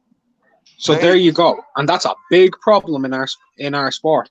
The overinflated amounts of pay in comparison to the UFC, because that means that the UFC are capable of putting on better fights for a lower end of money to retain more money on the back end to continue pumping out better fights, and they just have to deal with it. So they are the fan-friendly sport in terms of money, but they are not fighter-friendly in terms of money. Boxing is too fucking fighter-friendly in money, and it's not friendly to the fan anymore. But Mark, see, this is the thing, though, about the UFC. The UFC has more wiggle room because they're still kind of in the infancy of their career, to where, you know, fighters are still going to have to fucking go pull tooth and nail and fight for those better purses for, you know, marquee fighters, etc. on down the line, you know, where boxing has already went through that bullshit and they are where they are now with fucking the UFC. You know, Jorge pulled back. He wasn't even going to freaking fight. So I'm kind of curious to what he wanted to get paid originally and what his purse is going to be now, because Nate Diaz are getting, you know, the kind of purses he wants to see now based off of the shit he went through with Conor and his likeness and ability to fill seats up. So the UFC is still so fucking young that now that, their fighters are going to go back for it, but, like John Jones is fighting tooth and nail with the UFC about getting paid better, to where they're going to fucking pull back and be like, nah, we're not going to pay you motherfuckers, fuck y'all. So, and they're going to go through that process. But then when that's not going to be the problem anymore for those other fighters, if boxing keeps continuing the way it's going to be, what is that going to say about boxers, and what's that going to say about the UFC? Like, because like they're getting too much money. They're getting too much money. I think they should just like Steve Stevenson getting $400,000 dollars like for a fight that's not meaningful. Like, I mean, it's just, this is the thing, they're getting spoiled, and that's why these boxers, they only fight once or twice a year, because they get good money. Do you know what I mean? And the UFC, they fight more often. But then you got people like Amanda Serrano, where it makes no fucking sense for her demands when she was going to get $200K for a fight, when Claressa Shields' highest fucking payday was $300,000 on fighting fucking Habazin or whatever. Like, I can't get her name right. So it's like there's no excuse for that shit. No excuse. No, there is no excuse. And by the way, let's also look at this, right? Like, nearly everybody who watches both sports, even a little bit, most people know Justin Gaethje and most people know Tony Ferguson, right? They know those names. Yeah, of course. Right. Yeah, I know Tony Ferguson. Gaethje got $350K for beating Tony Ferguson, and Shakur Stevenson got $400K for fighting Caballero. That's a problem. And that was a headline pay-per-view. Yeah. A headline pay-per-view. Shakur wasn't even fighting in a world title fight. He moved up a weight division to fight against somebody no one ever heard of and made more money than Gaethje got for beating Tony Ferguson. That's a problem. That's going to make our sport so much harder to maintain, especially because there is now a competition. For 90 years, 100 years, there was zero competition in combat sports. Kickboxing wasn't a big thing. Boxing was. It goes back 100 plus years. People still talk about Ali. People talk about Tyson. People talk about Prime Mike Tyson, man. Imagine me telling you that that's 34 years ago. Is anybody even on this panel 34 years of age? Yeah. Oh, you 34, Two Hands? Yeah. Okay, so Two Hands was born during Mike Tyson's prime, right? That's how long ago it's been since we had shit that was going on good. Truthfully, truth be told, where they could make shit. Don King used to pull up on guys with a fucking briefcase filled with cash and say, pull out as much money as you can in one swoop, and that's your fight person. They did it. Now Dana White is Don King, only he's doing it in MMA, and he's got a monopoly on the sport, just like Don King had in the late 80s and the 90s.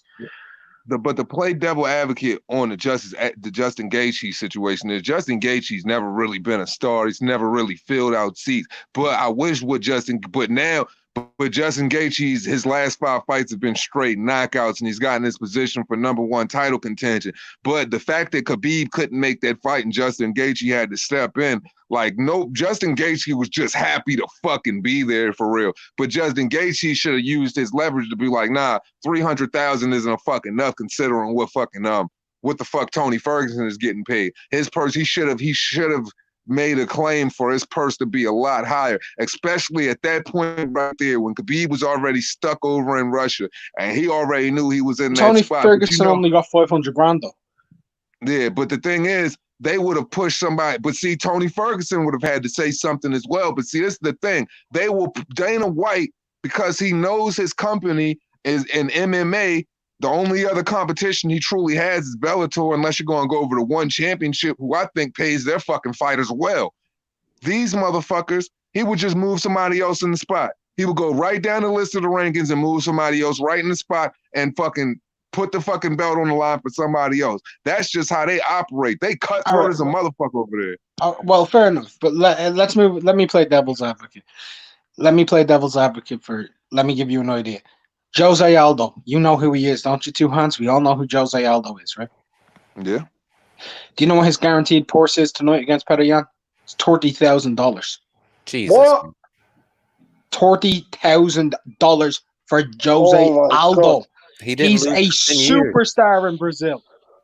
Wow. Yeah, he didn't lose for 10 years, but then after that fucking Conor fight, he did take he took a L to Cody Garbrandt, didn't he? Wow. Petr I'm taken Yan's back, getting man. a guaranteed payout of 70 grand tonight. That's just because I'm not justifying. I don't think Jose Aldo should get a purse that low. I think it's a disgrace to his legacy and all of that shit. He should never get paid that fucking low. But see, that's the type of fucking power Dana White knows he wields. And these are the things that motherfucking the fans don't really say shit about, and the fighters don't really motherfucking. And it ain't enough fighters really speaking out about how fucked up the pay scales are over there, bro. It's like the pay scales are fucked up for boxers where they're getting paid too much. And the pay scales are fucked up for the UFC where they're not making enough. And they're doing everything to where they should get fucking paid enough fucking as far as they blood, sweat, and tears and level of competition. It's just outrageous to me, man. How much bigger of a star do you have to be than Tony, man, to get paid? Like, bruh, the only people that are really breaking the bank over at the UFC is Khabib when he finally fucking fought Conor, and then he fucking started ushering in those type of paydays and saying he wasn't going to get paid no less than 7 figures per fight. Fucking, you got Conor motherfucking McGregor, you got Nate fucking Diaz, and now Jorge Masvidal after his demand. Like I said, I still want to see what he's getting paid, but now he's starting to bring fans in. Yeah, he's going to get paid too. But really, John Jones, he's sitting out now because he's not happy with his pay. So there's a lot of people that aren't making no fucking money at the UFC. Do you know the guaranteed purses of Max Holloway and Volkanovski tonight in a world title fight? I'm just giving an estimate. I would say for my hypothetical estimate, I'd say probably Bless probably making anywhere between 500,000 and maybe 700,000. Okay, so guaranteed purses, guaranteed money, yeah. $30,000 for Volkanovski and $35,000 for Holloway. Wow. Shakur Stevenson made more than 10 times what Volkanovski's guaranteed. More than 10 times fighting Caballero when he's fighting Holloway. And he beat the reigning champ. How is that justifiable when the Reebok contract for the Reebok sponsorship contract stipulates if you win over fucking 10 fights or 10 or 12 fights or something like that in the UFC, you'll make fucking 30,000 or 50. It's like 30,000 per fucking per fight for the sponsorship. But at the same time, you mean to tell me Max Holloway is barely making more than that piece of shit fucking Reebok sponsorship that Dana fucking White fucking threw on the backs of fucking everybody when they didn't want it? That's fucking terrible. Now, that's the guaranteed money. Winning bonus is not applicable. Promotional bonus, Volkanovski gets 10 grand. Holloway gets 20 for promotional bonus.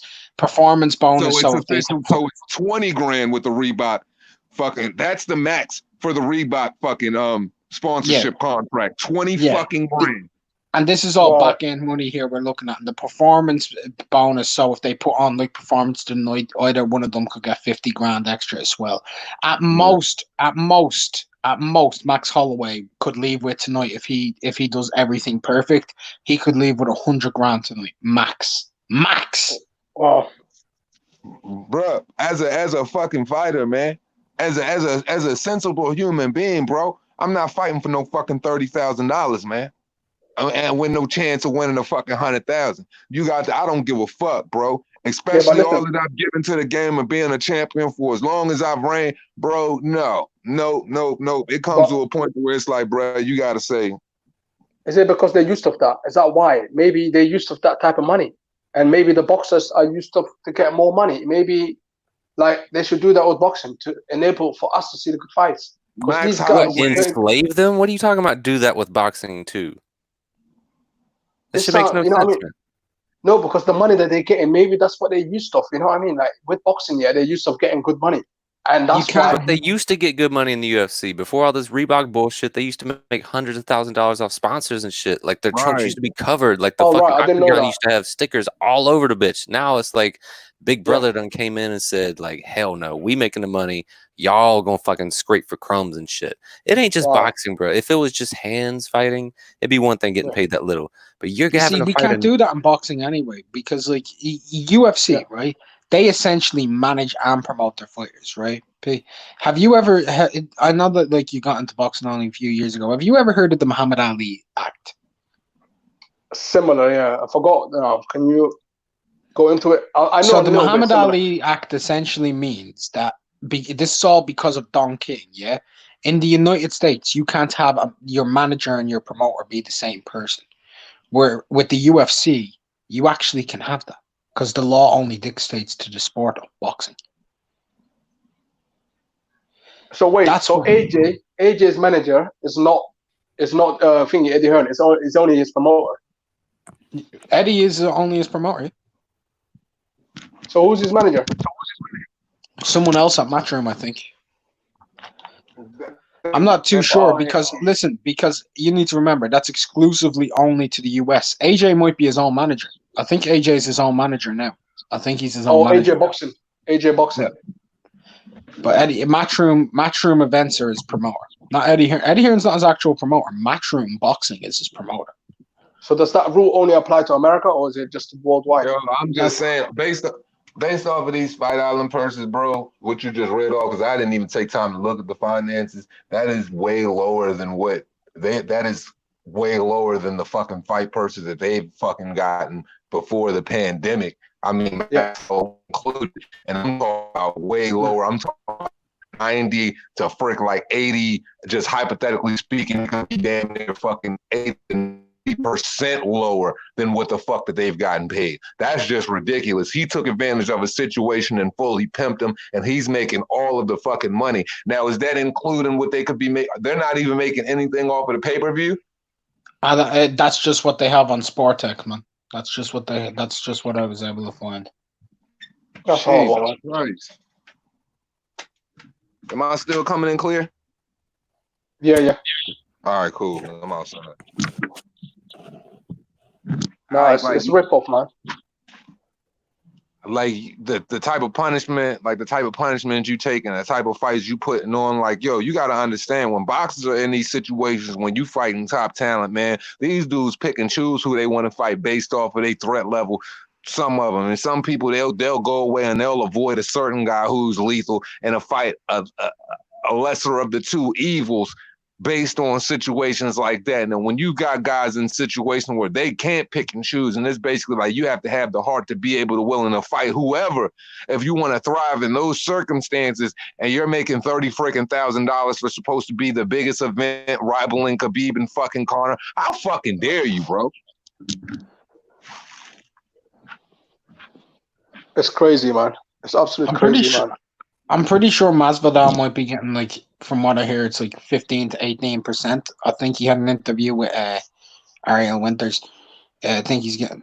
Oh, there it is on the screen. Yeah, Eric's got it right there. 18% pay-per-view, and I think it's $2 million guaranteed. And Dana always does that.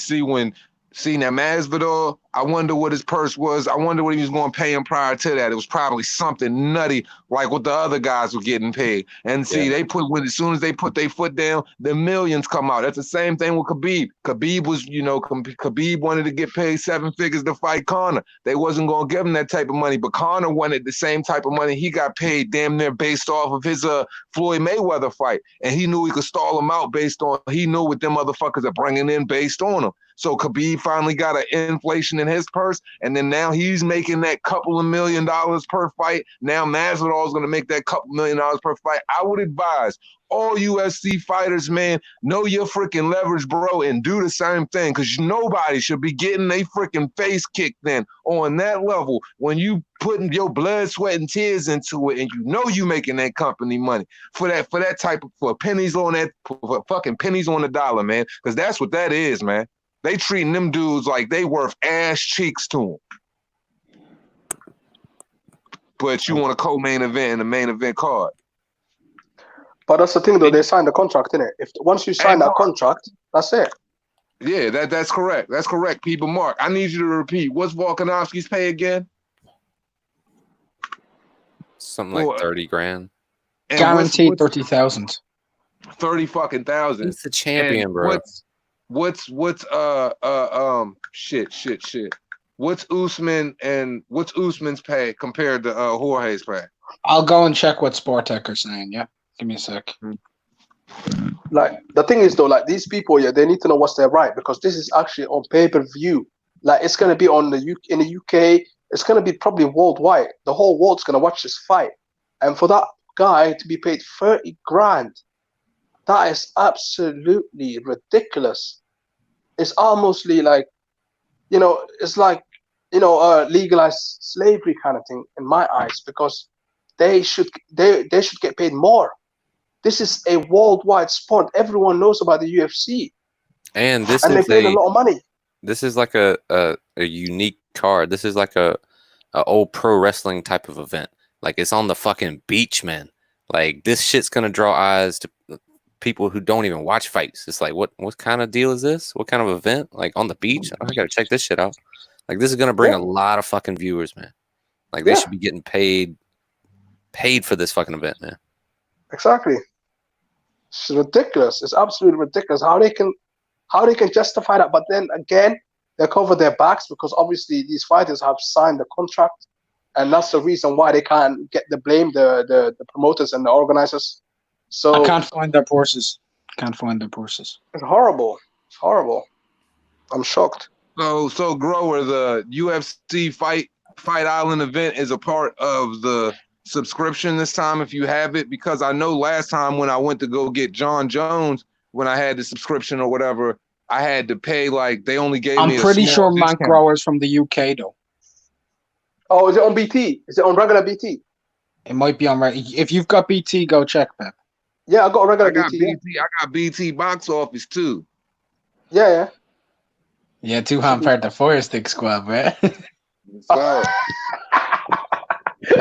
I be paying, but when, you know what I'm saying, when they be getting extra like that, I will switch over. I ain't even gonna lie. Because they try to double up on you. I could be wrong though with saying Matt Grower's from the UK. I just think he is because he's got the name Mank in there, which would mean Manchester. I got a feeling he's from the UK as well. It's ridiculous, isn't it? How these fighters are getting paid so low. This is a mega card. I've been seeing on YouTube a lot of people have been covering this fight. They've been talking about it. You know, I talked about it. That's how you know that this fight is big, because if you go through my channel's history, you won't find MMA, bro. And I'm from Ireland. Yeah. The biggest name in our country is an MMA fighter. And I don't talk about it at all. I'm talking about this card. Because this card, it's a good fucking card. I watch UFC as a casual, right? But I know this is a fucking good card. I know the fighters. I know every name on that card. I know Jan. I know Aldo. I know Volkanovski. I know Max Holloway. You get me? Like, I know Rose. I know Paige Van Sant. Yeah, and we talking about a straight up boxing fucking fanatic here that fucking, you know what I mean? We got to be all extremely excited about these fucking UFC cards and don't got shit to talk about boxing, bro. Like, man.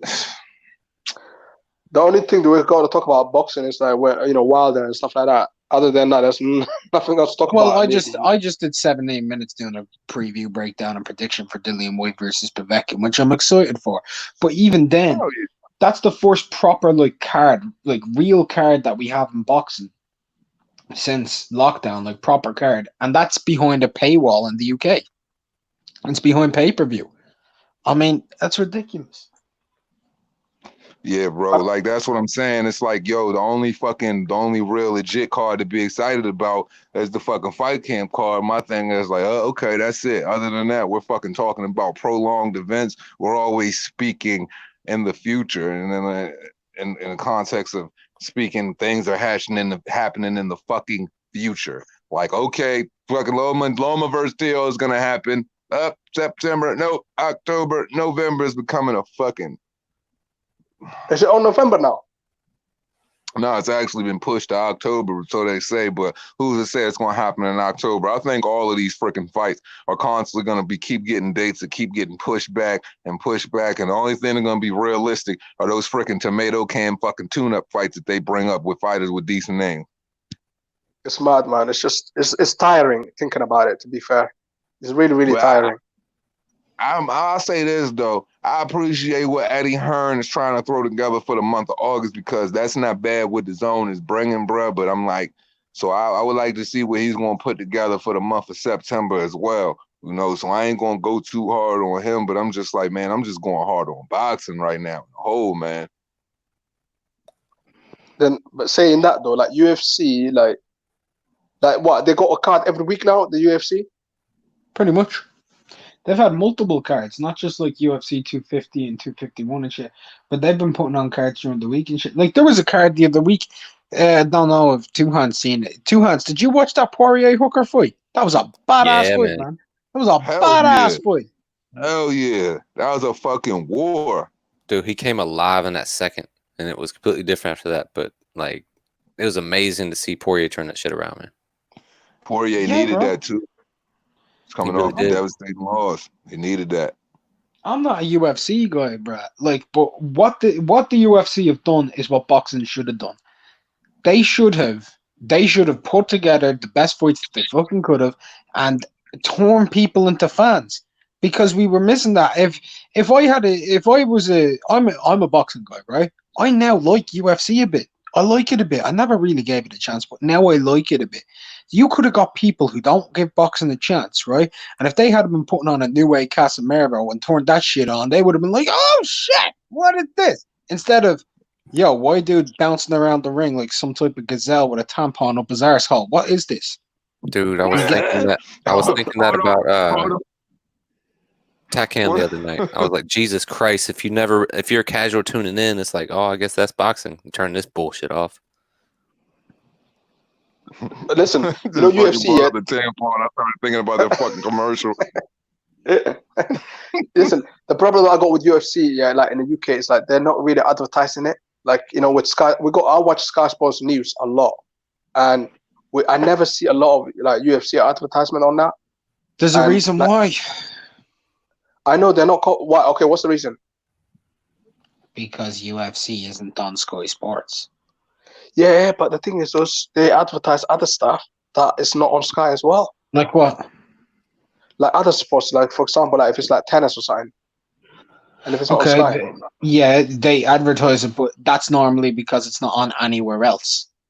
No, it's on like I believe it's on BBC One sometimes. The tennis, like Wimbledon. and So all yeah, that. they talk about Wimbledon because it's a big thing.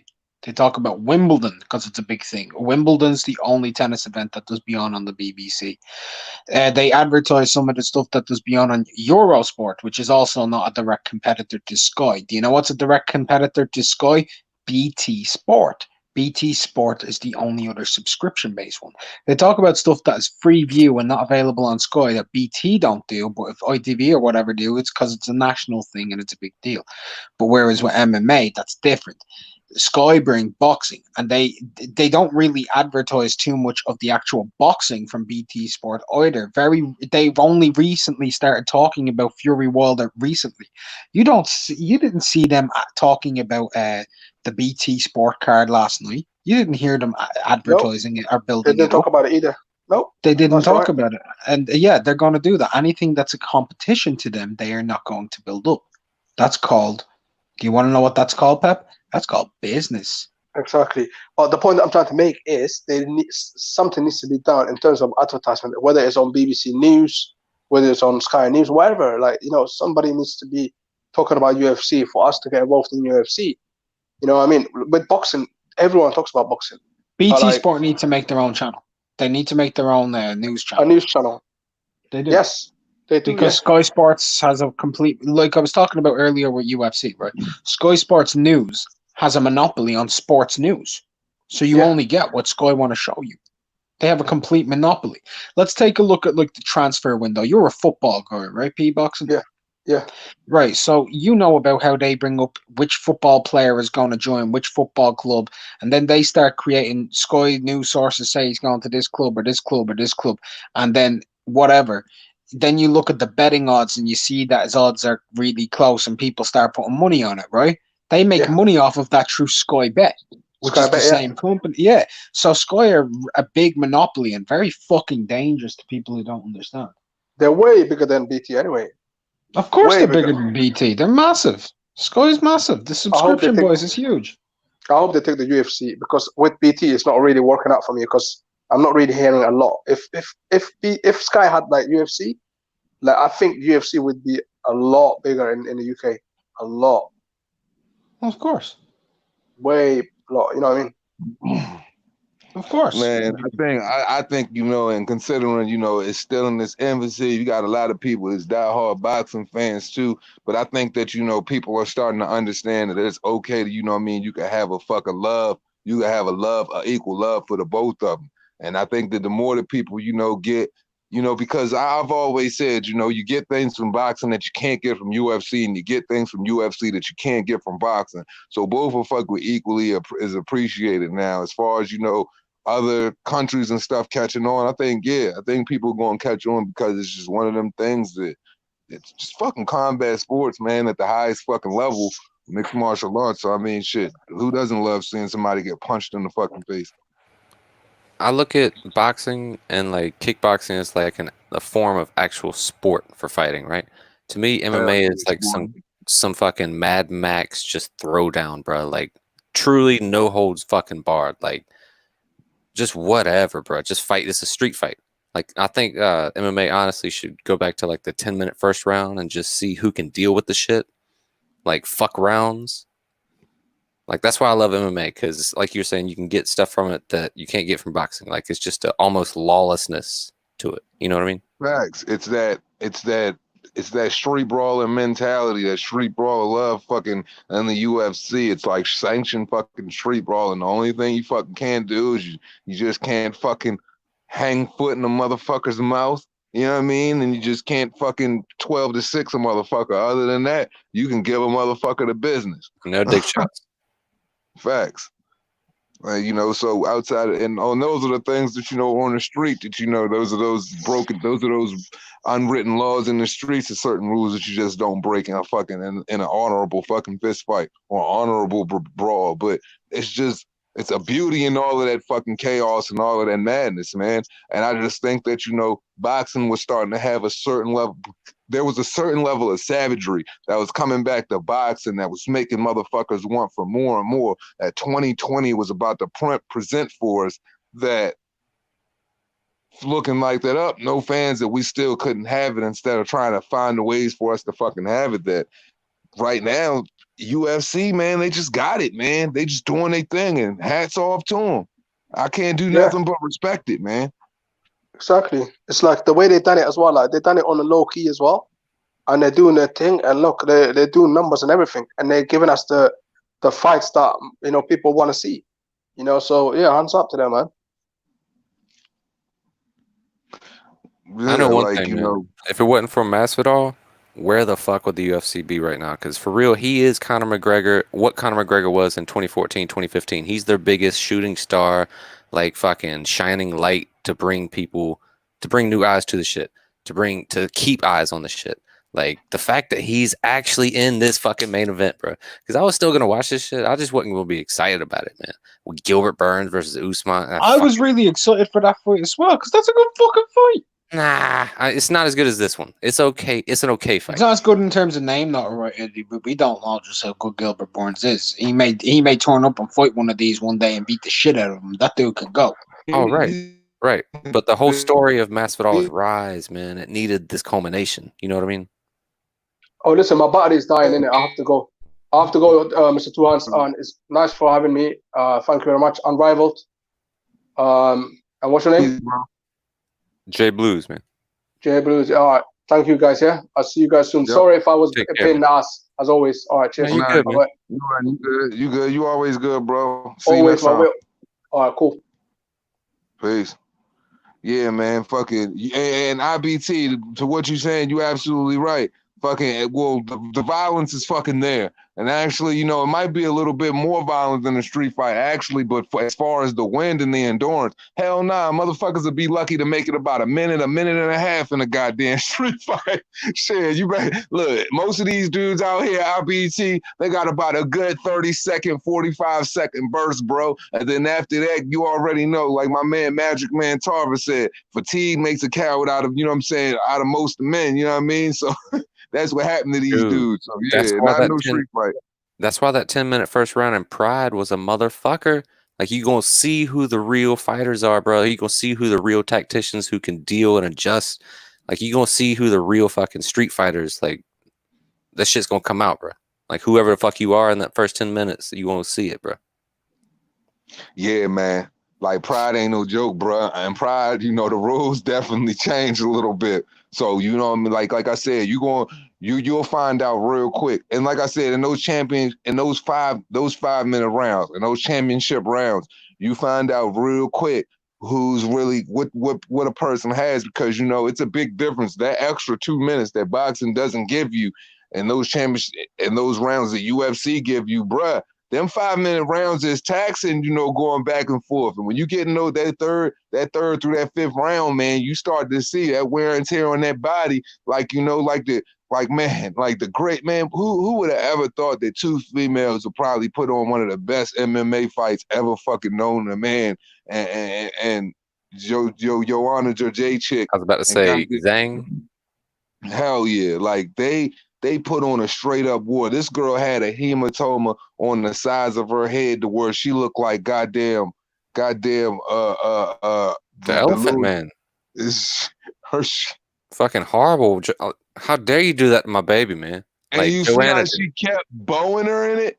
She was started to target her forehead. Like, it blew up, and then it's like her coach said, fuck it, just punch her right in the bubble. Pop that shit. Going through it, bro. Like, yo, oh man, like the head, bro.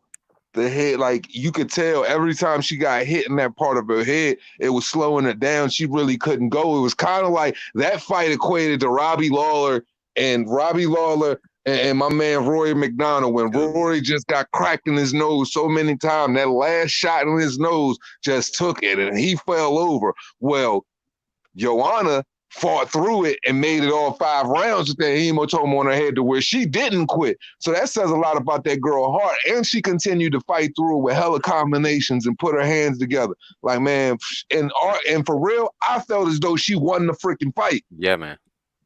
Like, I felt like she got robbed that night based on, you know, all the things put behind that girl and all the promotion that went into this Japanese girl and bringing her over and all of the money that Dana White done spent on trying to teach her all of this great English she's speaking.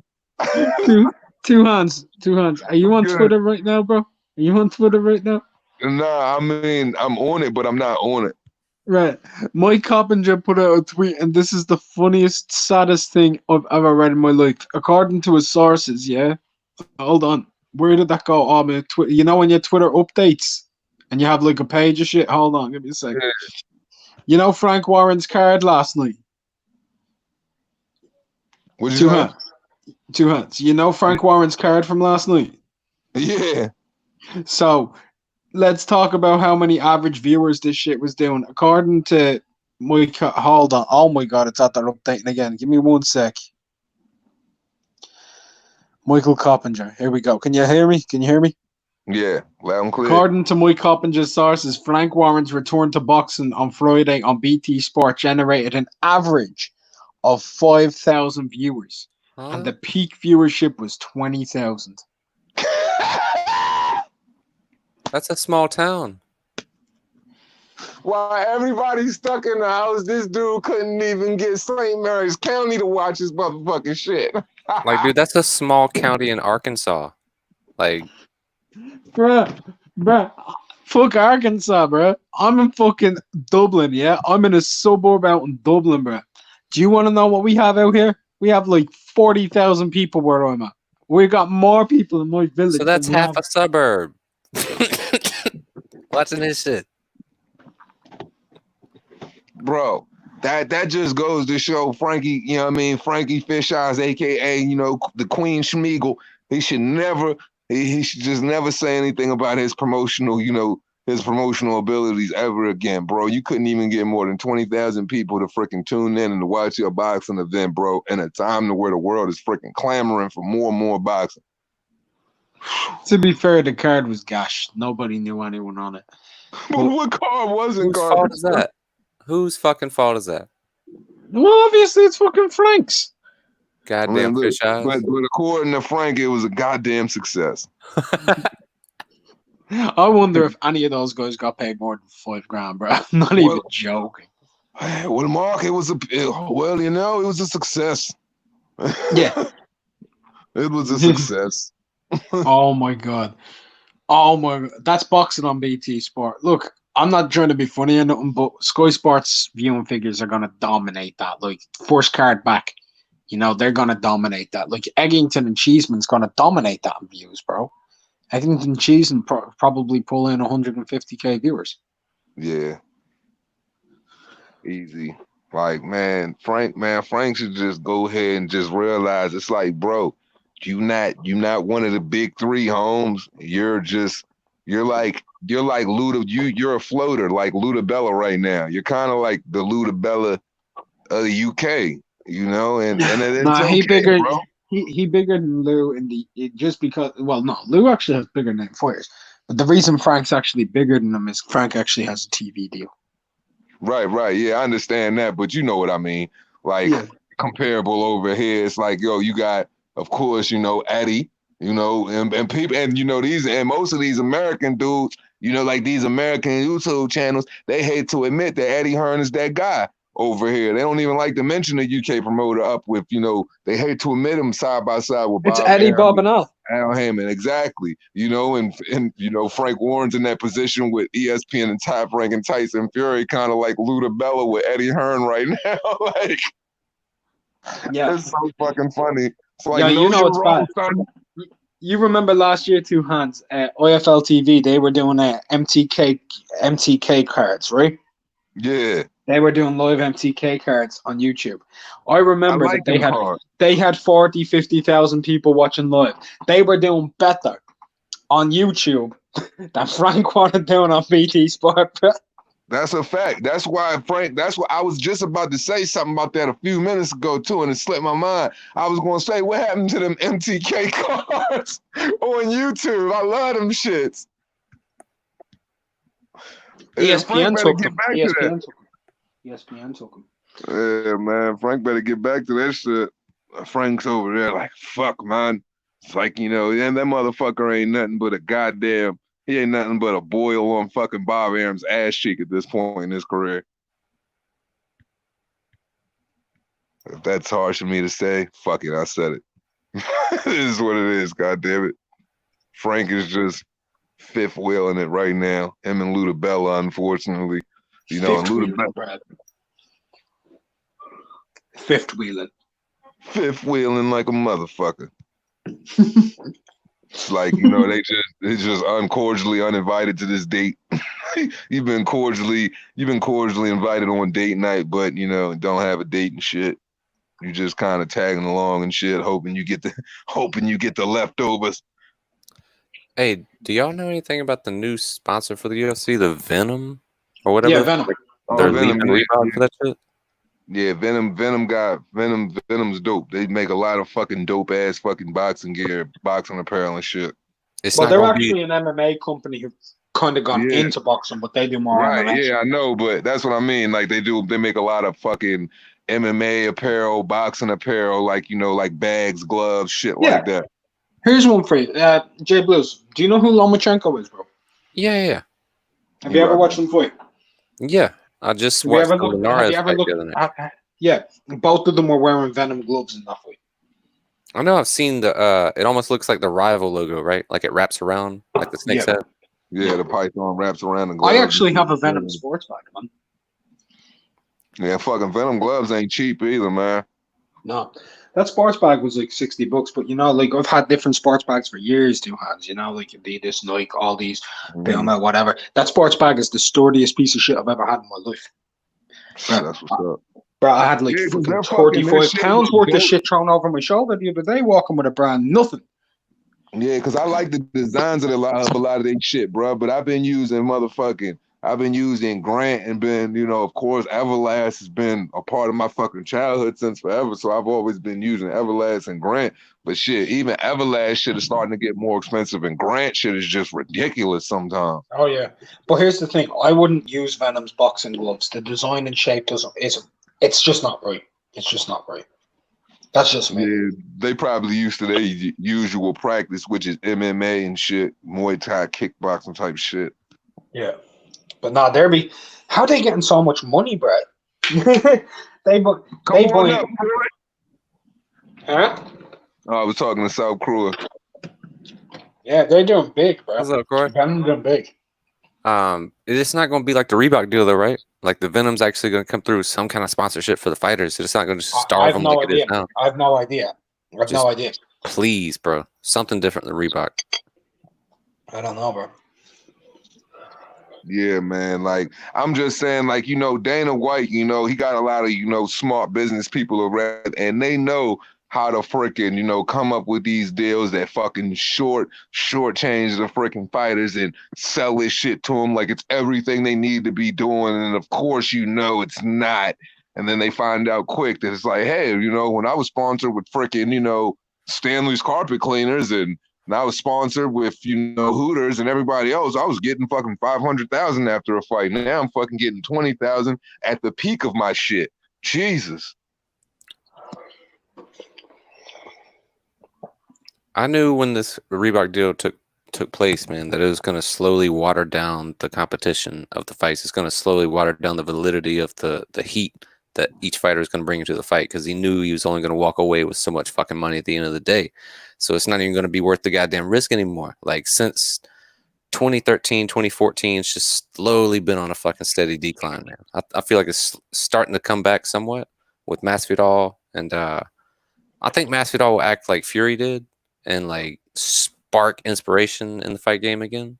Because as soon as you see that big of a star doing that big of a thing, like, it'll make you want to gravitate towards it and want to become a part of it. You know what I mean? It'll make you want to step your shit. Perfectly honest, it wasn't even Tyson Fury. That shit started with Anthony Joshua, for real. Anthony Joshua really blew the lid off of it. Tyson Fury what Tyson Fury came through and did, it was what Tyson Fury did to Deontay Wilder, I would say, in that second fight. It's what happened in the first fight started making people blood boil about boxing on my domestic scene in America. But then that second fight, the way he whooped his ass, that's what solidified it for American fans to be like, okay, we're gonna fuck with dude, because a good old ass whooping will make you mess with anybody on American soil when you do that to America's so-called guy. But Deontay Wilder wasn't even really America's guy like that. He was just the Fire Stick Warriors guy. But but all of that was just a domino. That was just a chain reaction of events happening, like from the Anthony Joshua buzz to the fights over in America between Deontay Wilder and Tyson Fury. It was just all coming full circle. So for all of this shit that happened in 2020, it kind of like really happened at a really bad fucking time.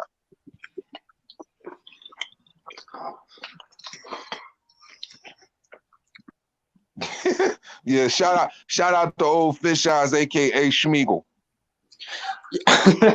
Yo, Two Hands, let me ask you a question, bro, right? Mm-hmm. As a boxing fan, let's say I take you back to late 90s, early 2000s, right? Mm-hmm. And I walk up to you and I say, yo, 20 years from now, America's going to have a world heavyweight champion who's made 10 title defenses, right, of his title. 10 title defenses. He's knocked out everybody he's walked into the ring, right? Everybody. Dude has 42 fights, 40 knockouts. He's 6'7".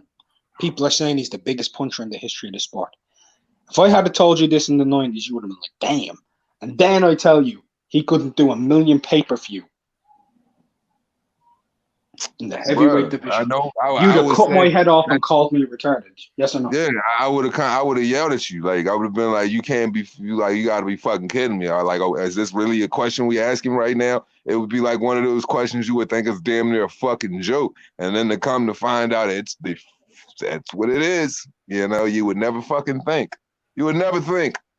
There's never in time, like you said, a 6'7" freaking champion that can't even sell out arena or fill out fucking anything. No, in the 90s to say something like that, I would have thought you were a joke. And it'd be perfectly crazy. And it's even more crazy that it couldn't fill out.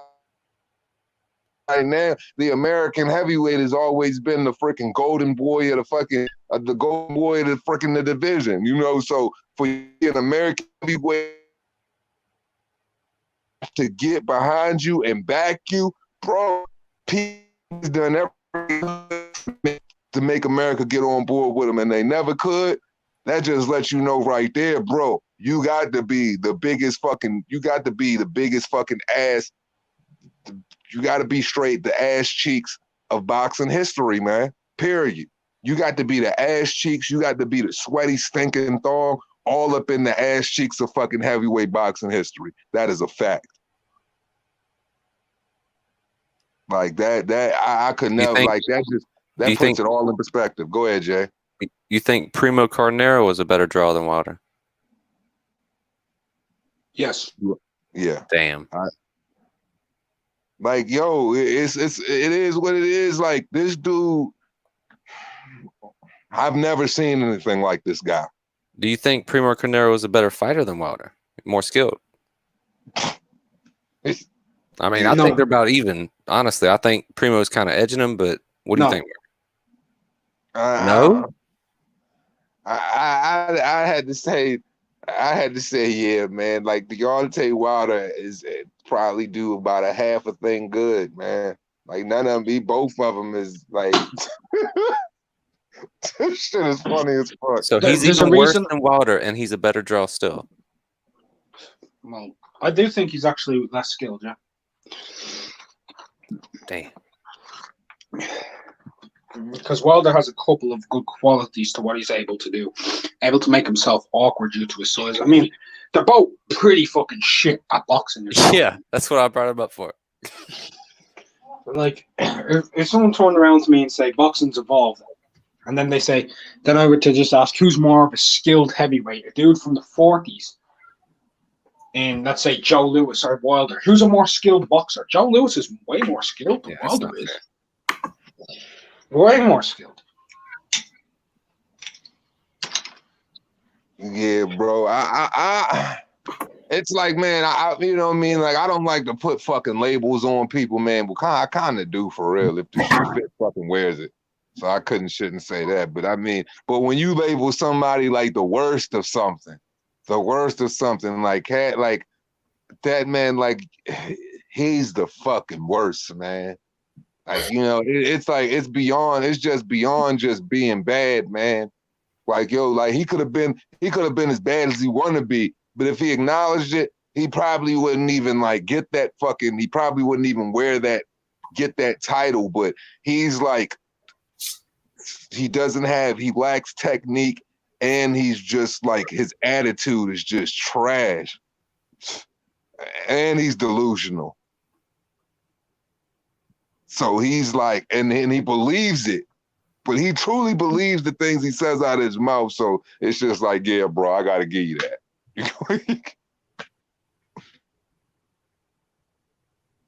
D. Jeff, salute. What's up, everybody? What's up, Mr. Two Hands? Man, what's good, bro? How you feeling? I'm good. Who else is that on the panel? I see Mark. What's up, Mark? Jay Blues. Jay Blues. What's up, Jay? Yeah, man. Who we talking about here? Y'all talking about Wilder? Well, you know, we were talking, the whole conversation was just based around, just 2020 boxing and the whole UFC, and just how, I'm literally at the point where I can't make any excuses for fucking boxing, and boxing just ain't really doing what it do. But the conversation we were just having right now was just, Mark asked me a question. It was like saying in, the late 90s, early 2000s, if he was to ever say that we would have an American champion at 6'7" with 10 title fucking defenses, that can't fill out a fucking arena, would I believe it? With 40 knockouts and 42 fights, and he can't crack a million pay-per-view and can't fill out an arena, what would you have said to me? If I told you that in the 90s. That would be impossible. I would say, I hate, okay, well, let me say this. Highly improbable. And this is why. First and foremost, with the way Don King and Bob Arum was moving, to be honest, I don't think Wilder would have ever been put in that spotlight, because they know that they needed lions at that time. And unless that dude was willing to train and, perfect that right hand, get a jab, establish footwork during that time. One thing about Bob Arum, that dude got an eye for talent. He always has, right? So Wilder is trash, and he would have remained trash. He would have never gotten to that point. But let's say hypothetically he got to that point where he had some type of notice or anything like that. The reason I say it's highly improbable that he would have been at that status 10 title defenses and couldn't fill out an arena because they were better promoters back then. So they would have promoted the shit out of that. I always say, how the hell did Golden Boy miss an American champion, trash or not, 30 for 30 and put no promotion behind that? He should have been a star. He should have been up there with AJ, regardless of who he fought. Just because he's an American champion, 30 for 30. So the fact that Arum and Don King were such great promoters, had good eye for talent, highly improbable that ever would have been the case in the 90s. Yo, shout out to Mr. Two Hands. This is your boy El Jefe, man. It's a great show so far, man. OG Hefe in the motherfucking building. What's good? Yeah, man. I don't know if you guys saw. I just saw it right now, bro. Supposedly AJ and Tyson Fury are coming out on the new UFC game, man. Yeah, we saw that. Shout out to them. Yeah, we was talking about that shit earlier. How you feel I'm about that, pissed man? off. I'm kind of pissed off because they didn't put Wilder in there, but yeah, man. So what's that say about? What's that say? What does that say to you, El Jefe, about Deontay Wilder and the fact that he's not in the UFC 4 game? It just says the system is against Deontay Wilder, bro, and he should do the best to beat Tyson Fury in the third fight, bro. Like, so he can get on the so he can possibly get on the UFC 5th game. Is that what you're saying? Yeah, bro. Because we need a new fight night, bro. I'm gonna be buying the UFC game. Just, you know what I'm saying, because I need a combat sport game, bro. Man. I want to ask you a realistic question about boxing in a whole. Since we here right now, how does that make? What does that say to you about two of the biggest heavyweights in boxing being in the new UFC game, and boxing doesn't even have its own fucking game, man? How do you feel about that? I'm starting to see a transition, bro. I really am starting to think UFC is starting to take over the combat sport game in America, bro. I feel UFC, the organization, how they move, bro. The media coverage they're getting, the fans, like I'm starting to hear like even casuals, bro, like talk about the UFC, talk about their fighters, bro. We got a dude with 13 losses, bro. 13 losses, bro. About to be one of the biggest fights of the year, bro. I think it might break 1 million pay-per-views, bro. But it just shows you, man, the organization, the movement, just the whole style, bro. It's kind of growing while boxing is dwindling, bro. Boxing it's looking worse. There's always more beefs between promoters, managers, not wanting to make the fights. The culture of boxing, there's no unity. Everything's about I don't even know what everything's about now, bro. Everybody's just doing their own thing. So many beefs, so many back and forths. Yeah. LFA, you there? Oh shit, my connection might be slipping. Nah, I can hear you.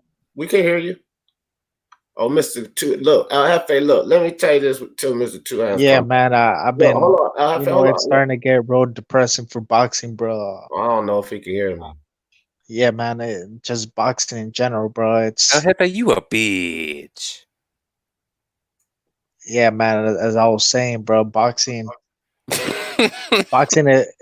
Boxing, you know, it's a sad place, bro. It really is, bro.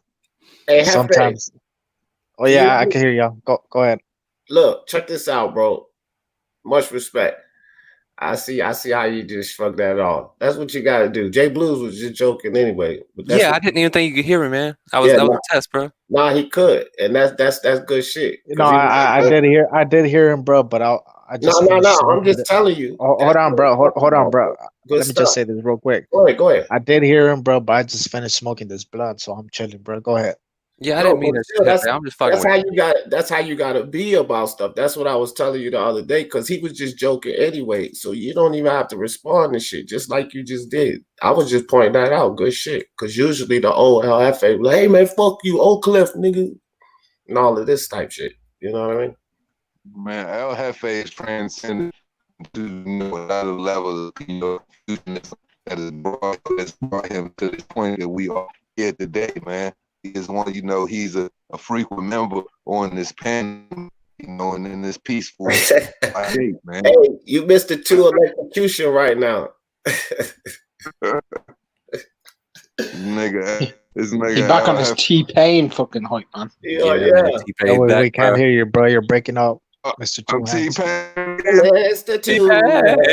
I'm T-Pain. Yeah, man. As I was saying, bro, the it's the two, penitentiary, man. bro. The penitentiary changes many people, bro. Like I could tell you life stories of the penitentiary, bro. But this ain't the show, man. Yeah. Let's talk boxing. Look, I want to ask you this about boxing and UFC, about one of your comments, right? Look, man. First off, I hear what you're saying. Like the UFC is gaining traction on boxing, but I want to explain to people why boxing has survived for so many years, even through worse turmoil, I believe, than we're in today. We're in turmoil right now, but I think it was a time when boxing was in a worse position, but I digress. Boxing is a global sport, and yes, it's screwed in America. Yeah, sure. But boxing shall always go on. And as America does, when the opportunity arises for boxing to regain traction, America jumps back on it. And the sport is so huge that it immediately takes its place where it was before because it's too big. It's too many competitors. The lineage of boxing, it goes back way too long. And that sport thrives in America as far as funding and all of that, but it doesn't rely on America to survive. And for that fact, people need to stop getting overzealous about what the UFC is doing. I'm a huge UFC fan, and I love the traction that is gaining on boxing. I love it. But let's be realistic about it. Boxing will survive. It'll get through this turmoil. Sure, it will. The only reason UFC is making any kind of headway is because boxing is stopping. It's literally being stifled in its tracks. As soon as boxing gets back going again, it's not really a competition, man. A great boxing fight versus a great boxing contest versus a great MMA contest, in my opinion, doesn't match up. It's the aesthetic, it's the level to it, man. Like there's levels of thought to it. There's more to analyze. There's more to enjoy. Like it's different, man. Like there's so many more levels to it. It's more but look at this. Jay Blues. That's your name, right? Jay Blues. Yeah, man. Okay, Jay Blues, bro. Boxing is like having blue balls, bro. It's like you're in a constant state of blue balls, bro. Always waiting to get some pussy. Always waiting. Wow, UFC, bro. UFC is like that fat broad that you can bang every day, bro. Yo, hold on. Is that El Jefe? Yeah, Yeah, bro. El Jefe, that's the greatest analogy ever, bro. That's the best analogy you've ever done, bro. Bro, that was classic El Jefe. My God. That joint was like a fuck you, fuck you, fuck El Jefe, you. look, I want you to Cool. look, El I'm Jefe. out. That shit was so sweet. That shit was so sweet. I want you to stop right there and let us expound on that. I don't even want you to mess that up, dog. That shit was classic right there, bro. Damn. Yo, El Jefe, can I use that in a video, bro? Yeah, bro. Go ahead, bro. UFC's like that fat bitch just let you smash. No problems. No questions. It's true. It's true, though, bro. It's Perfect true. Everything he analogy. said is perfect. UFC's like that fat bitch tries to blow you in a graveyard. That's crazy. My brother South Croy just said it's like he heard Wilder on an interview saying how he brought back the excitement. It's The like boxing Fucking hell. El Jefe is back, baby. So I'm talking. Man, El Jefe in the building. El Jefe in the building, and boxing is giving it blue balls, bitches. Yeah, man. That's facts, bro. It's like, come on, bro. Like, what big fights are we waiting for in boxing, bro? Like, the only one we could think about is that we think it's gonna happen. It's Fury versus Wilder, the trilogy. Other than that, bro, like, we're not gonna get Charlo Canelo. We ain't gonna get Teofimo Lomachenko. We ain't gonna get Ryan Garcia, Devin Haney, bro. Like these fights, they're over marinating, bro. Yeah. Yeah, I Hell yeah, agree, boxing man. need to stop fucking with the fat chicks. Yeah, man. Yeah, We I love fat agree. chicks on this side, bro. But check this out though. Check this out though. When we look at the, let's say, the top 10, the most selling boxing matches, right? And you look at where UFC is at this point. This Masvidal Usman fight is probably the biggest thing that they can make right now. This is huge. I don't even see another fight in the UFC that they can make right now that would outsell this. Okay. This is not even going to hit the top 10. When will the UFC get to the point where they ever see Floyd Pack, Tyson? Tyson's on that list. Floyd's on the list, hell, 4 or 5 times. But in the top 10, when will UFC get to the point where they can scratch the surface of the top 10 of boxing? And the only thing you got to think Conor about with McGregor. boxing is that they have to just regain traction at this point. Not really Conor come up McGregor. as a sport, just regain traction. So when will UFC get to the point where they can even scratch the surface of the top? Conor McGregor.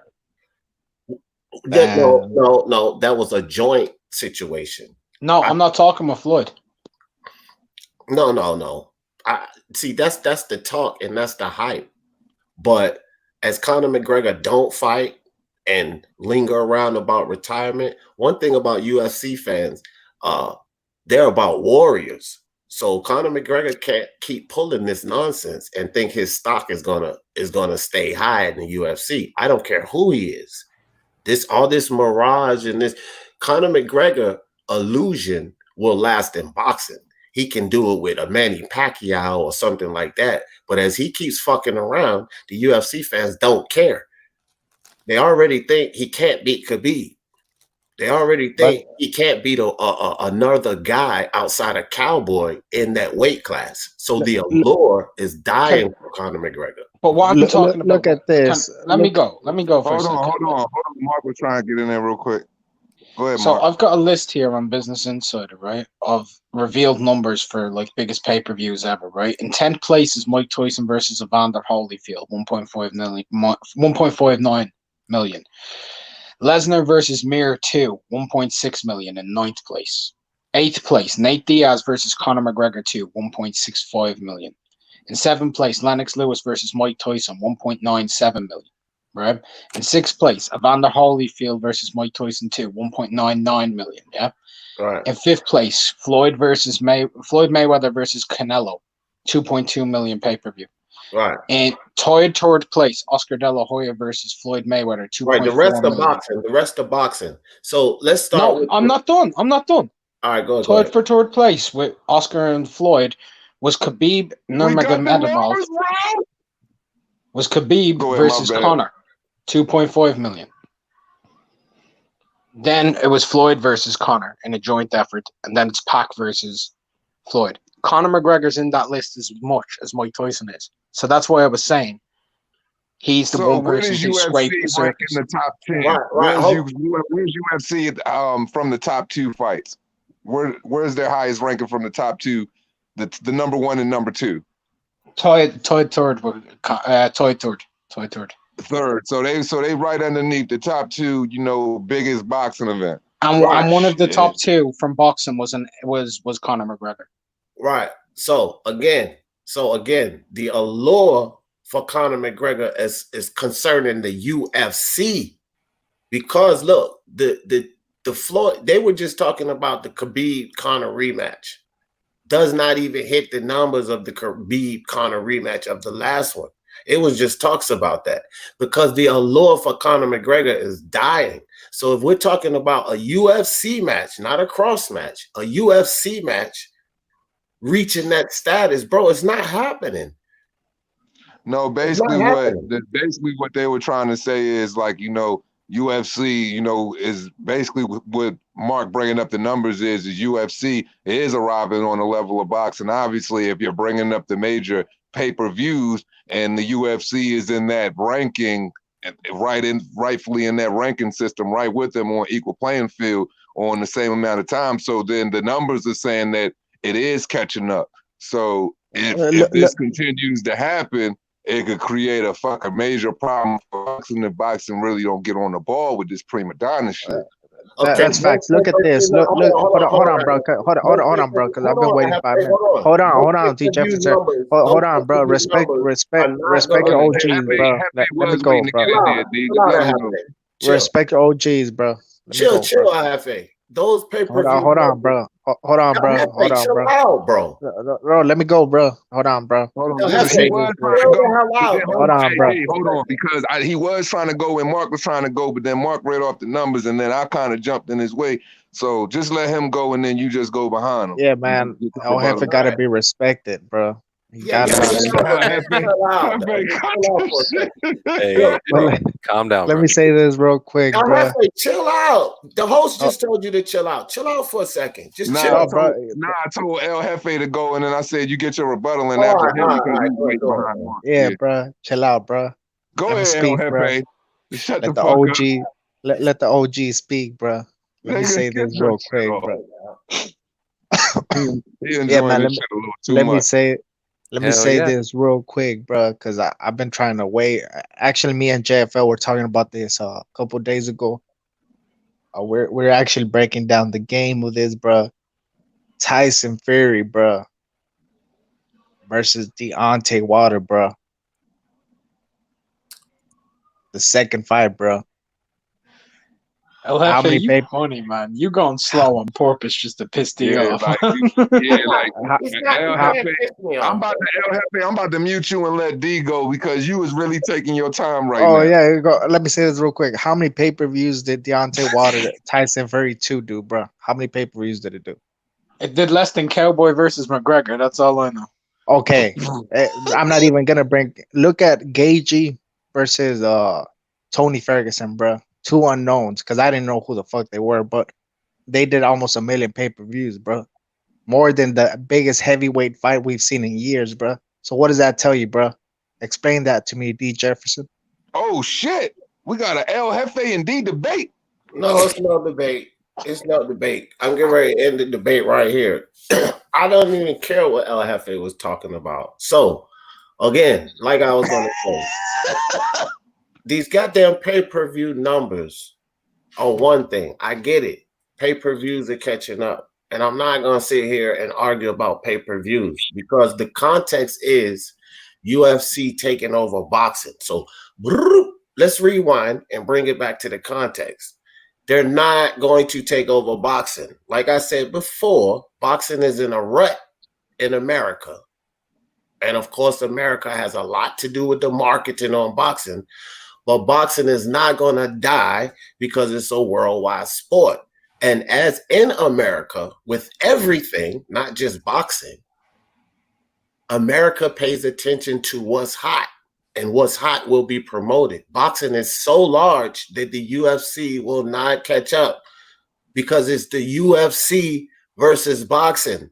Dana White and that little organization of those little bit of fighters that are unhappy with the money they're making has a long fucking way to go before they overtake boxing.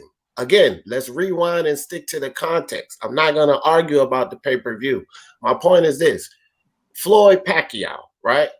Not Conor Floyd in a cross boxing UFC. Floyd Pacquiao, those numbers, when does the UFC singly see that? Especially with a dying Conor McGregor.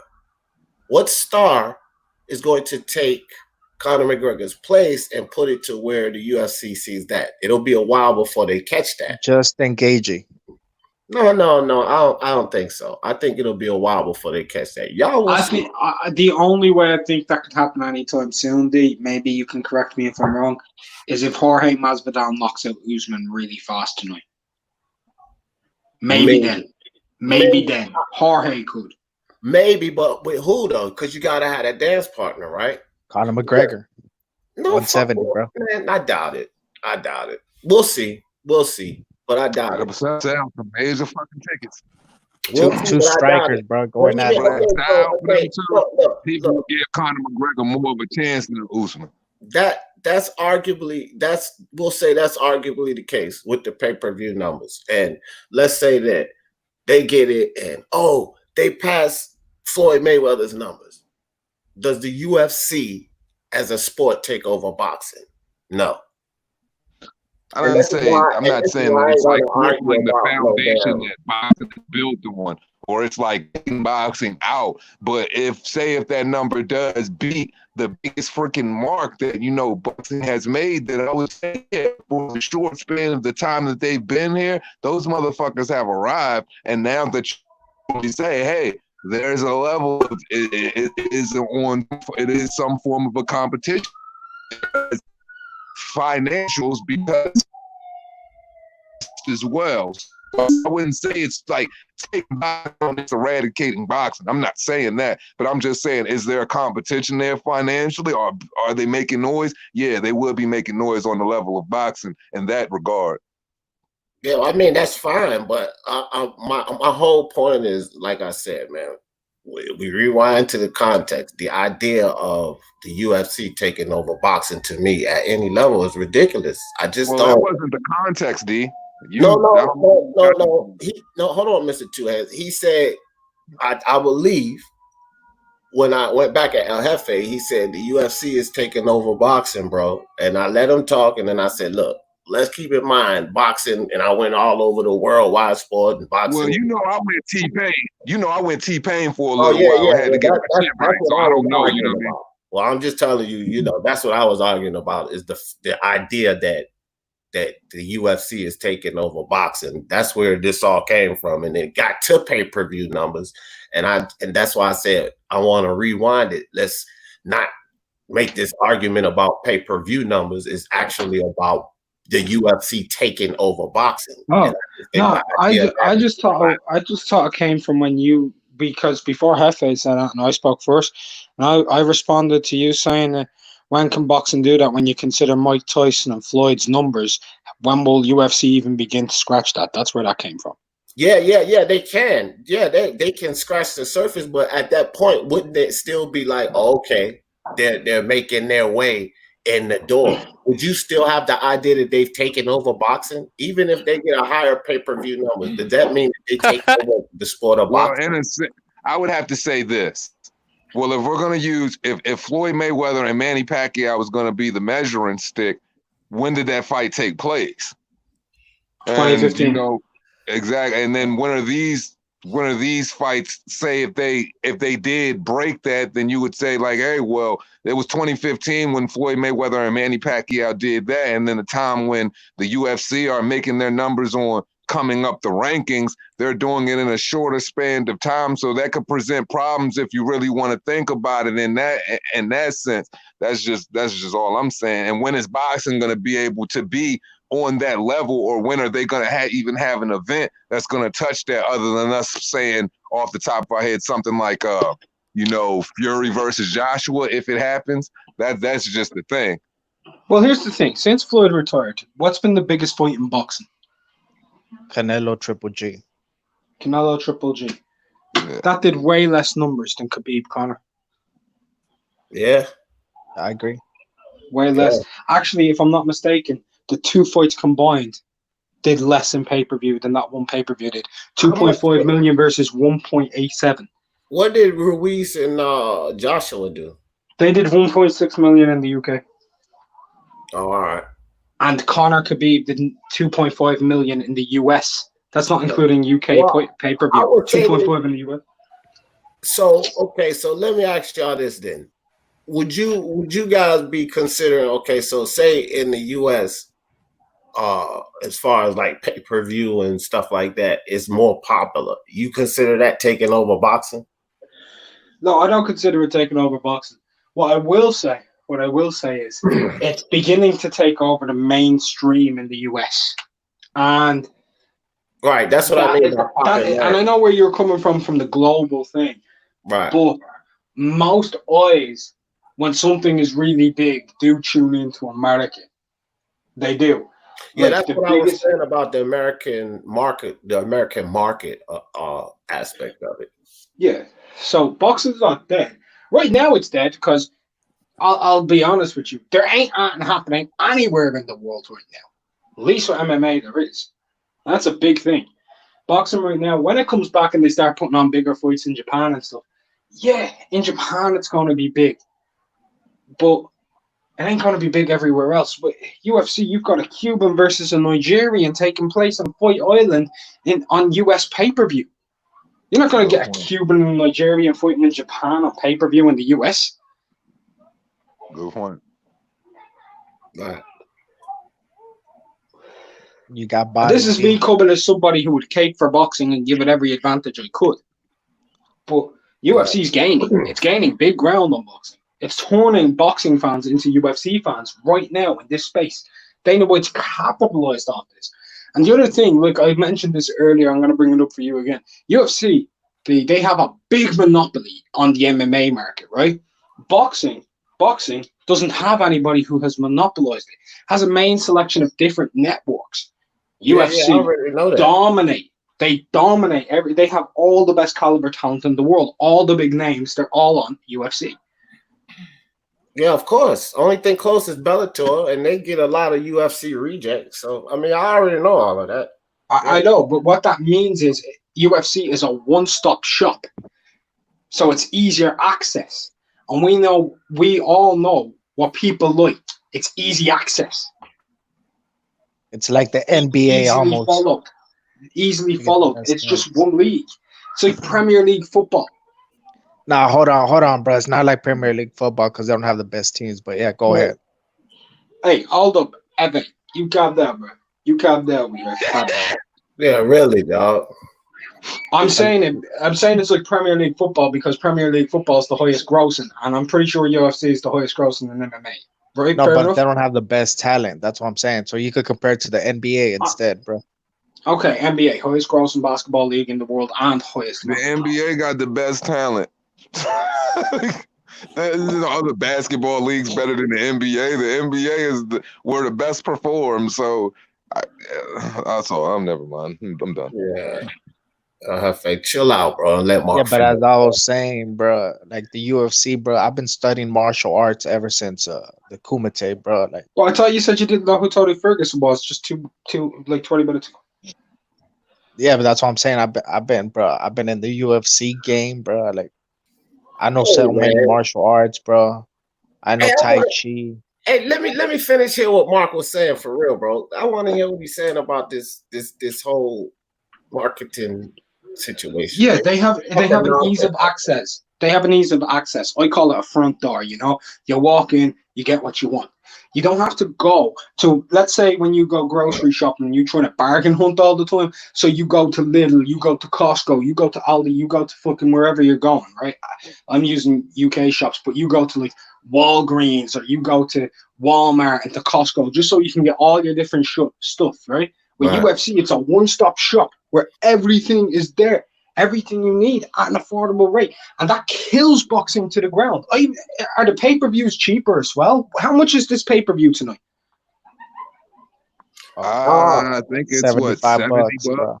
So it's the same price. It's the exact same price. The only difference is everybody fighting is top 10 in their sport.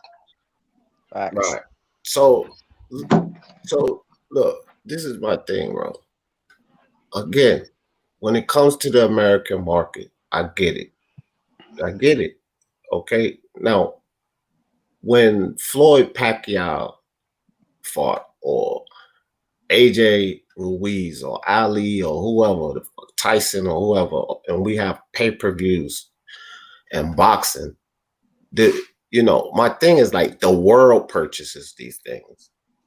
With the UFC, is hot in America, and I get that. Like this, that's why I really don't want to debate the pay-per-view aspect of it. I'm trying to say as far as taking over the sport of boxing, just like you mentioned, Mark, pay-per-views like Cecilia Burgess or Serrano, pay-per-views in their country.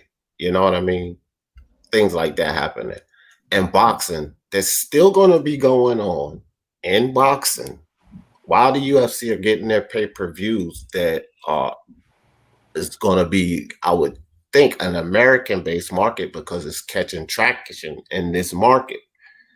Boxing is, as we say, dead and died out right now, especially with all the foolishness that's going on. But the sport of boxing on the global scale is still, is alive. So when boxing repairs, and we know boxing will repair because it ain't going to die out altogether, America gets back on what's hot. Once boxing gets hot again and these fights get big and these young guns are fighting each other and everything is everything, boxing gets back where it is and the world pays for these fights again. So in this market, I guess pay-per-view could rise or fall right now, but in this market, especially of pay-per-view, and when boxing gets back to where it needs to be, those numbers will immediately dwarf, in my opinion, whatever the UFC is putting up right now. Because not only will they thrive in the American market, because now it gives the Americans the chance, oh, boxing back, they're hype, they're seeing all of this, but the world is still paying too. So these 2.2 million and all of these, those will be numbers that will be dwarfed. The reason boxing set those marks is because it's a world sport. And the UFC is gaining traction in this market.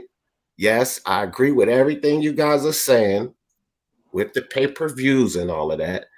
But when I think of the idea of UFC taking over boxing, and I look at all of these things, I don't see it. That's just my idea on it. If I'm wrong, I'm wrong. I just don't see it.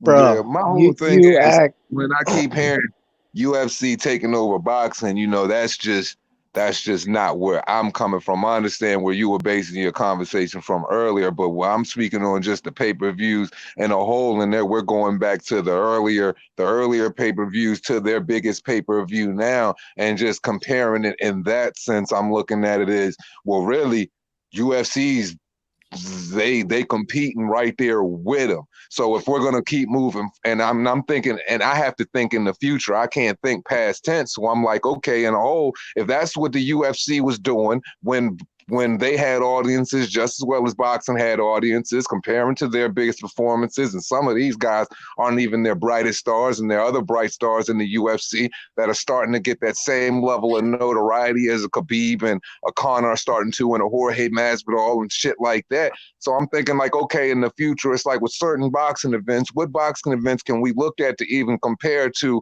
the biggest events in boxing and the biggest events in the UFC that are going to say, okay, well, shit, we're still okay. Now, boxing is still doing its thing in that sense of, that market as well, and filling up seats, because it's just like, for me, it's like when I look around and when I look around at just the landscapes of boxing, period, all of our complaints are about what these guys aren't willing to do. And we can't get these type of numbers and keep, we can't get those type of numbers unless these guys are willing to play well with one another. So that's why I'm just saying it'll continue to be a problem until we eventually get the bouts, because we weren't even getting the fights before, these situations were presented. So my thing is, yeah, we're getting some good fights, but those fights aren't going to eclipse the numbers that are already set. Therefore, I can't say, I'm just saying, this is just me hypothetical, using my hypothesis. I don't see that happening. They could be all right, but I just don't see them doing that. So my thing is, what do we got? What is boxing going to do to get back to that? Because, they not doing what they should be doing with they stars. But look at this, Mr. No Hands. Look at this, bro. Just look at the local culture of boxing gyms and like UFC. Now, I'm not gonna say specific UFC gyms because they're rare. They're very rare. They're only in specific cities. But look at like jiu-jitsu gyms. Look at like Muay Thai gyms, bro. Even like karate, bro. Like all that is part of MMA, bro. And if you just look at your local map or go around your city, bro, it's very rare nowadays to find boxing gyms, bro. So you know what I'm saying? It's more common to find a jiu-jitsu, bro. These things are popping all over the country, bro. Karate, fucking Muay Thai gym, bro. So the UFC is not only expanding on the grassroots level, bro. but also on the mainstream ESPN, bro. You see ESPN First Take, bro, talking about the UFC, talking about MMA, bro. I've been doing UFC my whole life, bro. Like I think I'm a bro. Before I came into boxing, bro, I was doing UFC, bro. Like I've been in the game so deep, bro, that it just changed my lifestyle, bro. Hey man, you just a few minutes ago you ain't know Max Holloway was shooting in UFC your whole life. Man, cut it out, man. Listen, cut it out. I didn't say no lies, bro. I didn't say no lies. Hold on, Alhafe. Look, cut it out. Listen, this one thing for sure, two things for certain. That nonsense you talking about P-boxing. UFC. Hold on one second, fellas. We got a super chat. Hold on one second, D. We got a super chat. My bad. It said, P-boxing says boxing is a dying trade. I'm not going to say all of that, but I hear you, buddy. Appreciate you for the super chat, P. Know you always welcome on the panel. We got one more spot if you want to pull up. All right. Now, thank you, Mr. Two Hands, because I'm glad you just said that too, when they say it's a dying trade, because I was just about to get into El Jefe about that too. Let me tell you something, El Jefe. I don't know how much you've been outside of Oak Cliff, son, but I've been to so many states, at least 28 states in this country, literally. I don't know how many cities in this country, but there has been consistently boxing gyms everywhere. I don't know how much you've been out of Oak Cliff. And even with my man in the super chat, much respect to you for the super chat. Bro, like, again, this is where I think people are getting overzealous with what's going on with boxing versus UFC. No, boxing ain't no damn dying trade. And no, the gyms are not disappearing, bro. No, they're not. Get out of Oak Cliff and get out of Texas. And I can't even believe you saying that living in Texas. Dude, are you crazy? You must not have gotten outside of Oak Cliff for real. You need to travel around Texas and then make that statement about boxing gyms dying. Are you kidding me? You say that living in Texas? Man, come on, stop with that, El Jefe. Stop that Nah, now. bro. All I'm saying there's a lot of like MMA specific gyms popping up all over the country, bro. And every boxing gym I go to, bro, either they're struggling, like, and these MMA gyms, bro, they're like real corporate, bro. They're like real professional. Like, it's actually they make a lot of money out of that shit, bro. Because people are interested. People are it would have sounded better if you would have said, like, you know, around the world, you know what I'm saying, you know, more kids are starting to you know, go for MMA. So we having more kids wanting to be mixed martial artists coming up, and you noticing that. Yeah, that's why I said from the grassroots, bro. Right, but check this out.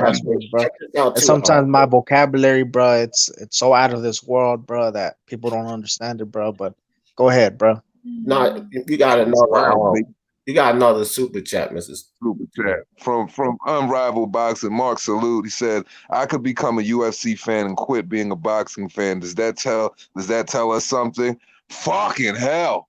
Damn, Mark's about to bounce, bro. No. It don't tell me anything, because I know Mark's a diehard boxing fan. I understand that, but it doesn't tell me anything. I got you, Johnny boy. I'll tell you why. That's Mark's opinion. Okay. But again, I'm going to say this. El Jefe, I get what you're saying about the gyms and kids liking, but we got to understand something here. We're saying MMA, okay? MMA, that could be Taekwondo, you know, whatever. There are plenty of mixed martial arts practices. These Tai Chi, karate, jiu-jitsu, Muay Thai. I'll just teaching you, bro. You're not teaching me anything. Chill for a minute and listen. That's how you learn. Okay. When I was a little child, and I'm 44 years old, when I was a kid, 11 years old, I was in Taekwondo. These things have existed. The martial arts practice has existed for years, bro. Just like boxing. Let's not think boxing and martial arts. Martial arts has existed for years. Taekwondo, judo, aikido, these things have been around for years. all around the world. Okay, so I'm not gonna say MMA versus boxing right now. The UFC, you have to be at the top level to get in the UFC. Let's not start comparing MMA and UFC. I'm not saying that, bro. That's different. I'm not even gonna go down that avenue because that's where we're going with that. These gyms and dojos have been around. Dojos have been around for as long as any fucking boxing gym and probably before. So let's not talk about MMA versus boxing. Let's not go down that road. I'm talking UFC in particular because there are a lot of kung fu masters that have been knocked out by mere UFC fighters and it's posted all over the internet. And these guys are kung fu masters. So let's not do this with dojo. Street Fighter smacking them niggas up on video like a regular Yeah, nigga. bro, but it ain't hold about on, that, bro. But no, bro, hold on, bro, because this ain't a sermon, Hold bro. on, Let me he say ain't finished. something. He ain't finished. I'll be interjecting Yeah, because I'll be laughing and I can do that, but just let him finish. So I'm not going to go down the avenue of talking dojos versus boxing gym because that's basically what we're getting on when we start talking MMA. You see kids here, you see kids. No, that's dojos versus boxing gyms, and that's a whole nother argument, and I'm not having that, bro. We're talking UFC specifically. Anybody from a freaking dojo, even their freaking sensei in the dojo, ain't getting into the damn UFC, and that's a fact, bro. That's like the Kumite, the movie Bloodsport, the Kumite. All of these masters from different dojos all around the world come to compete in the Kumite, and Tong Po or Bolo Young beat the shit out of them. That's the UFC, man. Shout out to Bolo Young. So get the hell out of here with this dojo versus boxing gym shit, bro. Don't go down. Yeah, bro, as I was saying, bro, like if you really compare, bro, like let's say a kid, right? Like let's put ourselves in the position of a 12-year-old kid that's practicing karate, right? He's practicing karate, bro. So you have a boxing event and you have an MMA event. What event do you think he's gonna attend, bro? Yo, I don't mean to cause no bullshit, Two Hands, but let me just tell you this. Let me just tell you this right now, dog. Hefe, I swear to Christ on my fucking soul, dog. You give my phone number out again, I'm hopping on the fucking plane to Dallas and I'm gonna beat your ass, dog. I'm dead fucking serious about it. I'm dead serious, dog. Hey, bro, chill the fuck out, bro. Chill the fuck out, bro. Listen, bitch. You hand out my fucking Shut the phone fuck number up, bro. again, You don't know shit, bro. You can't come to Oak Cliff, bro. I'll have that 9 to your head, bro. You ever come close to me, bro? You ain't gonna do shit, bro. Johnny, come on, man. Let's keep it in perspective. I feel you. We talking boxing, bro. I got to do it, Johnny. I'm sorry, bro. I fucks with you, Jay, but you know, it's like right now, you know what I mean? Right now, that's just not the energy we need for the subscribers, man. You know what I'm saying? And Hefe, he up here the right way today. So I'm just trying to keep everybody up here the right way. So let's just keep it all in perspective. I got love and respect for everybody, you know, and I know certain people don't fuck with certain people. And that didn't even cross my mind when Hefe was up here, when Johnny was like, give me the link. I'm thinking he coming up because the topic. It didn't even dawn on me that, you know what I'm saying, that them boys already previously had problems. And I know that. But I'm on some, you know what I mean? I'm on my all love time because I fuck with everybody. You know what I mean? I ain't, you know what I mean? Yeah, on top of the bowl made me forget some things. So I completely forgot the boys be like that. So, you know what I'm saying? So my bad, Johnny, for bringing you up. My bad for getting high. And Hefe, you know what I'm saying? It wasn't like I was trying to pull that man up here so he could go on you. Y'all do that on each other time. I'm not going to have y'all do that on my time, no. You know what I'm saying? And yeah, let me just say this real quick, bro. No. Leave it. Let me say this real quick, bro, because this is a true OG speaking, bro. Johnny, bro, stop being a dumbass and just go to AT&T, bro. Hold on, bro. Go to AT&T and just get your number changed, bro. Stop being a dumbass. Go ahead, bro. Anyway. Anyway, listen. Wait. Oh my God. Earlier, like we talked about it, like, you know, let's not talk about this, innit? Like Mr. Two Hands, you said that earlier, innit? That's why like I stopped it because you told me off earlier, like not to bring all this stuff up. You know what I mean? I was actually enjoying the show. That's So why that's I pulled. That's What's why I going on, pulled him Pete off. Boxing? That's why I I was pulled in. him off. You know what I mean? That's why I pulled him off because for real, that's a part of my, you know what I'm saying, my negligence and my, you know what I'm saying, my self-inflicted stupidity at that time to, you know what No, I'm no, no. saying, It's fine. It's to fine. It's pull fine. him up there. So, you know what I mean, with all of that. But I mean, I'm not trying to mess up the flow and the mojo of the live stream right now. Yeah, let's Everybody get back to talking about in the fat bitches, man. What conversation happened? is Yeah, 100 Mr. Two right now. Hands I'm not gets trying to It's shook, fine. It's bro. fine. Mr. Two Hands gets Mr. shook Two when he Hands, sees Mr. Two people Hands, arguing, bro. Mr. Two Hands. No, you don't show get that shook. all Mr. the Two Hands, time. respect to you, bro. Mr. Two Hands, you're fair, man. Like when it comes to Oh like shit! people, Shout out to Tony Reviews. El Jefe, you got a motherfucking problem now. Oh, we lit today. We lit today. Hey, Oh, hey, I'm on my way, Tony. bro. I'm on my Hey, way, Tony. bro. You want to Hold slide up. up on the Hefe, line? your fight was You want to today? slide up? Oh, yo, you were meant to fight him today, Hefe. No, Hefe, it wasn't You today, want to bro. up in the chat? I It gotta wasn't hear today. about this. Bro, It was there's the receipts of 18th, that. bro. No, It bro, was the there's 18th, receipts bro. you sent It was July the 11th, 18th, bro. bro.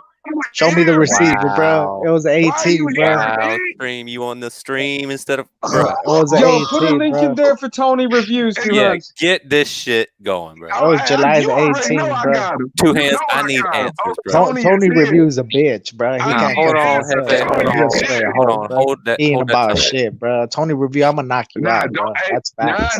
nigga. You been a Bible thumper all this time. Don't try to get gangster now. Don't try to get gangster now. Let It Tony was talk. supposed to be July 18th, bro. Like he's switching up the date and shit, bro. Oh, now the day fucked up. Oh, we gonna hear about all this today. Oh, I love it. Not funny. That's funny. This is fucking great. Oh, let me get this link in. I can't Let me hear. get the link in. Did I put it up? Yo, Johnny, Hold on, Johnny, let me bro, get this jump link back up on, here. bro. Cause Hey, Nah, he don't want to talk to you, bro. Two Hands. I can't hear the dude. Who the other cat with the Who, cigarette? P? or what me? Yeah, you talking about me? All right. Yo, real fast. Anybody get more excited watching The Karate Kid than watching boxing right now? Because I watched Daniel LaRusso hit Johnny with that crane kick last night, man. I was watching that Hey, movie and I love that shit, bro. one He hit him person. with the fucking Hold up. crane. Hey, yo, hold up. You're the best. Hey, hold up. Yo, hold up. Yo, we need one person to jump off so Tony can No, come you can up. add him in. So You can add him somebody in. got You to can pull to the no. backstage. You It's up can to you add can't him more in. than 6. Yeah, you can. I'm on my cell phone. No, click I'm on on his my name cell right now. phone. Add him in. Not more than 6 on the cell phone. Are you sure? Yeah, Yeah, it just Mr. told Two me. Hands, Not more than Mr. 6 Two on the Hands cell got phone. that. Okay. got Okay. that I'm gonna quick drop thinking. off because I'll have failed volunteer. Yeah, bro, I gotta go, man. Great show, bro. Okay, Mark going back. All No, right. you don't, motherfucker. No, Yeah. you don't. No, you don't. Stay, stay.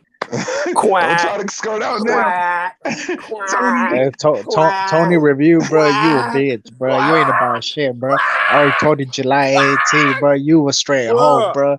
I'm gonna knock you out, bro. You a straight bitch, bro. right now. If You a straight hoe, bro. You ain't share about screen, shit, bro. Mr. I already Tuez, told you I'm July on my cell 18th, phone. bro. Get somebody to share screen my newest video. Cafe, I have get in this there and man talk. in meeting July 11th. I You a have a straight hoe, bro. screenshot You ain't of about in shit, chat bro. I of already him told you I was saying gonna yes, knock you July out, bro. 11th.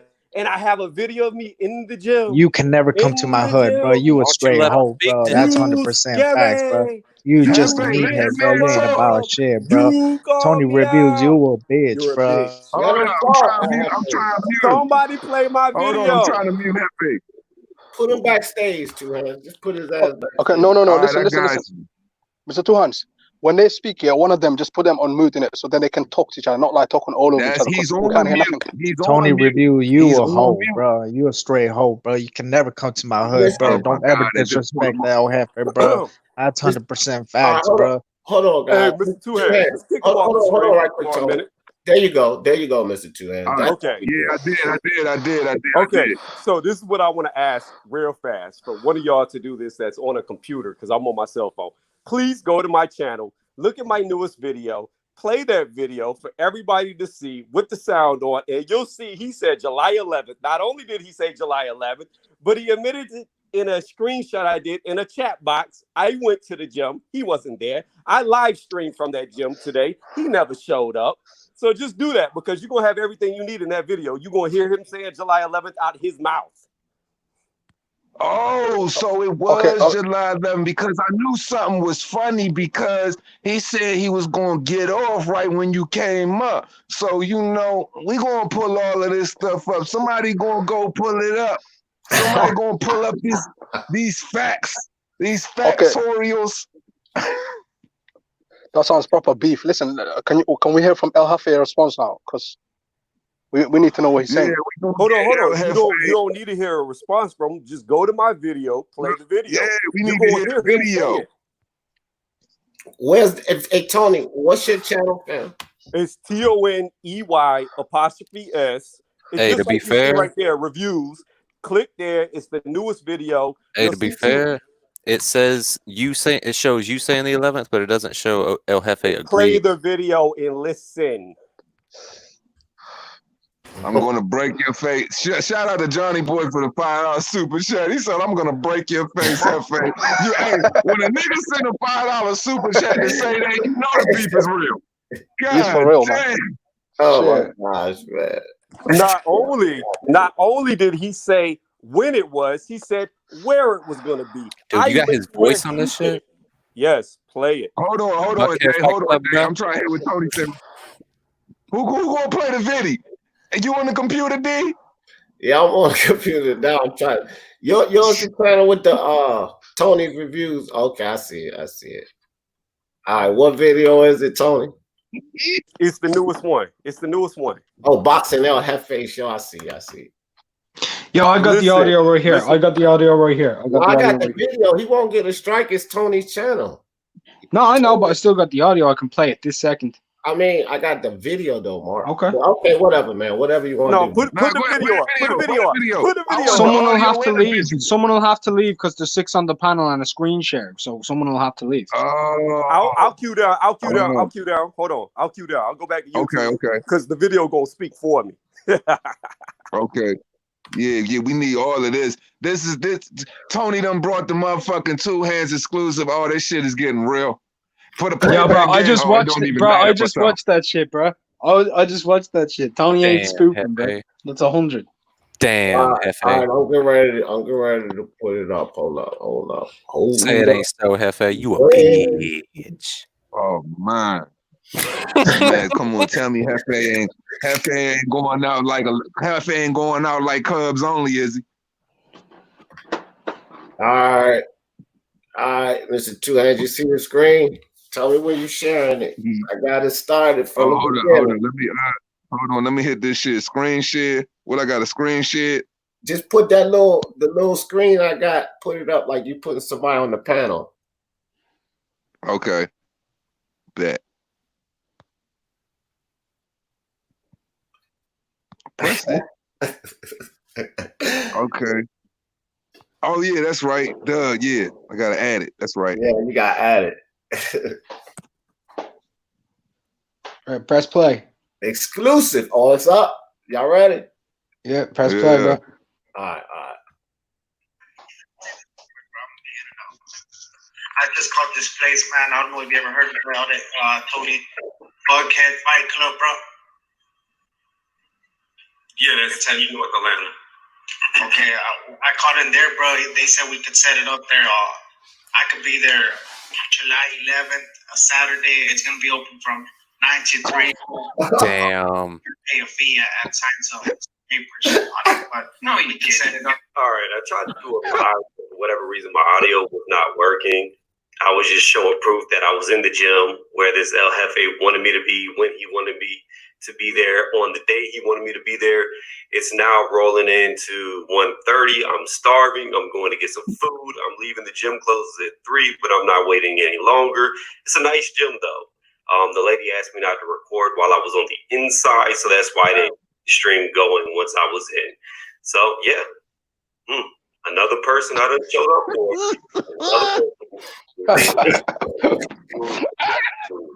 Hefe. This was the greatest shit ever. Oh yeah, let me say this. This is the last time I show up for somebody over YouTube because it's apparent at the 3 strikes, I'm done. That's it. That's out. 3 people were supposed to which proves to me that people over the internet, which we all knew, weren't about what they talk about. They're just a bunch of scary trolls who talk big over the net but don't want to show up when it's time to show up. Again, I will not be meeting anybody else over the net. This was the last time. Just my time. This gym is literally maybe 15 minutes from my house, so I didn't go out my way. Y'all have a good day. Hit the like button, hit the dislike if you're LFA because you didn't show up, and sub to the channel if you really like it because it does help me grow. Thanks again, y'all. Well. All Bruh. right, El Jefe, you've officially been Comedy, man. exposed. There's Comedy. nothing you can say. Hey, but look, but hold up, P. Hold up, P. You gotta stop doing that, fam. Look, El Jefe, you more than welcome. This is a trial. You more than welcome to come up here and explain your gangster. That's all I'm saying. You more than welcome to come up here and explain your gangster. You more than welcome, bro. Cause he done brought the receipts, man. So you more than welcome to come up here to explain your gangster, to help us understand if you still got on manties or you wearing full-on panties. Like you got the time to explain, to pull up. You know you my guy. You know you always welcome on the 2 Hands Up show. You was just here, but god damn, nigga, the devil is in the detail. Bro, when Tony snapped that pic of the camera to himself with that little grin on his face, he looked so disappointed in Hefe, bro. He looked so.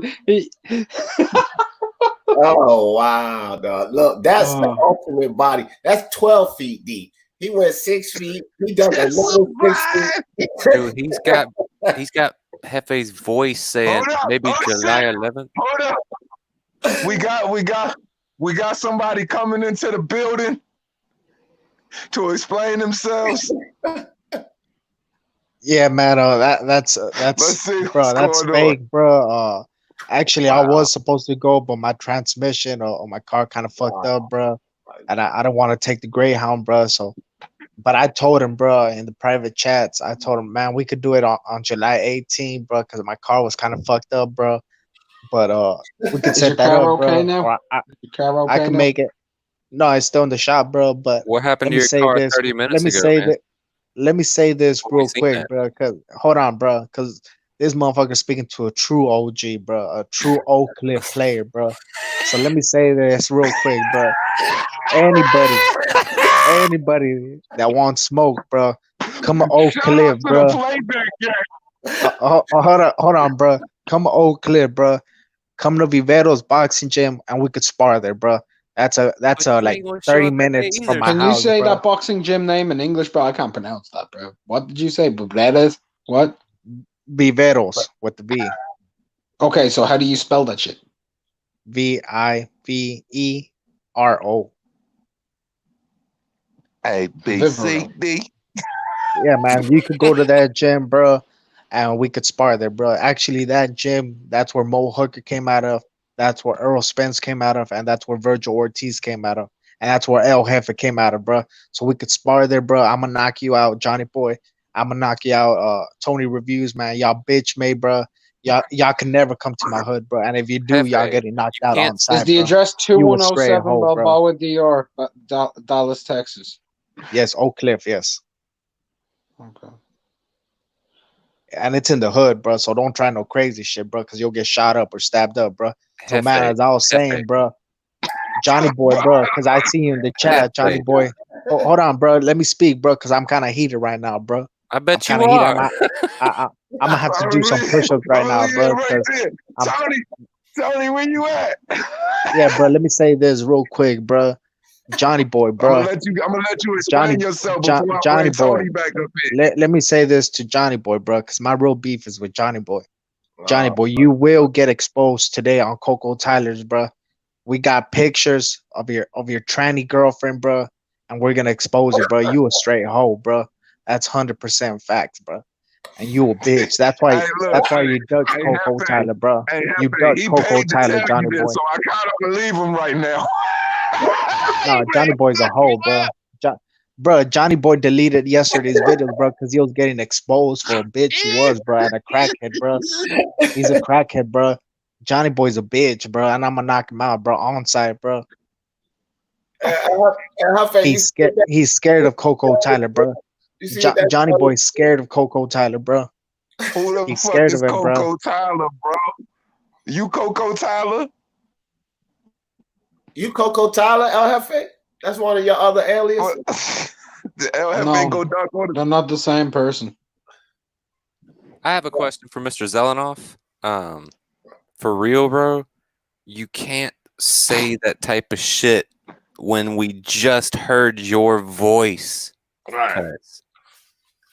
You can't say, "Oh, you can't come to my hood. Or I'll spar you on this day." Wait, hold on, Jay Blues. Don't ever question an OG, bro. Have some respect, bro. Don't ever I'm not question questioning me, bro. OG. I'm questioning you. No, don't question me, bro. Don't speak There's a to me, big bro. fucking difference. You know Don't what I mean? speak to me, bro. Don't speak to me, It's bro. looking spooky. Y'all talking to a real It's OG, bro. Shout out to the playback gang. It's getting spooky. I don't know who I'm talking Oh to. my God, this Shout nigga Johnny out Boy to wanna the fuck you shout out to the all the way up. J4B, bro. Shout out to the J4B. Hold on, bro. Shout out to the J4B and the MXBC, bro. The MXBC is taking Yo, over, bro. Johnny Boy wanna fuck you up so bad. Skitty! Yo, shout out to Johnny Boy with $10 super chat. He said, I'm not for meeting real, you at bro. no boxing gym. I'm gonna bounce your fucking head off the pavement. I ain't gonna lie, bro. I would choke out Johnny Boy, bro. Like this motherfucker's 5'4", 280, bro. Like this Just motherfucker like you ain't got choked, nothing on just me, like bro. you choked at the, I'm gonna just choke like him out, it was, bro. just like you choked at the Buckhead boxing gym. Bro, Just like you let choked me say this. the Buckhead Let me say boxing this gym. real quick about Johnny Boy, bro. Johnny Boy's a bitch. Boy, that He's a happened Why are bitch. you changing the Hold on, subject, bro. though? Hold on. Hold on, bro. Johnny Boy's a bitch, Nah, and I'm gonna knock him out, we bro. talking about this Buckhead boxing club. Yeah, we're Nah, talking bro. about I'm this. talking See about what Johnny happened at Boy, the bro. Buckhead boxing club today, man. I'm talking about Johnny You Boy, said bro. you was gonna be there anytime from 9 to 3, Coco right? Didn't you Coco say from Tyler 9 to will 3? expose Johnny Boy today. We have a lot of evidence that Johnny Boy is a snitch. Go ahead.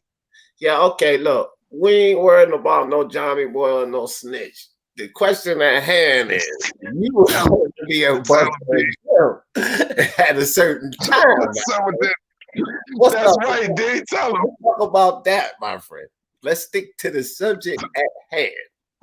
Let's talk about this goddamn Buckhead gym. Shout out to D. Jeff.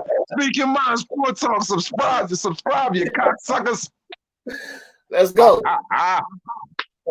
Come on, Jefe.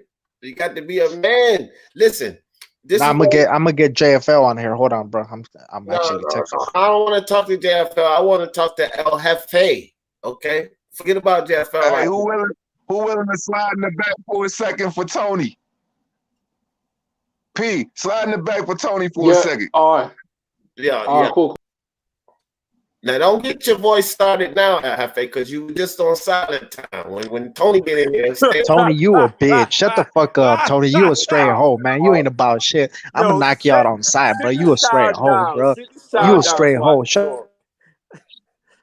You a bitch, bro. Real talk, bro. You ain't about shit, bro.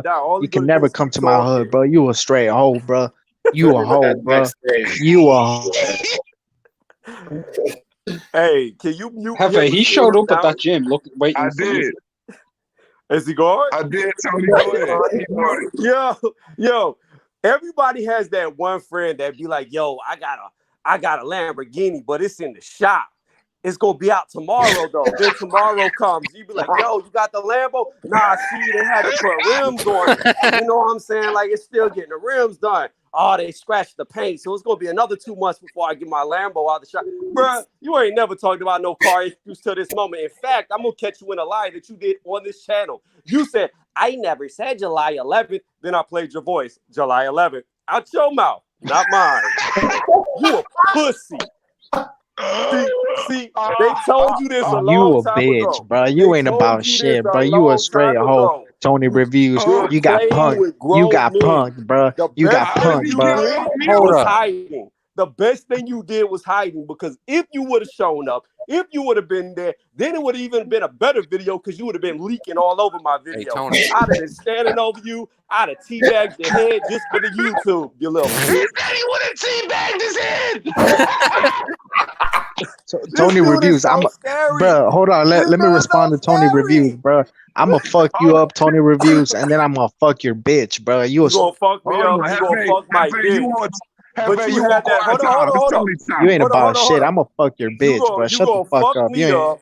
Wait, listen. You gonna fuck me up. You gonna fuck my bitch, but you had that opportunity today and you ran and hide. I bet you was underneath your covers. That's why you wanted to jump off whenever You a stray hoe. Shut the fuck up, man. You can't come to my hood. You a stray bitch. I gotta go. Hey, did y'all hear that shit there? He said you got punked, Tony. I got punked. How? That's some Charlie Z shit. Yo, I whooped your ass. I knocked you out. Yo, man, I'm 320-0 in the streets. I beat Deontay Wilder. I'm trying to figure out how the homie El Jefe gets off mute every time I mute his ass. He'll be mute for a minute, then he come back. Nah, when you mute them, they supposed to be respectful and stay muted, but you could just unmute yourself when the host mute you, dog. That's why I'll give people a couple of seconds. I just put them backstage real quick. Oh, thanks for telling me, D. Now I know. Okay. This is what it is. Man, you got to keep it. You got to come right if you going, you know what I'm saying? Come, El Jefe. Everybody get a chance, B. Go ahead, Tony. It's on you. Nah, this is what it is, right? He calls me a bitch, but I show up. He set Yo, the Tony, date. you a bitch, He man. set the date, he set the time, and he set the place. You heard him do it. I went to where he wanted me to go, and who didn't show up? That to me is a bitch. You put some respect on my name, man. Yo, you a bitch, Tony. Yo, I'm already scared of you. You're Dillian White's manager. Like, I don't want you to get White after me. I know, man. I know, bro. Yo, fam. Hey, look, man. I came up a certain way, bro. So I'm all about, you know what I mean, the truth. And my thing is, man, you pulled up. You had the receipts. That man asked for it. You obliged, he ain't show up. So El Jefe, man, you gonna have to wear these fucking edible underwear, B. You gonna have to wear them edible underwear, B. Rock them joints, man. Yeah. And you know, like, all seriousness, El Jefe, bro, you just gotta stop running around. At this point, you gotta stop running around, calling people bitches, saying what you're gonna do, because dog, Somebody gonna murder you, cuz. It's not even about murdering. Now nobody believes it. Hold on, because I won't even really finish. When Jay Blues jumped in there, it's not about murdering or anything. It's about you have zero credibility now. It's like you like the boy crying wolf now. So no, it's like it's not even worth you running around talking about you'll knock somebody out, Oak Cliff, you'll do this, you'll do that, because you had the opportunity to do that. And you've been totally exposed that you did not take that opportunity. No one wants to hear about a broken down car. You threaten everyone. So now let me say this real quick, bro, because nobody knows how the beef started, bro. Nobody knows how the beef started, bro. But the beef started, bro, because Tony Review called me the N-word, bro. Oh, we gonna lie. Bruh, cut the shit. I know, called me the N-word, bro. Tony for a while, man. I know for a fact he not going like that, bro. And El Jefe, we don't know what nationality you are. As far as we concerned, man, you could be black, nigga. So you could be black, you could Tony be white, Review you called could me be the anything. N-word, bro. So Get what? out of here. Hold on. Wait a minute. Let me put it like this. I'm gonna be honest with you. If I was black and you was white and you called me the N-word, I would have showed up. Why didn't you? Yeah. Oh. Yeah. Silencio. Yeah. What you got to say to that one, Jefe? Nah, bro, because Tony Reviews, he was making death threats, bro. Oh, now the lies. I was actually, yeah, man, I was actually in fear of my life, bro. So I don't know what to do, now bro. he's scared. I'm done. El Jefe, Yeah, let bro, me talk for you. El Jefe, let me talk for you. I'm going to show you how you should do this. Tony Reviews, you a bitch, man. I was at that gym today. You weren't, bro. You took that shit yesterday. I asked about this guy, and I even showed them a video that you put up, and they said, no, he wasn't here today. He was here yesterday, bro. Then El Jefe, what you should have done is take a picture off of Google, post it as your screenshot, and say, look, guys, I'm after taking this just right now. I'm out of this. He's lying, and then left. But you didn't. Yeah, bro. Like, let's keep it 100, bro. Like, he called me the N-word, and he was giving me death threats, so I didn't know what to do, bro. Mr. Two Hands, can you sit his lying ass down? Can you put him back in the background for all these lies? Because I'll tell you how this started. I got you. I'll go on mute. Yo, Tony Reviews, you a bitch, man. Yeah, I know. I'm a bitch. I showed up. That's a bitch move. He said, nah, I'll go on mute, bro. But look, I'm gonna tell y'all the truth. I never even knew who El Jefe was. Never once have I ever heard his name, right? All y'all know him. I had no idea who he was. I was doing a live stream. He popped up on my channel in the background. I let him on. He was like, you a snitch. You a snitch. You snitched on this person. You a bitch. I'm like, who the fuck are you and who did I snitch on, right? Because it's on one of my live streams. And then it went from there. Oh, I'm going to knock you out, right? So, like, he kept stalking me every time I went live. 2 more times. He stalked me. That's what he does. The last time he stalked me, he was like, yeah, meet me on this date at this time. The gym hit. We need to do this. Then he was begging to wear headgear. I was like, I'm not going to wear headgear. He was like, then we can't spar. I was like, I don't need it. You can wear headgear. I don't care. He was like, well, what size gloves is it going to be? I was like, any size you want. I don't care.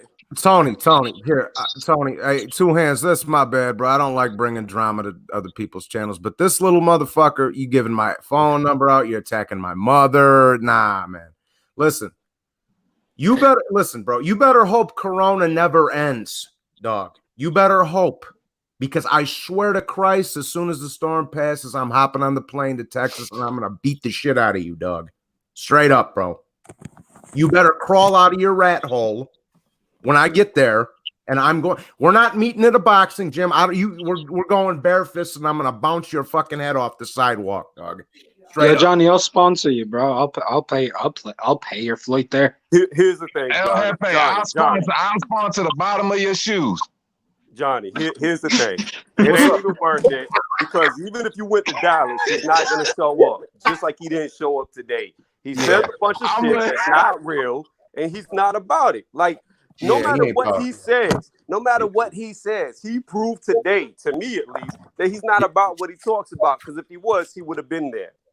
See, the same thing he did to you, Tony, he did to me. I just had to keep but see, I knew who it was, so I just had to keep blocking them. But see, because everybody kind of rocks with everybody in the YTBC, he has a good understanding of who else has other channels, or if he's seen you up on a panel before, he gonna come backstage and play that little bullshit with you. But he ain't know who he was dealing with. He found out real quick he was dealing with a real one, and then when you exposed all that shit right now, man, hell, Jefe wasn't at that Buckhead gym, but I promise you all this. He wish he was fucking there, because his whole soul is at that motherfucker right now. You better pray that plane I jump on gets struck by lightning, dog. That's the only thing that's gonna stop me from finding you, son. Okay? Hold up, Johnny. I got one better for you. You better hope that plane Johnny on gets struck by lightning and he got a motherfucker like, goddamn. What's Denzel Washington name on flight? Better hope he got Denzel Washington on flight to steer that motherfucker. That shit gonna be struck by lightning. I'm gonna be jumping out of the plane with a parachute like fucking Point Break over here, dog. I promise you, dog. I swear. Oh, bro. But here's my thing. Johnny, hold on, Mark. Let me be honest. Mark, hold on real quick. And like I say, dog, we're not having a boxing match at your local fucking gym, dog. I'm going to bounce your head off the pavement, son. Yo, so hold on, Johnny. Let me be honest for a minute. How I truly feel. This is how I truly feel, right? I don't wish no ill will on this dude. I don't even know this dude, right? He came to me trolling. I just pulled his bitch card. That's all it was. Past this, I don't have no ill will towards him. I don't wish nothing bad on him. I don't want to kill him. I don't want to hurt him. It doesn't mean that much to me. Yeah, I can hear it in your voice. He called me out. I showed up because I was gonna fuck him up. If he was there, he was not. He knew what it was. See, but this is where he lost all respect with me. I could understand that you get cold feet and your knees start knocking and you get scared like you've been shivering out in the cold, right? You're scared. It's okay. People get scared. But you could have been man enough to come on here and admit it. Instead, you're gonna say I said the N-word, which I never did. That's Bro, never even came out once on my channel. Yeah, You're that's gonna say that your car broke down and the transmission is getting worked on, which is a lie. And then you're gonna say you messaged me in the background, which is another lie. Like, bruh, just be a man to say that you pussied out. That's all it is. You thought I was a bitch, and you found out firsthand I was real and I was there. Cause you're not the first one I went to meet. Yeah, bro, listen, though. I swear to God, and after I put you in the ICU, son, I'm gonna fuck every Mexican broad in Oak Cliff, dog, and I'm gonna make you watch it. I'm gonna tie you to the end of the bed table and make you watch it, dog. You understand me? I'm gonna, dude. Look, for real, at this point, Johnny, what just happened to him on this show is going to be seen by a lot of motherfuckers, and a lot of people are going to share that shit so a lot of other people can see this shit and tell them to listen to it. So that shit is going to crush him way worse than what you telling him right now. Bro, you got the biggest W right now. This man whole card has been lifted in front of the world, bro. So on top of the fact that whatever you do, if you happen to run across him in life, bro, this man has been ran over, beaten, pulled from purgatory, choked out again. Like, yo, Tony just put a dagger in that nigga heart. Right. So, yo, considering sharing and all that stuff, like Two Hands, you have a community page. Johnny's a community page. I have a community page. D, you have a community page, don't you? Right.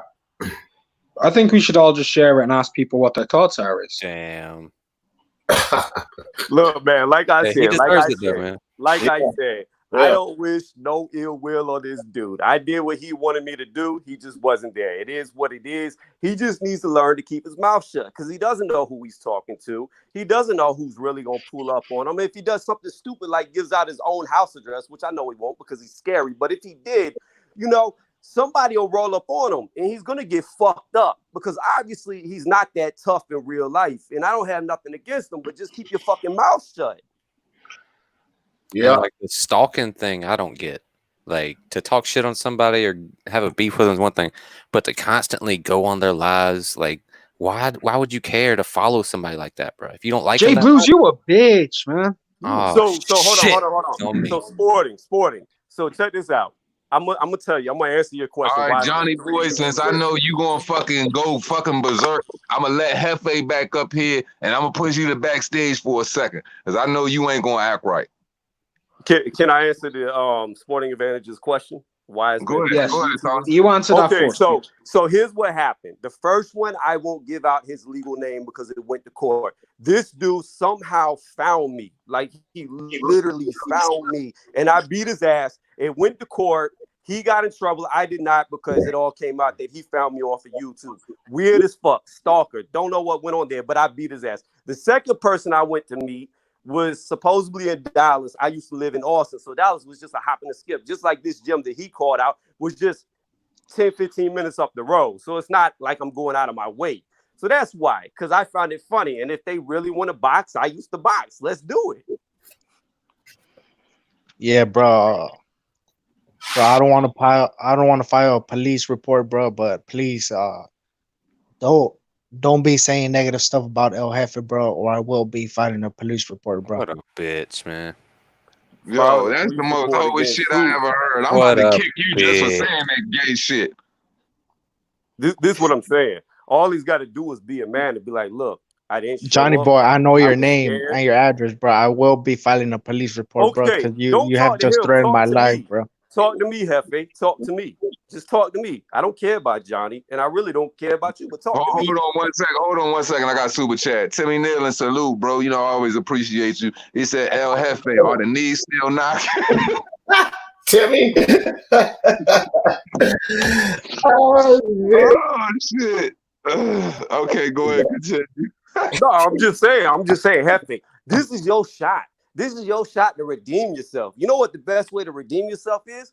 to just say that you bitched up, to be a man about it. Be a man. You wasn't a man when you didn't show up. Just be a man and say that you was lying about me saying the N-word. You were lying about me saying this. I didn't offer to fight you. You offered to fight me. Just be a man. And then people will respect you off of that. But you got to, at some point, grow the fuck up and be a man about it. Because what you're doing right now, lying, that's even more bitchier than not showing up. Nah, bro, because you threatened my life, bro. I'm going to file a police report against you. Okay, go ahead and file that police report. And then whenever they do, I'm going to because you're stalking me at this point, bro. I'm going to put you in court. He's stalking you. No. Jesus Christ. Hey, it's internet stalking, bro. Hold on. Let me say this. Because I've got the money. See, El Jefe, you don't understand. You messing with somebody with deep pockets. You file a police report on me, I will get you for a false police report, and I will take you to the very limits of the law. I will spend no amount of money to get you destroyed. I will take you for everything you have and will ever have. You file a fake police report on me because everything's digital. Everything's recorded. What you talking about can be looked up. So he dropped off. He dropped off fast. Well, good. I don't even look, man. Let me say this shit right. His whole energy, that whole situation changed his whole energy. But go ahead, DJ. No. D, let me say this. I don't like that. Don't tell me that you're gonna call the cops on me and file a police report when I've never threatened your life. I've never done anything. The only thing I did was show up. Right. Look, guys, this is what I'm trying to say. Johnny Boy, Tony reviews. All that shit is entertaining with El Jefe. But we got to understand something here, bro. Like, I mean, seriously, especially you, Tony, and Johnny Boy. Y'all two need to stop responding to that shit. Because I'm telling you right now, this dude done exposed himself at every level as full of shit. He fake as fuck. Listen, bro. He talk about you harassing him or anything like that. Look, this is what he's been doing to everyone. You run around talking tough to everyone. Oak Cliff, you whoop everyone ass. You're going to do this. You're going to do that to everyone. Then you the first one talking about filing a police report? Bro. But D, keep this in mind. Keep this in mind. Listen to what he said, though, on this live right here. I'm the one threatening him, but he said, I was a bitch. He's going to fuck me up and then fuck my bitch after doing it. But I'm the one saying stuff about him. Keep that in mind whenever it comes down legally if he wants to go that route. Yeah, but I'm just saying that's all bullshit. I hear what you're saying. We all heard that bullshit. Well, like, why y'all all influxed into this? This nigga. No. D. I'm not mad at all. Like, I haven't even beefed with this dude. Like, I haven't even followed him. I haven't done nothing with him. He came to my lives. I responded, and he threw out the date. And I figured since it was just 10, 15 minutes up the road, I might as well go there. He didn't show up. That's all it was. I came in here, happened to hear y'all talking about him, so I asked him why he didn't show up. Well, after today, I'll say it even myself. After today, and that bullshit with, filing a police report concerning Johnny Boy or Tony reviews, bro, I'm not even like, El Jefe not even coming on my shit no more. For real, bro. Because that shit, you get to the point where that, to me, that's just ridiculous. That's just ridiculous to even say that. This the thing with me. This is the thing with me, and I think I need to say this, you know what I'm saying, so maybe people probably get it, man. Like, when I bring people up here and shit like that, or when there's certain shit like that going on and we gonna expose information and stuff like that, I'm not doing that shit, you know what I'm saying, so motherfuckers can go back and forward about the old shit, or people can do the whole cuss a motherfucker rah shit, because that shit lame as fuck. It ain't doing nothing for the subscribers. But the entertainment portions of it, like the exposure and shit like that, like, yeah, that's what I'm doing it for, the debate going back and forth, letting Tony say his side and then letting Jefe say his side. But as far as we going to crack motherfuckers' whole heads and shit like that, you know what I'm saying? Like, Johnny's sending it through the super chat and me saying it is one thing. But he know he done said that shit to that man on his channel, the next nigga channel. I done heard it on the next nigga channel, my channel and everything. That shit going to sound lame to the motherfucking listeners, bro. I don't want shit to be lame for the listeners, but smoke is always good for entertainment. But not that shit, not that redundant, regular corny shit. Nah, man, because at the end of the day, I want my lives to continue being lit. I don't want that shit to be fucking, I don't want it to be that. That's all I'm saying. Exactly, yeah. And the thing is as well, like, and the thing is as well, like, now that El Jefe showed that he doesn't want no beef with, Tony, just move on from it, because at the end of the day, it sounds clear. Yeah. I agree with you. That's why I said on here, I don't have no ill will towards him. I don't, You know, I said out my mouth, I don't wish nothing bad on this dude. It was, he wanted me to show up. I showed up. He did not. That's all it is. You know what I mean? Past that, like, this is the fucking internet. I don't wish death on nobody. Yeah, but Tony, that's Tony, stupid. Tony, people know how you look like, yeah? But you don't even know how El Jefe looks like. So how you gonna know? How you gonna know who's who? Like, you know what I mean? It's a no-win situation. Well, I would say that there's a possibility that there was nobody there, bro. There was nobody there. Favorite fucking sayings, though. One of my favorite sayings is this: you never argue with a fool because from a fucking distance you can't tell who's who. Jay-Z said that shit best. That's a fact. Like, exactly. Like, this El Jefe is the prime example of that shit. And listen, Tony, listen to me, bro. Yeah, like you put yourself in you put yourself in danger, Tony. Like by going up there, you don't know what you know what I mean. Like it could have been dangerous. Like you don't know if the guy is armed. Like you went there. Like we know like you're brave and all that, and people know how you look like because I seen your face, you know, on your channel. Like you know what I mean. You put yourself a little bit in harm's way. But fair play to you, man. But yeah. But this shit like has here's the to end. thing. You gotta understand, like, yo, P, hold on. I'm echoing real bad. That shit is chronologically logged, bro. It ain't like we don't know what the fuck been going on. It ain't like, you know what I mean? Like, what is this man going to sit up there and, you know, say all of this shit on the internet, then pull up and, you know what I'm saying, like, create that type of smoke? Nah, man, we got to be a little bit more realistic than that. These brothers were showing up to a boxing gym to box. It wasn't like it was some real anything other than that. Like, nah, man. Niggas it couldn't be the setup, no bodies off. Jefe was talking about this shit 2 weeks ago on D Jeff's live. Me and him were talking to Jefe, talking about like giving him tactics. Like, motherfucker, you gotta tire this bitch out. He's talking about he's gonna go in there and just knock him out.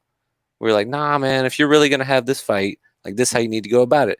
And come 2 weeks later, the fight didn't even take place, bro. Hey, P, but yeah. So 2 things about that. One, it was just a boxing match. It wasn't no street fight because he kept saying he wanted to street fight me. I was like, nah, I'm not going to street fight you, mess you up, and then you try to sue me because that's what he would do. He's already threatened police over the internet and nothing's happened. So if I street fight this dude, I'm going to jail. I'm not that stupid. That's why we would sign a release and all that. We would do it in a gym. It wasn't nothing past that. Secondly, if he would have been there with a whole bunch of people, like you said, that would have been concerning to my health, then it would have elevated and it would have been a whole different situation. But either way it goes, I'm not scared, dude. Like, I'm not scared. Tony, no one's saying you're scared, but no one's saying you're scared. But like, I know, like in Texas, people are allowed to carry. So like he could have set you up easily. That wasn't in Texas though. He was in Atlanta. P. No, Buckhead is in Atlanta, fam, and Buckhead is on a nicer part of town. Oh, I don't. That's the thing in it. I don't know about a lot about America. Yeah, bro. Right. But again, P. But let me just say this: like, never once did I threaten his life, and I don't think he ever threatened my life before now. You know what I'm saying? Right. Like, all it was he called me a bitch. He called me a snitch. Said he was gonna knock me out. I obliged. He said where he wanted me to be. I was there, when and where, and he didn't show up. That's all it was. It's crazy, man. You know what I mean? It was predictable anyway. You knew, like, deep down he wasn't gonna show up. Like, you know what I mean? You're an ex-boxer, and the guy, like, you know, it was all fun and games to him probably, but you took it serious, innit? It was always gonna be no, P. I don't take none of this serious. Like I said, it's not like I drove 5-6 hours to go out my way to do this. Like, the gym is literally right up the road from me. So this is what it was for Tony. Listen, this is what it was for Tony. He knew Jefe wasn't going to show up, and even if Jefe was legitimately going to show up, he would have showed up anyway, out of respect. But he showed up just to pull his whole card because he knew he wouldn't be there. He knew. Yeah. Exactly. For Tony, crazy, that was man. just a bit of fun because he knew. Tony, at any point when you were leaving to go to that gym, did you think at any point he was going to show up? I mean, in all honesty, I had strong doubts that he would be there, but you were hopeful.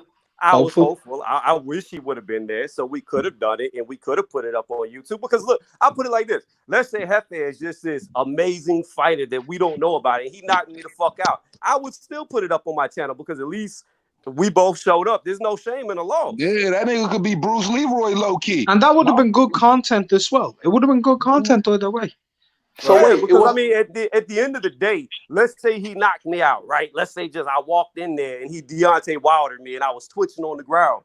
I would still put it up. What's somebody gonna say? Oh, That's you a got rabbit knocked out, punch. but I had balls to show up. That's all it comes Yeah. down to. Man, it's all good, Tony. That would have been a rabbit punch knockout anyway, bro. So you would have been able to live from that one. But see, my thing is this, though. It says a lot about an individual's character when you're supposed to meet at a Buckhead boxing gym for a fucking friendly, you know what I'm saying, boxing match, and you don't show up. So that just says you got less than a motherfucker. Your heart is less than hollow, my friend. You just ain't even got one there. Like, you so pussy. If you ain't showing up for a boxing match, like, it's a boxing match, a friendly fucking boxing match, bro. We mean at a gym for a boxing match. When you not showing up for that type of shit, yeah, you know what I'm saying? No disrespect, El Jefe. I'm just saying the way I'm brought up, bro, when you not showing up for shit like that, bro, he pulled you up. He definitely exposed you for your whole card for that one.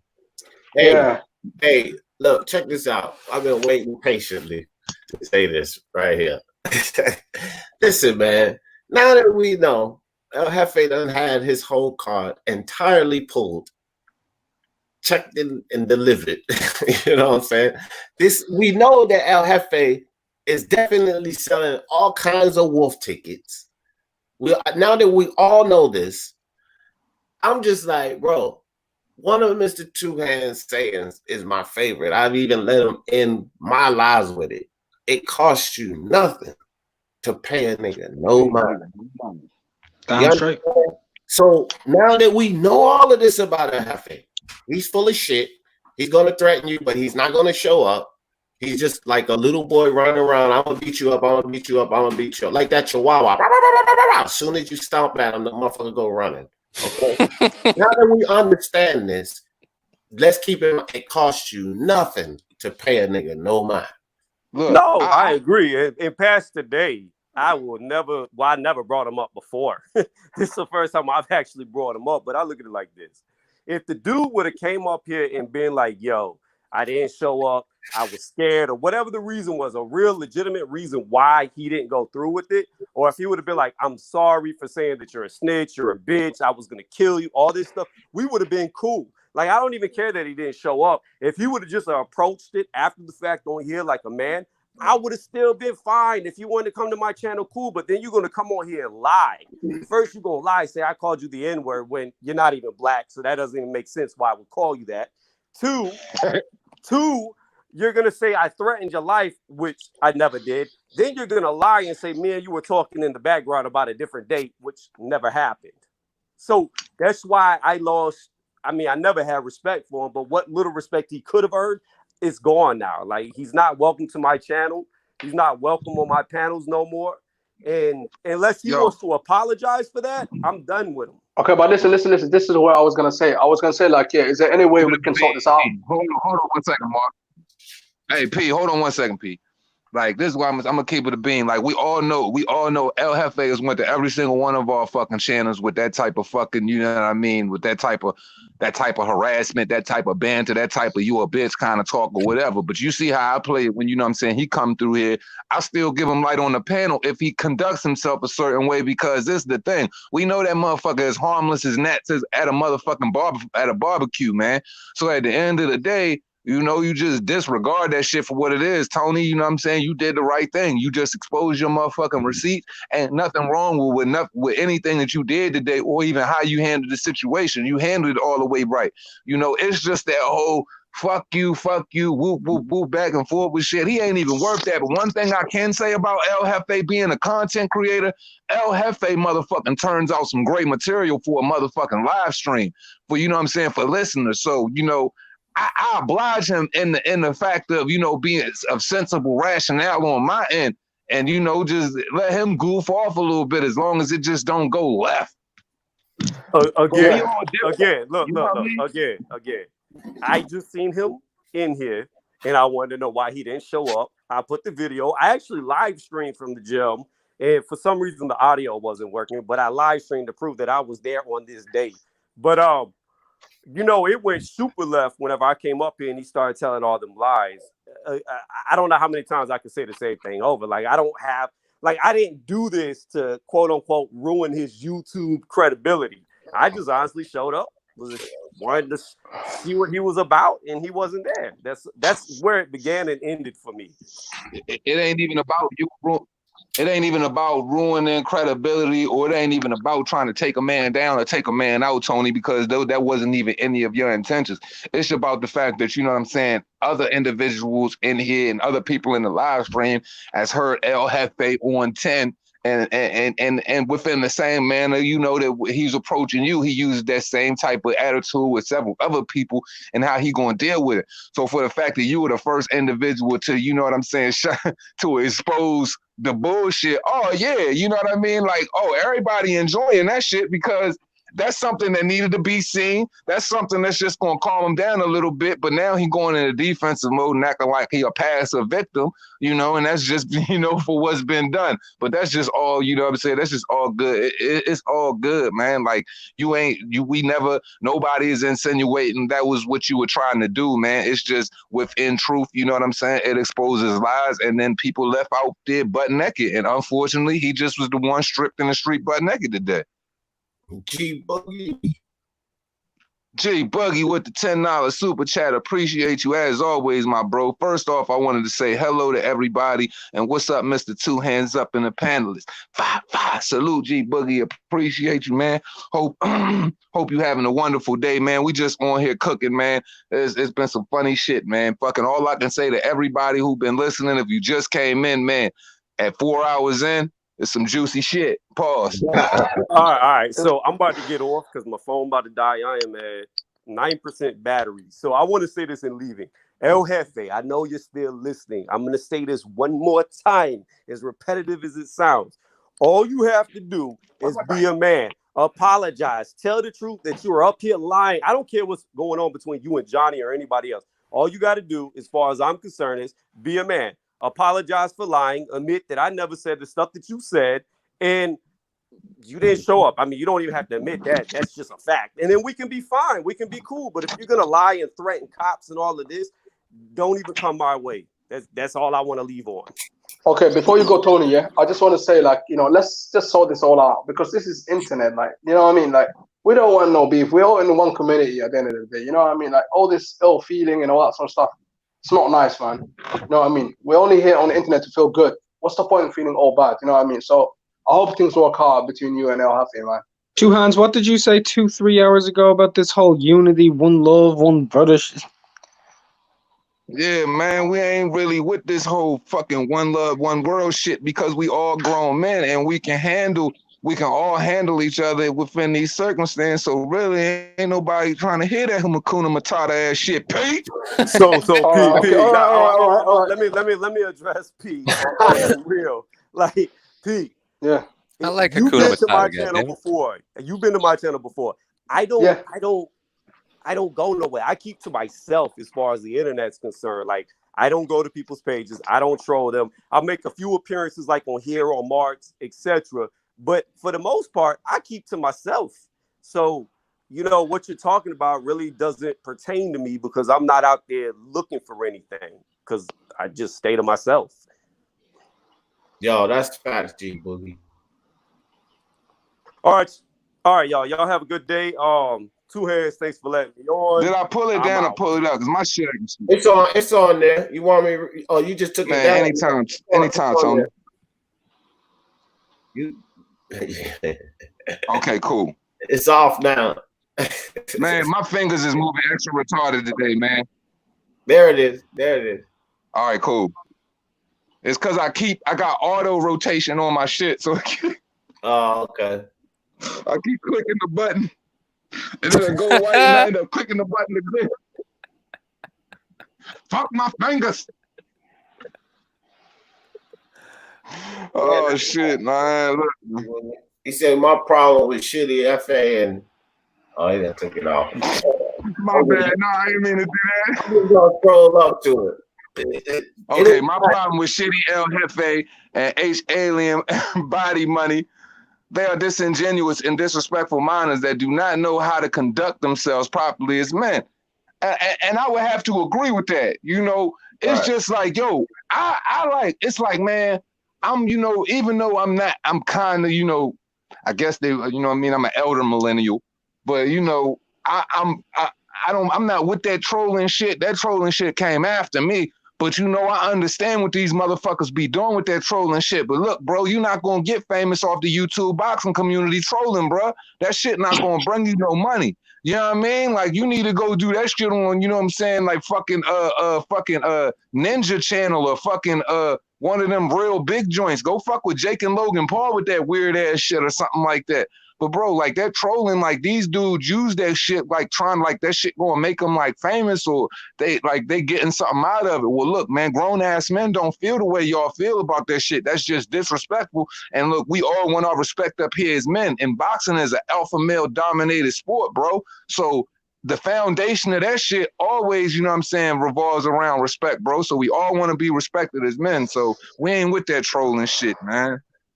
And at the end of the day, like, you know what I mean? Like, hold on, I got a super chat from Unrivaled Boxing Talking News. Shout out to my brother Mark. Skitty!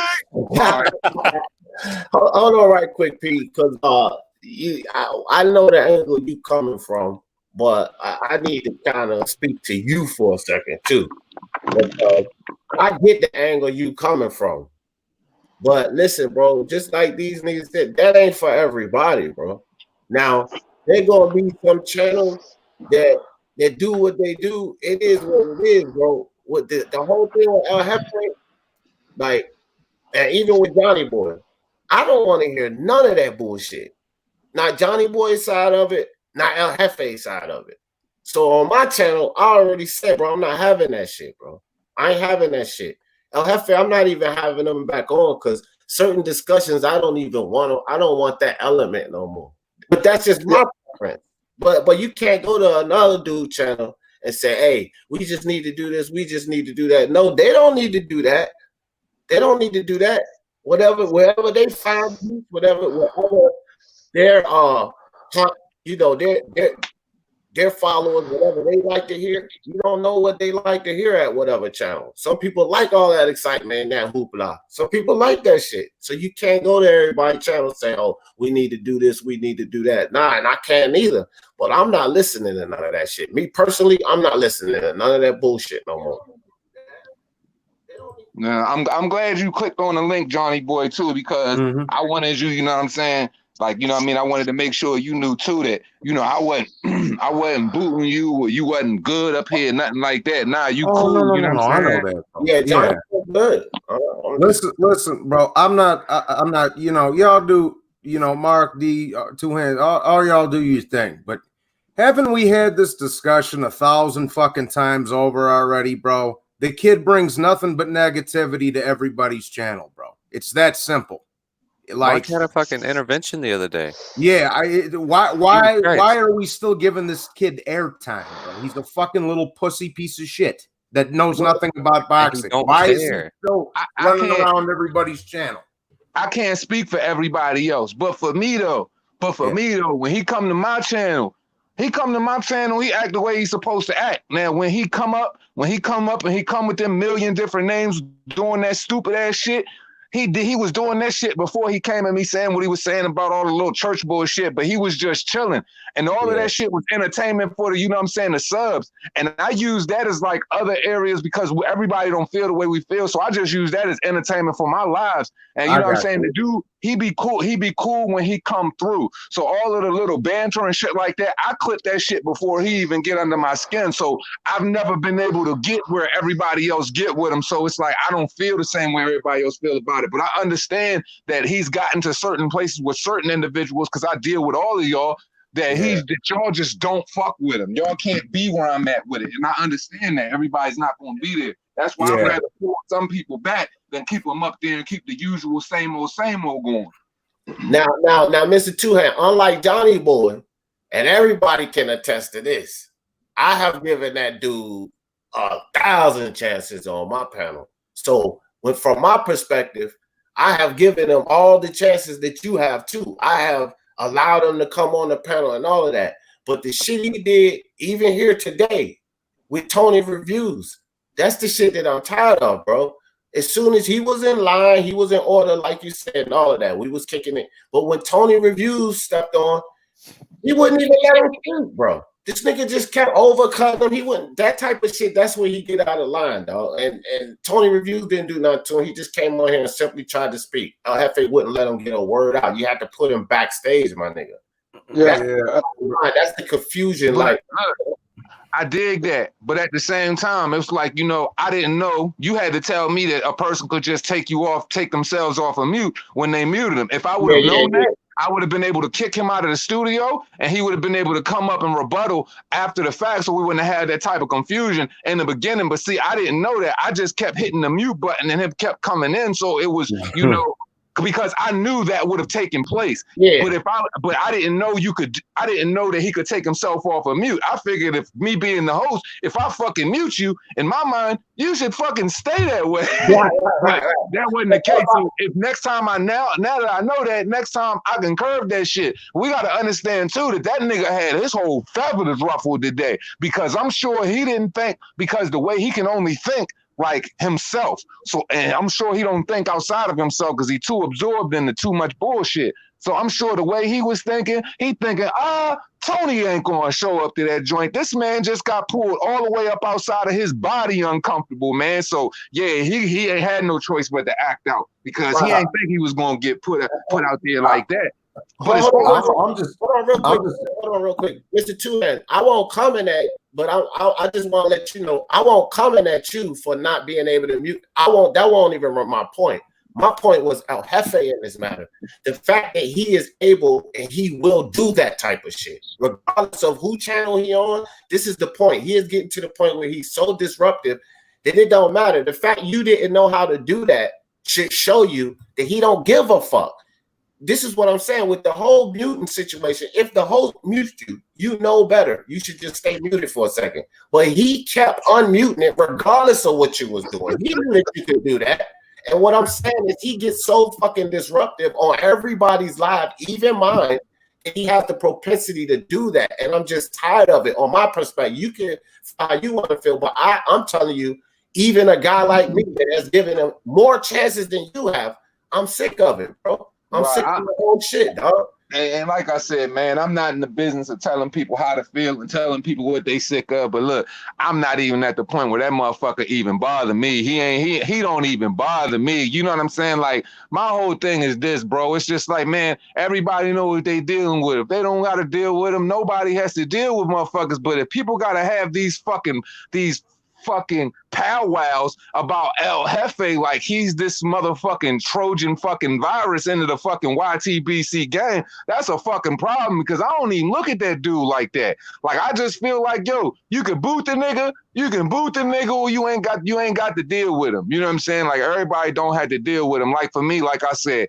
his motherfucking entertainment, he don't bother me like that. And when he is bothersome, I'ma deal with it. But at the same time, you know, Tony came with that heat today, and we probably wouldn't even have got here. That's just the way shit works, man. Like, how am I gonna know that when El Jefe, or we're gonna know when El Jefe is fucking chilling? Tony Review, it just happened to today just happens to be the fucking day. Tony's at the gym. He got all of the fucking heat, and it's coming on the Two Hands Up show today. And then that shit changes every fucking thing. You know, but within entertainment, you know, one dude is still being humiliated. So we can't expect this motherfucker to sit up there and act like he gonna chill, because that's just out of the realm of who he is. So I just expect it for what it is. You know what I mean? And like I said, I got the ability to curve it, man. So as long as, you know what I'm saying, I have that ability, man, it ain't never gonna be a problem.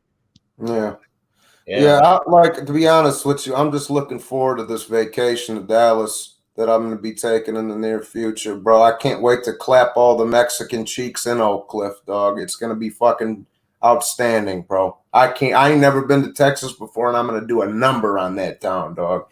It's going to be beautiful. I can't wait to get there, little boy. It's going to be fun.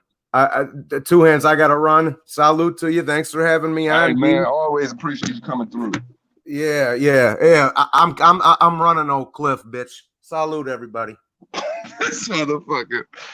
Oh man, look, man, it's just you know, it is what it is, man. Shit goes down, man. Like, I'm just, you know what I mean? Like, I don't operate the way, you know, I'm not saying like I don't expect us all to operate on the same frequency. Just for me, you know what I mean? My whole thing is, at the end of the day, it all begins and ends with the motherfucking subs.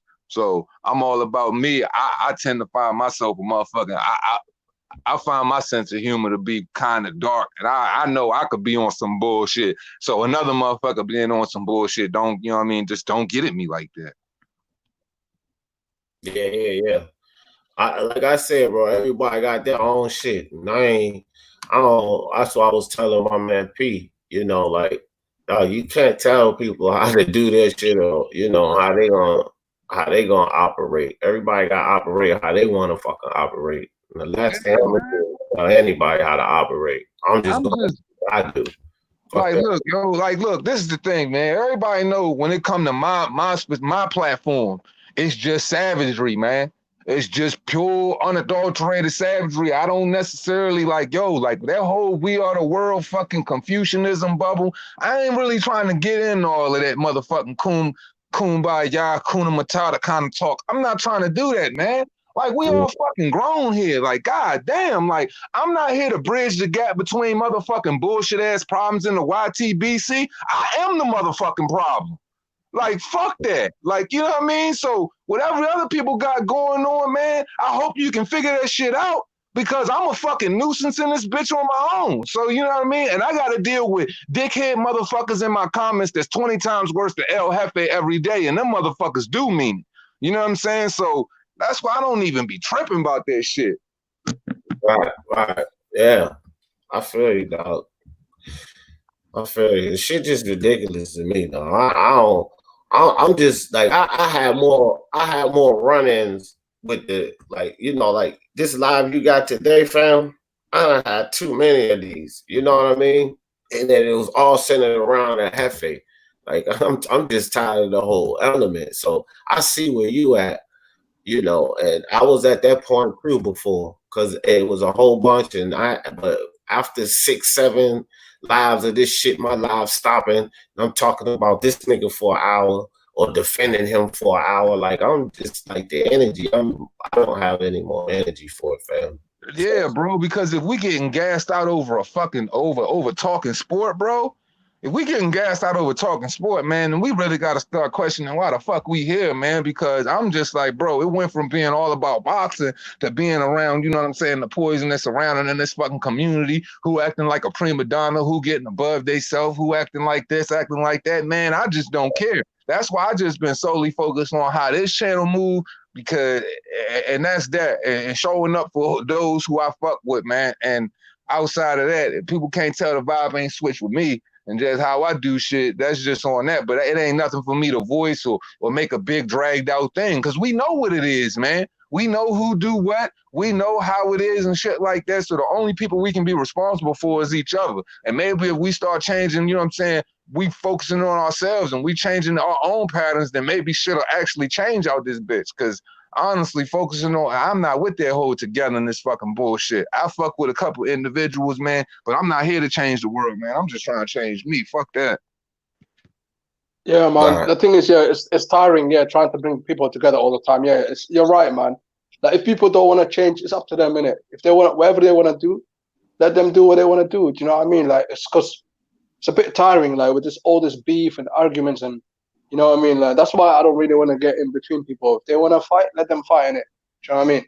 Yeah, man. It's just like that, because we like, realistically, bro, we have about as much control hosting these motherfucking channels as the kick that motherfucking button say kick or ban from studio or mute. That's about as much control as we have. Outside of that, if we didn't have those 3 buttons, it would be rant motherfucking city, man. That's why we got moderators in the chat. That's why we got them buttons to try to curb shit and try to keep some type of order amongst all of the fucking chaos and the bullshit. You know what I mean? But outside of that, we really don't have no control over what people want to say or want to do. And really, people so dedicated about getting their fucking words out or making sure they want to be heard on some bullshit, them motherfuckers will stay backstage no matter how long you want to keep them. They'll stay in the motherfucking chat and make it apparent as long as, you know what I'm saying, so you can still hear them, because they want to make sure that they get their words out and people want to make sure they felt. And really, people can't determine whether you're going to feel them or not. Yeah, you might have said it, I might have seen it, but I don't necessarily mean I give a shit about it, because you can't control how I feel about this shit. Like, so everybody going out their way to try to make them motherfucking selves heard, when really it ain't on nobody to really give a flying fuck for real. Yeah, man. Yeah, and Pete, you know, with me, Pete, I hear what you saying, but with me, it ain't really about it being tiring to keep trying to do that. I don't try to do that, is what I'm telling you. What I'm trying to do is create on my channel the environment I want. I ain't trying to get everybody to get along because we supposed to have difference of fucking opinion. My whole platform is built on people getting up there to speak their mind. Everybody ain't gonna have the same mind. What I don't want is to talk about fucking El Jefe beefing with Johnny Boy for an hour. I ain't here for that. So it's not about me. It's being tiring to try to make everybody get along. I don't give a fuck who gets along with who. I always tell people, y'all can say what the fuck, argue all y'all want in the chat, but don't come on my panel with that bullshit because my Speaking of Mind Sports Talk Live Daily is supposed to be talking about sports, life events, or whatever, not about El Jefe shooting the fair one with fucking Johnny Boy for an hour or anybody else. Like, I'm tired of that bullshit. Like, it ain't about making everybody get along. We talking differences of opinion in sports. It ain't about everybody fucking kumbaya or whatever, bro. It's like, I don't want all that fucking stupid ass confusion. I'm not here to talk Johnny Boy fighting El Jefe. I'm here to talk Ryan Garcia fighting Luke Campbell. Honestly, we can respect each other. We ain't got to like nobody. Like, you can respect somebody without liking them. You know what I mean? Yeah, like that's what I'm saying. Like you can respect the situation. Like that's my saying is this. I hear a lot of grievances aired out, but a person like, just because I'm listening don't mean I necessarily agree or I even wanted to hear the shit in the beginning. But everybody got, you know what I'm saying, the right to say what the fuck is on their mind. I just feel like people take the time to try to force their shit on people more than another. Me personally, I'm just like this, and it might come off fucking cold, but I just be like, yo, it ain't that serious. I just don't give a fuck like that. I'm sorry if you do a little bit more than me. So when I just shut down on shit, it's just because I'm wired that way, you know? And I'm just like, I'm respectful of everybody and everybody's point of view. But if I fucking went on Johnny Boy's channel yesterday or the day before that, he fucking made his whole fucking, that whole stream was about cracking fucking Hefe's fucking head wide open. I don't need to hear that shit over here today. Yeah, I know. People don't want to hear that. The thing is, though, like, people want to hear it a little bit, but not like the whole show. Like, when it's entertaining, it's good. When it gets dark, it ain't good for nobody. Yeah. When it comes to like, that's my thing. So on some channels for a 40-minute segment, it's gonna be entertainment. On Johnny Boy's channel, he'll dedicate a whole episode to it. On my channel, I don't want to fucking talk about it for no more than 2 minutes. And then yeah, but I know. You said that already, bro. You already said it. But the thing is though, like Mr. Two Hands, you know, you're the host. Yo, P, that's some passive aggressive. Hold up, time out. That's some passive aggressive ass disrespectful shit, and I'm not gonna rock with that. Because if you would have said that shit to me, I would have automatically went on you. When you sitting up there talking about that man already said that and he said that already, and you gonna try to cut that man off, dog, you gonna respect that man and what he got to say. And regardless of whether he said it already, bro, that was on his motherfucking mind. Because he not trying to stop you from saying what the fuck is on yours. Because I promise you, if you would have, that's that shit I be talking about that you be doing. Because if you would have said that shit to me, I would have went all the way on your motherfucking ass, and I would have said with all due respect, but that's just the way I motherfucking feel. Dog, that shit was rude as fuck, bro. Like, respect that man. Like, you might not even thought it was disrespectful, but I could definitely, I could clearly hear it. Nah, don't, all right, cool me, motherfucker, because, like, you can go to the backstage, and you could be cool back there. Like, dog, I'm going to take as much time to say what the fuck is on my mind, and I'm going to say it, because with me, you going to respect my mind, bro, because you coming into my motherfucking house. And, dog, I'm all about being fair to everybody. Just like I'm fair with you, I'm fair with all of these niggas. And I known D longer than you and talked to this nigga on the phone, and I went to bat for you on him. So that should tell you how real I am. So you ain't gonna tell me, I know you're real. Nothing. Yeah, bro, I know you're real. I know. Bro, keep that shit respectful, my nigga. Okay, sorry. Listen, no, because like obviously, like I know, I'm like, you know, I mean, that's the way I am in it. Like, I come across as rude, but I'm not actually rude.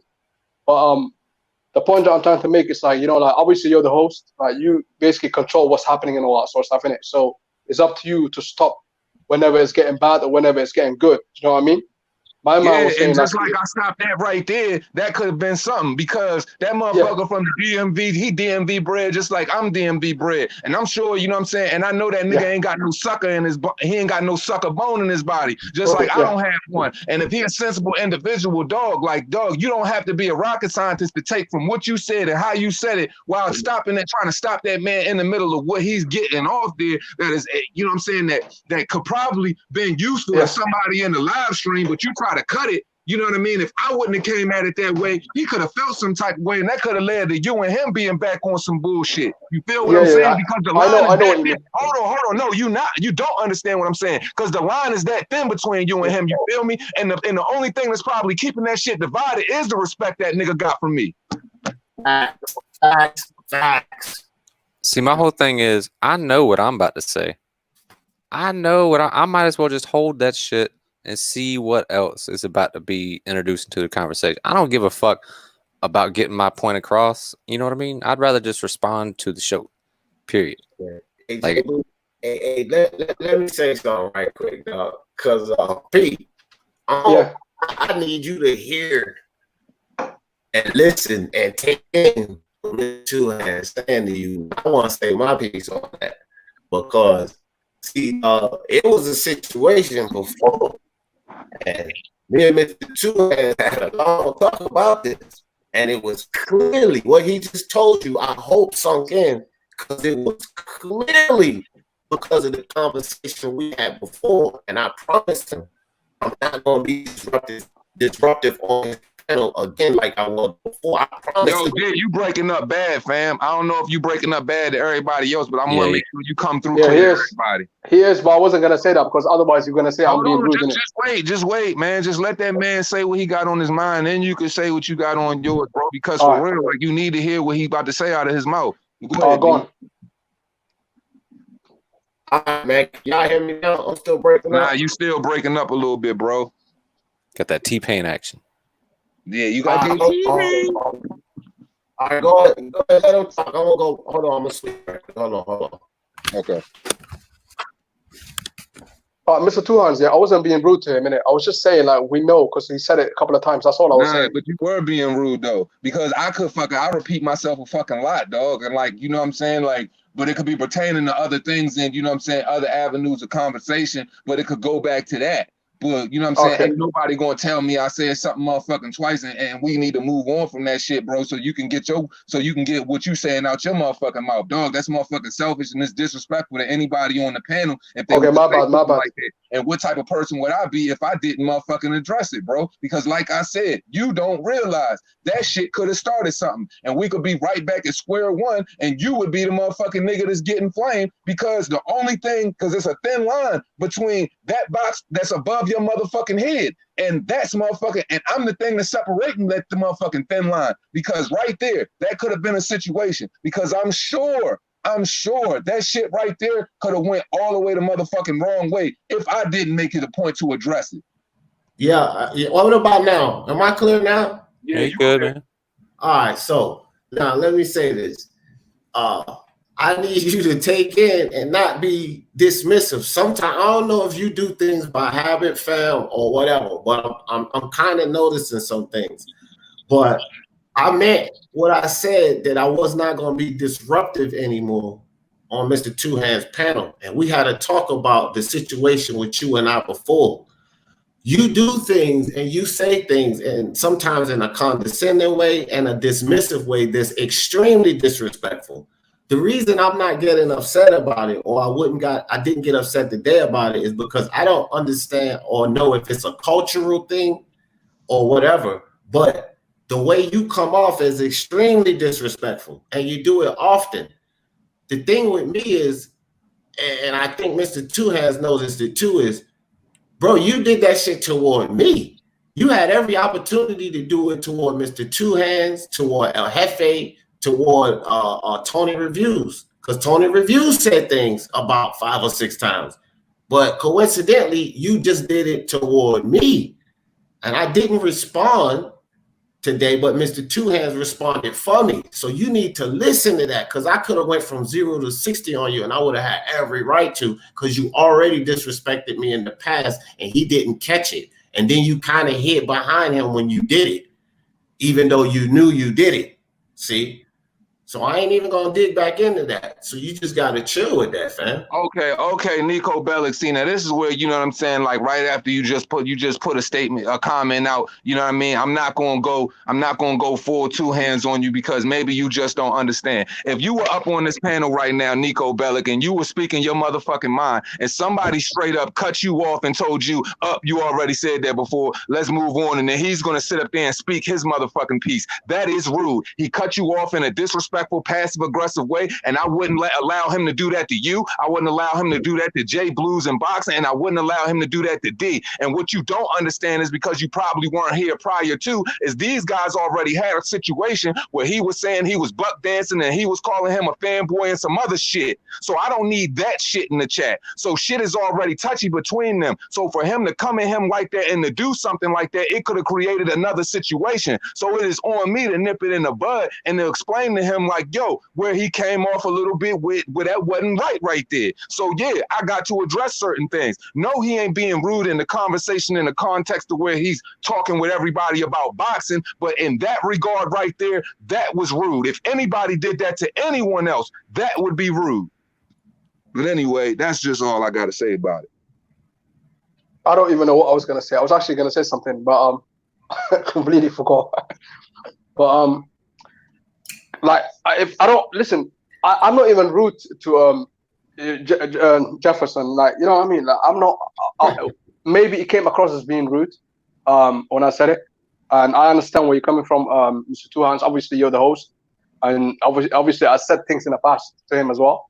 But I did apologize as well, and you know that. So, you know what I mean? I completely forgot about that until obviously you mentioned it. How am I being hateful to the guy? Explain to me, how am I being hateful to the guy? Because I let him come up here all of the time and we get along and we gel and he's on live streams with me just like you were. How many hours were you on a live stream with me yesterday, P? Several, right?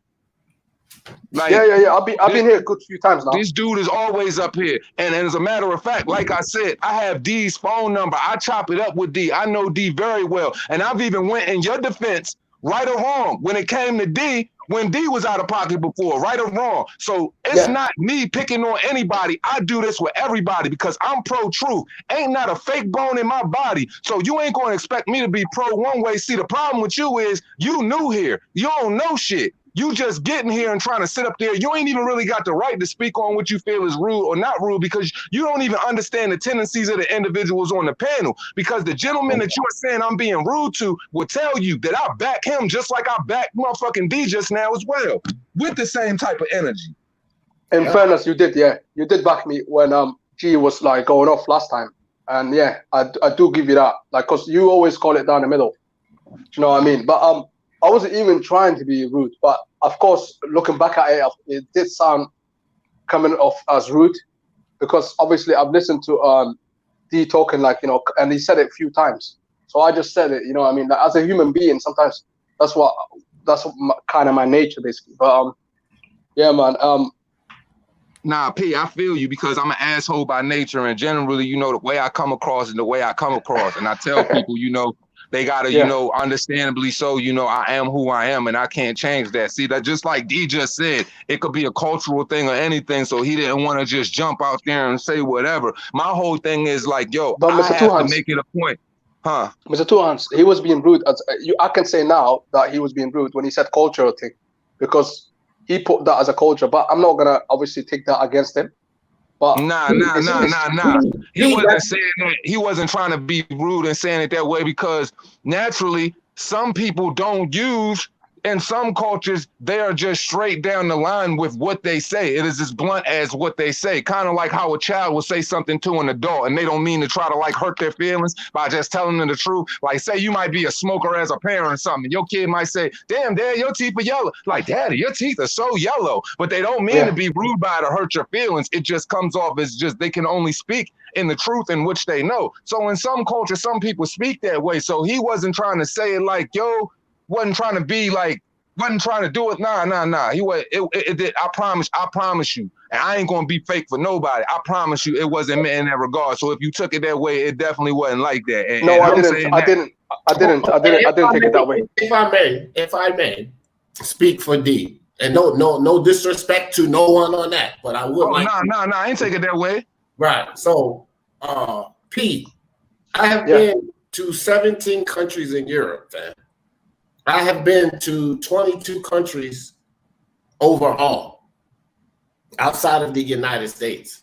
So I have experienced different cultures. And through my experience, certain things said and certain reactions in different cultures mean entirely different things in other cultures. So it is no way, shape, and form that I meant to be respectful by suggesting that it could be because of a cultural difference. I didn't assume that or even assess that. I said that was a possibility. So there's no way at all I could have been disrespectful because of my experience, even offering that, fam. Okay, but I understand where you're coming from. At the same time, I never find people rude unless they come at me like proper, like full on. That's when I think they're rude. But like with me, I'm the type of guy, like I don't take things like, it doesn't go to my heart straight away. If someone says to me like, oh, for example, oh, well, you said it. Or like, for example, when Mark said to me earlier, like, oh, you've been boxing fan for like 2 years. He assumed that was about boxing fan for like a couple of years. I never got angry because these things, you know, these little things it doesn't affect me at all. Like, but you know what I mean? If I'm rude, like, yeah, I apologize. But I completely forgot the whole subject now. So I don't know, man. Mr. Two Hands, the host. Nah, it was just basically just talking on basically how to deal with certain situations and just talking about disregarding certain individuals and certain patterns of behavior and not being too caught up on it. All I'm just saying is, bro, I just wanted to make sure, you know, I just needed, and it wasn't even a part of me just trying to shine light on you in that just specific situation. I would have said that to anyone if they would have did that to anybody like that, because that shit was just rude to me. But all I'm saying is this, bro, like, we just gotta be, you know, just put each other up on our respect, man, at the end of the day. Like, that's it. I'm just gonna try to make sure, because y'all touchy. Y'all two gonna be touchy, and he gonna feel some type of way. And he probably like I said, respect keeps people a certain way, bro. And like I said, his respect for me and your respect for me on your behalf and his respect for me on his behalf is probably what draws the line that kept y'all respectful. You know what I'm saying? Because for real, he probably feel a certain type of way, and you could probably feel a certain type of way, but you know what I'm saying? But for me, y'all respectful, and I respect y'all for being that way. You know what I mean? Because y'all conducting yourself the right way for the people on the live. I'm just trying to make sure that I say what I need to say so it curves that, because I know for a fact that he definitely felt that way. I know he felt that way. Two hands. 2 hours ago, maybe an hour or so ago, you Mark and you brought up the fact that Wilder, like, if 20 years ago, if you would have told somebody that there's a heavyweight champion who couldn't draw pay-per-view, right? Like, that's the 5th or 6th time we've talked. Maybe not 5th or 6th, but I've heard that shit before on this show. If I would have popped up and be like, hey guys, we've talked about this before, I would have got the same reaction. Like, hold up, you trying to stop the show, cunt? You trying to shut? Like, I need to know my place and let the conversation play out and then respond to it. Don't just pop up and say, hey, we've talked about this before. Like, this that's a good way to put it too. Yeah, and you know, it ain't even not to single nobody out or nothing like that. It's just like, bro, like, we, you know, like, men, like, one thing just all men just big on is respect, bro. And like, that's just it. Like, respect just keeps everything in perspective, bro. And like, it can easily get distorted that quick, because just like I said on P, you know, I'll go, you know what I'm saying? It's not like it's not like you can't look at a certain experience or draw from your own experience and say, yo, Two Hands won't go to bat for me like that. Only corny motherfuckers in the chat who have never been here before, that might only catch the fucking ass cheeks of a conversation, would probably say, yo, you coming at a person a certain way up here because they don't know, you know. But y'all can draw from experiences of dealing with me and know and say, yeah, Two Hands ain't pro one way because he know this individual. Two Hands isn't pro one way because he knows this individual. He just keep it straight. He just keep it 50-50. He keep it pro right and pro wrong. And that way, and it's easy, and everybody will know that when it comes to stuff like that, ain't nobody getting no favoritism. Period. Mr. Two Hands, you know, like, I have to. Hold on right quick, P. Hey, Mr. Two Hands, I wanted to let you know too, fam.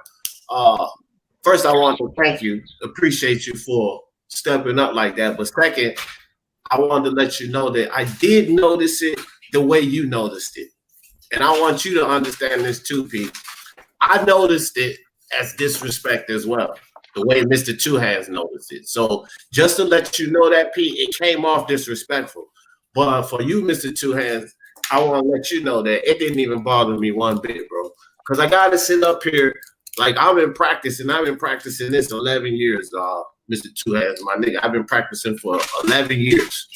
I can't sit up here and keep telling people it's our mind. What somebody says doesn't have to get you angry, but not practice that. So I promise you, he did not anger me or offend me in any way, but I did see it as being disrespectful. You understand where I'm going with that? Yeah, I get what you're saying. It probably wasn't going to make you act like you wasn't probably going to, address it a certain type of way. Exactly. But, for me to be the type of person I am, I got to let it be known how it really is for real. Because if anybody else is in that same type of situation, or say if there was a past situation that pertained between the two individuals where we had to get to this point, it has to be known that we can't be having shit like that, or people need to know what part they play in certain things. And that's the part that I always want people to know. We got to understand what parts we play into it, and we can't act like, we don't understand the part we play in it. And if people don't understand, well, look, let me help you understand. And I'm going to help you understand. I'm not doing it just to call you out, single you out, or be some certain type of way, because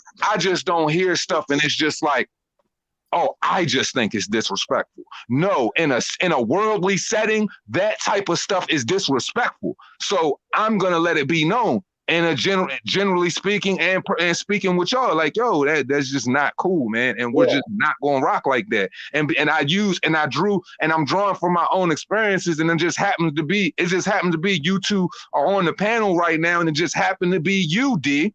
And considering what happened last time, I have to, these are all of the reasons why I have to bring up, this is why X and Z, Y and Z might not have went this way. And considering you on your own path of, chilling out and handling things a certain way, I dig that and I understand that. But still, I still got to let it be known, because it could have went. You know what I mean?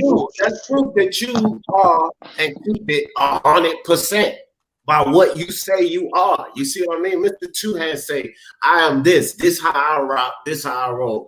And if y'all can't get down with that, then keep it the fuck moving. But this is how I do mine. So that's you sticking to what you say you are. You understand? You not being fake. You keeping it a buck to what you say you are. Well, I run around on your panel, on my panel, on everybody else's panel talking about, you don't have to let people get upset. People can say what the fuck they want. They can do what the fuck they want. It should not bother you. I can't run around on everybody's panel saying that and then sit up here and blow up and get mad at Pete for that bullshit. Because then I'm being fake by what I say I am. Yeah, so I just want to say, like what I said about on Twitter, like when I shitted on the first Top Rank card and we ain't even had boxing yet. And when I just said, this card is trash, it's like I can't say we got to honor the game of boxing and then go on Twitter and then shit on the first card we had back in boxing since this pandemic. So, you know what I mean? Yeah. I just want to say, listen, at the end of the day, last time I forgot about it. I completely forgot about it. But you remember that, and obviously, you stood up for me and stuff like that. So now, you know what I mean? You stand up for D Jefferson, you know what I mean? So fair play to you, man. Like, obviously you have to call it down the middle, because otherwise, what sort of host are you if you don't call it out how it is? Exactly. You know what I mean? Thinking about it, you know what I mean? But at the same time, it's not a cultural thing. It's just me. I'm that type of person. Like, sometimes it just comes out of me, but it don't mean to be rude, you know what I mean? But Pete, you're a good dude, man. Pete, you come off as a good dude, but for real, you have a terrible habit of talking over people sometimes, man. To be honest, bro. Yeah, that's true. But look, let me say something. Let me say something to everybody. And this is for all of my fellow Americans. And again, this is throughout my experience of being around different countries and different cultures. So the same thing that we're saying in UP, I want to put a different perspective out there and have the Americans understand what people think about Americans. They think the fact that, like, you know how we walk up and say, hello, how are you doing? right? Or I get on your panel with the two hands and say, "What's up, my man? How you doing?" People in other countries think that we're fake. Oh, they just say that. They don't really give a fuck how you doing. But that's just how Americans are. Now, is that true? Hell no. When I get up here and I say, "What's up, Jay? How you doing?" I really want to know how y'all guys doing. But people in other countries think that we're fake when we do that, because naturally in their countries, when they greet each other, they just say hello. They're not concerned with how you're doing, what's going on in your life, and that's just how it is in their culture. Okay, for example, yeah, in England, yeah. That's in what England. told you. You got a propensity to cut people off. Chill for a second. So when you look at different situations in different cultures, bro, it's not meant to be offensive. That's just how it is. This may be P personally, but D personally, my values are much different than the average fucking American. So you can't go by who you are personally. You still have to take into account and understand how other people feel and how other people think. You can't just go based off of how P thinks. And sometimes when you say things or you move in a certain way, you just move because you wouldn't get offended by it. But guess what? Other people will, fam. And that's what you need to take into account. Other people will get offended by that. Yeah, for example, in England, yeah, we say a lot of words. For example, like we say to people like, "Oh, I'll see you later." It don't mean that I'm gonna see them later. For example, on it, you know what I mean? I understand like the thing is with WhatsApp and that type of stuff, but I just see people as individually, like, you know what I mean? Like the way I am, it don't mean everyone in England's acting like that. You know what I mean? It's just everyone's got a different personality. You know what I mean? And but cutting off people and all that, the thing is I can't see your faces. So when I cut off people, you know what I mean? I don't know when they stop, because once they don't, you know what I mean? Because when you cut off people, it's hard to know because I can't see their mouth moving in it. Do you know what I mean? But me, you can see when I'm speaking. Do you know what I mean? That's the reason why I turned my camera on. Do you know what I mean?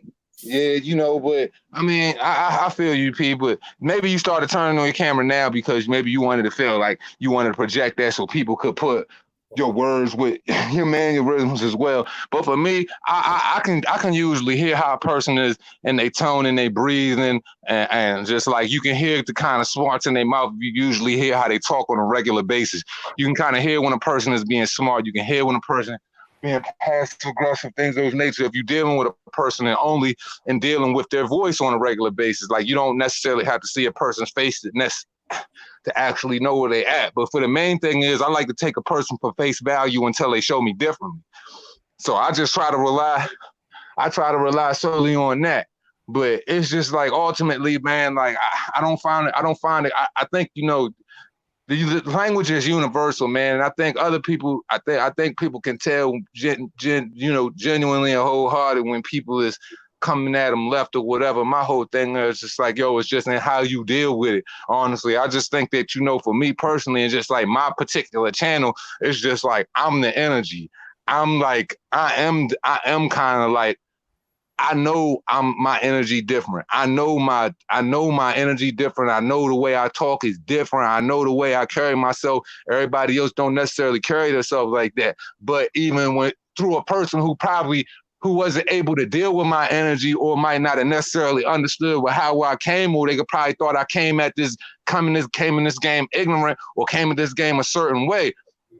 But what they heard from me for the first 15 minutes after they listened for the next couple hours, they probably got it differently. You feel me? They was like, oh, that dude probably wasn't that way because I took the time to listen and understand that individual. I just think that it's just all come with time to understand for real. But P, don't ever get it twisted. We know you a good dude. You solid. That's why I keep you up here 24/7. And you know and your boxing solid. So at the end of the day, bro, it ain't even about like, we don't never have no problem because I try to make it known that all y'all my homies for real. That's why I go to bat for all y'all the way I go to bat for all y'all and keep it in perspective on that ticker what everything is about. I don't care who falls out with who. I don't care if I got a problem with who or whatever. I'm not a female. I don't operate that way. So at the end of the day, it's all about togetherness for real. Bump all of that and boxing. Hey, and I'm going to tell you something. Mr. Two Hands, just like me, on this perspective, and I know for a fact he just like this. He don't give a flying fuck who say don't put somebody on his panel. He gonna put who the fuck he wanna put on his panel. And I'm just like that. I mean, I respect everybody's opinion and I respect how people feel. But I'm gonna put on my panel who the hell I wanna put on my panel. So understand this, Pete. If you want solid, you would not be on this damn panel, fam. I'm telling you that, right? At least in Mr. Two Hands' eyes, if you want solid, you wouldn't be on this panel. Dog. Yeah, that's a fact. That's a fact because it's a lot of individuals. It might scroll through my live. It might come to me in private conversation or whatever. How certain people feel about certain people, but those conversations that I have with other people, they understand too that they not dictating nothing moving over here. So they just know when not to pull up and they know when to pull up. And if you're going to pull up, you know you pulling up and you've made that choice. So don't come at it any other way than the fact that you pulled up and you decided to make that choice because we're gonna keep that in perspective. And one thing about me that I always wanted to make sure that shine through before anything was my realness, bruh. Like my realness, because it ain't enough realness in this world, period. And I wanted to make sure if anything, my realness will rub off on a motherfucker. I don't care if it rub off on the fakest motherfucker. Maybe he might do something real within the next 24, and that might translate to the next 24. But my whole thing is, man, just keeping that shit a buck. And that shit is like, you can't say you keep it a buck if you don't keep it a buck that like with your conversations. You don't keep it a buck with your energies and the way you move 24/7. Because what's the best way to get found out? By this computer. Because if I'm not keeping it the same way I claim to be, y'all gonna be able to tell on this computer faster than anybody else. And then what's gonna happen? Some old little dickhead nigga gonna make a video and say, Two Hands said he do, Two Hands said he carry it like this, but he don't really do it like that. Some type of cool ass instrumental gonna be playing in the background and I'm gonna be mixed up about 24 times. And I'll tell you like this, if you do decide to make that choice and you do decide to come up here, you better conduct yourself properly or Mr. Two Hands will pull up on that act. Yeah. Like you can go ahead. You can go ahead. I mean, if you feel like the best course of action for you, but I just suggest that you highly think it through. What, me? Are you guys talking about me? No. Anybody. We're just talking about anybody. Okay. I wouldn't do that anyway. Like, that's not my character anyway. You know Has anybody ever heard of Opie and Anthony? That's a no. It's like it's kind of like Howard Stern, if you know who that is, but like a different flavor of Howard Stern. Yeah, I know Howard Stern. I don't know the other cats. It's basically Howard Stern, like 10 years later, if you want to look at it like that. But they taught me radio etiquette. They taught me every rule of like for the show. It's all for the show. So if you ain't got shit to say, shut the fuck up and wait until you do. Or respond off of what the fuck somebody else is saying and build the show. It ain't got to be about you. It ain't about you, period. So the fact that you're there, you're a part of the goddamn show. It's all that's the fucking theme, the show, period. Right. That's why we here. We're not here for us. That is selfish and damn near borderline narcissistic. Like, we're not here for us. We are here because fortunately and thankfully enough, can't thank you guys enough that people respect our opinions and want to hear it. I mean, shit, this is a first for me. I've been here for been on this joint at it for 6 hours. God damn. People just respect our opinion and like they rock with what we doing. So we should never get caught up with the little bickering on us because really it's all for the show. It's all for the love of the show. And I always make sure that it's about the show first and me or you or any of us second. Because man, look, man, you'll know how lame your shit really is when Playback Gang hit. I'm telling you that. You know how left your show went when Playback Gang hit. Because I'm going to tell you what, I listen to all mine all the way through. They hear how the chemistry is. They hear how people gel. They hear how the topics motivated people or whatever all the way through. I'm a stickler when it comes to my work. So, yeah, after this, I will be playing it back 6 hours periodically through the day while I smoke and stress. So, yeah, man, you want to find out how trash you are? Yeah, play it back. Hey, I'm not lying, or I can't lie. Two Hands. The first 2 or 3 of these lives I was on, I played them back. I had to change my shit up. Like, I had to reevaluate how I was about to fucking enter the conversation. Yeah, man, it be like that. It be like that for real. Like, my whole thing is, it's like, even when I go over on D. Jeff's side, It's like, you know, DJ will tell you quick. Man, I be on his shows every day for real. I might not be on the panel. But I'll be over there every day. And he know that. Sometimes I just want to real rap. And people be like, man, go up there. I'll be like, man, shut up. That's why sometimes I don't even like saying nothing, because I just want to listen sometime and be a fan. You know what I mean? Like, that's okay. Like, I just want to listen and be a fan sometimes when people want me to pull up. But like, bro, like, I'm always there. And you know what I'm saying? I take that in, bro. So I'm just like, man, so when I do go up there and I am on this panel, I come with a certain level of energy because I'm hyped off of the conversation, and I want to add a certain level of something to his show, just like he adds a certain level of something to mine, just like you do, P, and just like you do, Jay. All of y'all add something to this thing, like, bro. It's like that's why I'll disappear for 2 or 3 days if I'm not feeling like that. If I'm not feeling hype and with the energy, bro, I'm not gonna fuck nobody show up with that shit. I'm gonna hide in the back and be a fan, bro. You know, even if I'm watching it, I'll just get in the comment section or some shit. Shit, me, I'm always trying to run my mouth. I hate typing. I do too much goddamn content creation. I'm always typing. I don't want to type. I want to talk. Goddamn it.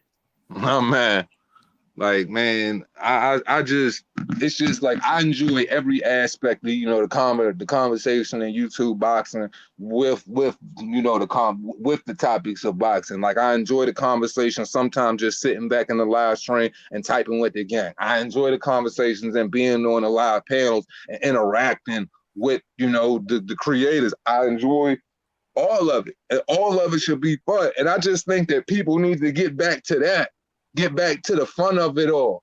Get back, like, and when the drama, and if there's drama involved, it's the drama that, you know, these dead-going promotional outfits is bringing, not the drama we bringing, because I'm sure we got enough topics and enough things enough non-nice things we could say about them, and people fucking probably agree. I'm pretty sure 99.9% of people probably agree right now, unless you're always gonna be something. So there's always going to be somebody, you know, gonna not like it, but at the end of the day, you can't please everyone. Yeah, you're right, man. Yeah, like, and that's just it, man. It's just like, yo, this thing, I don't think people really like understand how to like truly appreciate this thing, or how people should really be pimping this whole YouTube boxing thing. Because I think when some people get up on their shows or whatever, I don't think they really understand that it is a show, bro. Like, for real, like, before I even start to go live or whatever, y'all don't even understand. I'm 20 minutes, I got my ritual. I go upstairs, I look in the mirror for about 2 or 3 minutes. I make sure that, you know what I'm saying, I feel like I'm in my flow, like that I'm ready to talk that talk, because I know if I get up there and I'm dragging on the energy, the show already gonna be lame and I'm gonna be a fucking letdown. So I go outside, then I smoke my weed, then I smoke a damn cigarette, then I come in this joint, grab me a Mountain Dew and a bottle of water, come downstairs, and then it's showtime. It's showtime. Yeah. The mask goes on. And the mask is still me, but it just goes on. Like, I gotta wear that hat though. I gotta wear that hat. You know what I mean? Like, and I'm just ready to go. You know what I mean? And let's turn all the way up. Yeah, it is what it is, isn't it? Like, at the end of the day, it's a show after all, isn't it? So, you know what I mean? We're here to, you know, talk to people and stuff like that, engage, and it is what it is. You know what I mean? Yo, I would tell you like this, Mr. Two Head. You right about that playback game, boy. I would tell you like this. Let me tell you, dog. When I first started them lives, you know, me and Boxing Monster in that joint. Only me and Boxing Monster. I'll put them lives up. If that thing was at 56, that thing would go no higher than 58. Well, nobody cooking that playback. But then when you get to seeing that people watching you, they get upset that they missed the live, and you see the playback numbers start to climb up. So that playback game will tell you everything. When that playback game climb, then you know your live gonna climb. I try to tell people like this. I compare like a YouTube content creator's live playback to like battle rap. Like, when you there in person, like if you've ever battle rap, if you ever been a fan of battle rap, you would know what I'm talking about. The performance on stage ain't gonna translate like the video. The video gonna hit different from the live performance. So if you felt like you caught the L live, You know what I'm saying? You might find out differently on the video that, you know, your punches hit better for some people on the live than it did in the fans. So that way, you know what I mean, you create the argument 50-50. Well, it hits different for the viewers on the playback than it did for those live. Now, with just like these damn lives, you know, when you live and you in it, you might not necessarily get that feeling every time, like, yo, that was a great one, that live was ill or whatever. Sometimes you got to go back and play it and listen to it while you smacked or whatever, so you can get like, oh, I didn't catch that time. Oh yeah, that was dope. Oh yeah, you know, he was on fire. Jay was on fire. D lit that joint up or whatever. You know what I mean? Then you get them comments saying, yeah, D lit that joint up today. P lit that joint up today. The boys was on, so on and so forth. So that's that thing that the playback can tell you that while you in it in the live, you might not necessarily know. But if you trash the whole playback, you're gonna find out real quick after the live. Yeah. If you bomb it. Yeah, for sure. People gonna. It is what it is. No. Shoot, I want another Super 6 tourney too. Shoot. Them Yo. joints were Carl Froch. What? Who was it? It was Carl Froch. They're going Andre SOG Wood. Who was it? Andre man, it was a rack of them boys. Jermaine Taylor was supposed to be in, and I think Alan Green, Andre Ward. Man, there's a rack of people, man. That joint was deep. How about the fights tonight, baby? Bro. I'm not talking about boxing at this time. I'm Team Jorge. FC, baby. I'm Team Jorge all the way. Are you going Jorge? I think I want. This is the thing. I really want Jorge Masvidal to win this. I do. I don't think he's going to win it. You think he's going to? I think Usman gonna get the best of him, but I want Jorge Masvidal to win this. Like, you know what I mean? I just, if I'm honest about it, if he don't wrestle fuck Jorge to death, he's gonna get whooped. He's gonna get pieced up. Jorge's quick, man. Like, right. Jorge has like a special ability to catch shit out the air, a little extra half a shot. That's what I'm hoping. That's what I'm hoping, bro. I'm hoping that he goes. I'm hoping that he abandons the game plan like Colby and want to throw hands with him. He gonna get lit up, man. He gonna get ate the fuck up with Jorge. But one thing about Jorge Masvidal, and I keep telling people, is that his grappling ability. Now, grappling is not wrestling, but grappling still has to do with controlling your opponent on the ground. And Jorge Masvidal is an excellent grappler, but he also has submissions in his bank. So just because Masvidal gets him down, Usman gets him down, he still has to be cautious because he ain't just going to be able to control him on the ground like he controlled everybody else. But Usman is masterful at controlling you on the ground. He did it to Tyron Woodley, who's an excellent wrestler, and he controlled him at every level on the ground. So it's going to be interesting, bro. I'm telling you now, the longer that fight goes, the more it favors Kamaru Usman. Jorge need to get in there and hurt him up the first 2 rounds and probably try to put him away in the 3rd round. But if it goes into the championship rounds, 4th and the 5th round, I got to be honest, it favors Usman because I have seen Jorge have gassing issues before. You understand? So it's an interesting fight. It's an interesting fight. Man, it's just like, bro, it's just like I'm just, you know what I'm saying? I'm just built a certain way. So of course I always root for a dude like Jorge, a dude with a story like Jorge, a dude that came up in the UFC, who made their way in the MMA like Jorge. I always root for the real. You know what I mean? But Marty from Nebraska, he got them clamps. Marty from Nebraska, he got that wrestling pedigree. 2 hands. It's not gonna matter where he came up, how he came up, what backyard. Can I finish before you come in, Tony, and just cutting me off while I'm talking? You know, like you know, I rock with my dude Jorge, you know. But at the end of the day, I'm no stranger to what Marty can do. I know Marty's wrestling game might be superior. Well, he gonna get punched all off in his mouth, man. No, I'm gonna tell you. From stand up. I'm gonna tell you. This is my prediction right here. This is what Usman's gonna do. He's gonna come in with a high guard. He's gonna move in fast. He's gonna clinch. He's gonna hold Masvidal in the clinch and beat him the fuck up like he did Woodley, and that's gonna be the entire fight until he breaks him down. That's all that's going to happen. It's not going to be a fireworks shot. It's nothing. It's just going to be, he's going to hold him, he's going to control him, and he's going to beat him with the free hand.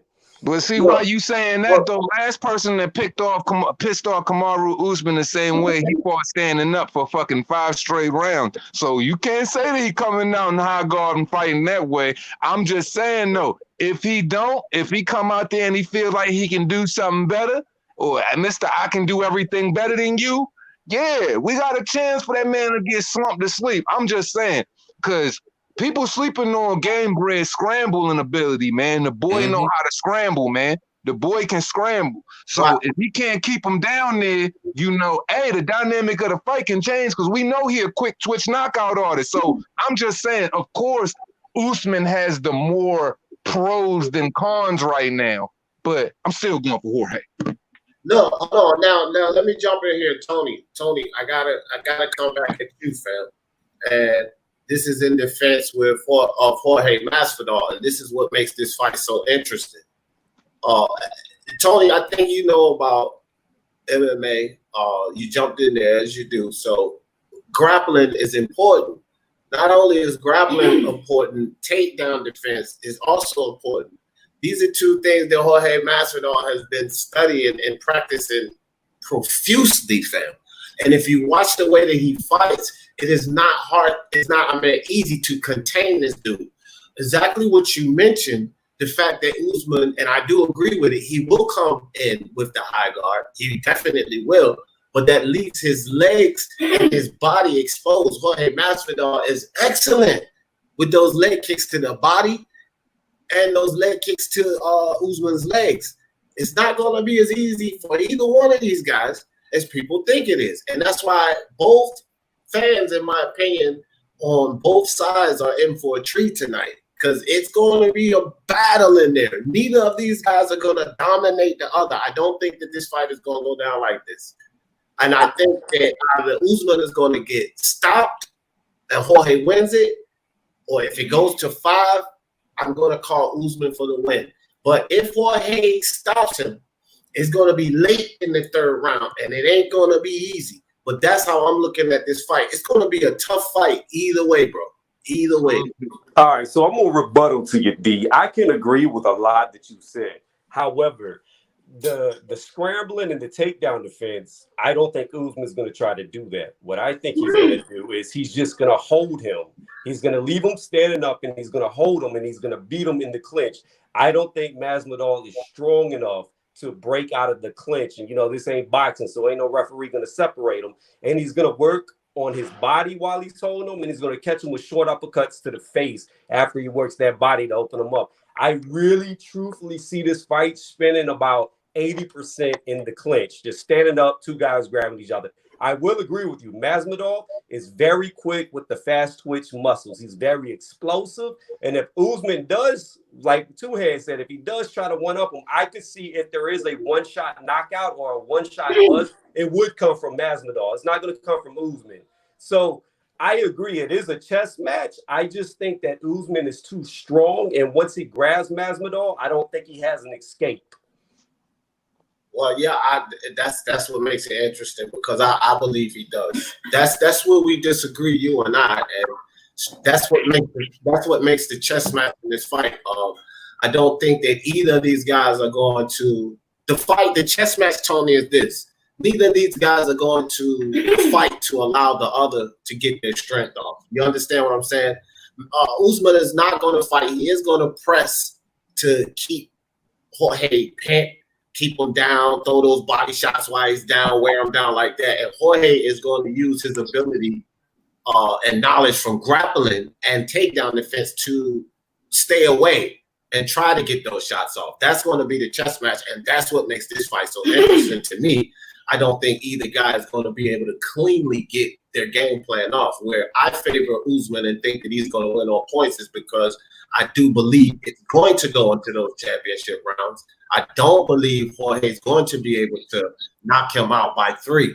And the fact that he can't knock him out by 3, in 4 and 5, he's going to gas. Usman's going to completely take over the fight at 4 and 5 and win by points. That's how I see the fight going. I honestly think that everything that we possibly could think about this fight happening in every rational scenario we think of this fight, we should just fucking scrap it and throw it out the window. I know that's what we're supposed to do, but I believe that everything that we thought this fight was going to happen, I think we're going to be in for a big surprise. But I'm not saying by win or loss either way. I'm just saying just the dynamics of the fight. I just believe it's just going to be something so much more of an acid trip crazier than anything that we could ever believe. Oh, it's gonna be already all there, that cuz. and then some. It's already there. We're on a goddamn island. There's an Yeah, octagon bro. on the beach, cuz. I mean, Literally on the island. this is some Twilight Zone type shit. I told somebody on another stream, this is like some WCW shit from 1995. This is fucking Bash at the Beach. Like, this is some shit you will never see again, man. Yeah, bro. Like, I just think the two individuals that it is, I just think couldn't be just setting the stage for the motherfucking perfect storm, man. And I just Yeah, believe man. It's some other good fights on that card too, though. I mean, that's why this UFC 251 is massive, bro. The Rose Namajunas fight, Dude, Thug and then Rose. Max Holloway all rematch. I mean, bro, this card is lit, dog. Thug Rose. Yeah, the I'm card is definitely lit. But the last three fights is just like, but the card is so lit, but it's just like I always go back to like, I'm just like, man, this nigga Jorge is gonna come out here and do something way different than the fucking laws of physics he'd ever fucking try to fathom. Oh, Like, he's coming out with one of them moves, like the Askren move. right, he gonna try to, like, bro, I got a feeling he might try to do some Anthony Pettis fucking Benson Henderson type shit. Like, he could try to do some Ben Askren type shit. You never know with this guy, man. And with Kamaru, like, I'm just saying, he could come out and just try to be as technical as they want to be, or they both could just go for it and just say, screw it. We both got iron chins. Meet me in the middle of the octagon, swing for it, and then make the second round through a little bit of worry and a little bit of fear and conditioning, maybe try to do some wrestling and shit. But I just think that whatever we believe is just going to be greater and that much more suspenseful, and we're going to have a lot of good shit to talk about after it's over. Two hands. Yeah, no, that's one thing. Hold on real quick, Jay. That's one thing I don't advise of Jorge Masvidal. Now, I do agree with you 100%. I do believe that he is going to try, because he has a lot of those crazy moves in his bag. He does have that. And I do believe he's going to try one of those moves. Our problem is he's going to land one of those moves, and he's going to find out that Usman has a diamond fucking chin, which I know he does. Not a stone, not an iron, a titanium chin, I should say. That motherfucker got a goddamn hard chin. Now, when we talk about meeting each other in the middle and just bashing it out, I got to say Jorge loses that battle, bro, because when we talk about the chins, his chin ain't going to stand up to Usman's chin. This dude does have some losses on his record for a reason. You know what I'm saying? Masvidal. I don't think that chin battle he want to do. I think he want to use that athleticism and those moves that he have in his bag, his quickness, his counter punching ability, and his escape ability to win that fight. But the shootout, I wouldn't advise that. I wouldn't advise. Yeah, I just feel as though this is one thing where Jorge has an advantage over every other MMA fighter that he's always going to get in the ring with, in the sense of he's been street fighting. His whole career has been built off of the game, an element of street fighting and using his hands. Now, I did a poll that got over 111 votes when it came to who had the better stand-up, and I already know who I feel has the better stand-up, and that's Jorge Masvidal. Now, I can see what you're saying as far as chin and all of that stuff, but I'm talking about his combos, output, precision, and just where he's going to put him. Jorge going to hit him with some hot shit up in his face if he try to. I just don't think that Kamaru should even try to throw hands with him. I just think that the adrenaline, once it gets pumping and all of these crazy dramatic situations play out in the ring, say going into, say, a second or a third round, and they both a little bit banged up. They both felt the pressure of one another a little bit. You know, that shit brings a certain type of flow out of you and a certain type of, yeah, I love this shit. Let's get it popping. And you might get those little segments of that. Niggas might try to scrap. Niggas might try to go to the ground. It's just, it's just one of them type of fights where it's just like, bro, I got so much high. Fuck my expectations. I'm just thinking of the two individuals in the ring. I got such a respect for both of these individuals, and I know what both of these dudes is built up. That I just think that this shit is gonna be some trippy ass next level fucking Clockwork Orange type of work, man. What if Jorge comes out and like the Magic Man, he sleeps Usman in 4 seconds like he did Askren, and we're just sitting here with our fucking mouths on the fucking ground like, what? Huh? Did that just happen, bro? Mark is an idiot, bro. I'm sorry, Jay. I'm sorry, Jay. With that motherfucking Joe picture about took me out, bro. The what? That picture of Joe, man. I want to know. I want to know. I want to know. What was that? I want to know. I want to know. There you go, man. Oh yeah, go ahead, Jay. My bad, man. It's that goddamn bright red ass Nino Brown suit he got on. Yo, real fast, let me ask you this before Jay goes off. I just want to ask you guys this. Is it racist that I'm using a picture of Joe? Because I got accused of using blackface because I had a picture of Joe. That ain't blackface, man. Motherfuckers say the stupidest shit in the world, man. Don't listen to the dumb shit. Because that's my favorite singer. Why can't they like pay a tribute to him? Yeah. Well, people are ignorant, so they're gonna say yeah, Joe's the man, bro. Yeah. Shout out to the middle school years when Joe was playing. Bro, I'm telling you, bro. Like this gonna sound so weird, but man, I've had way more sex to Joe's music than anyone else's.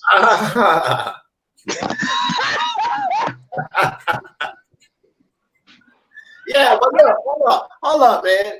I had a point to make. What the fuck was we just talking about? Mark just threw me off, bro. Like, I just threw Jay off at his point, so Yeah. Jay gotta get his off too. No, all I was gonna say is, what if fucking Usman gets slept in like 4 or 5 seconds, and we're all just sitting here like, God damn, You know what I'm really just saying? happened. You know what I'm gonna say? I'm going to my YouTube and I'm saying, drop the mic, bitch.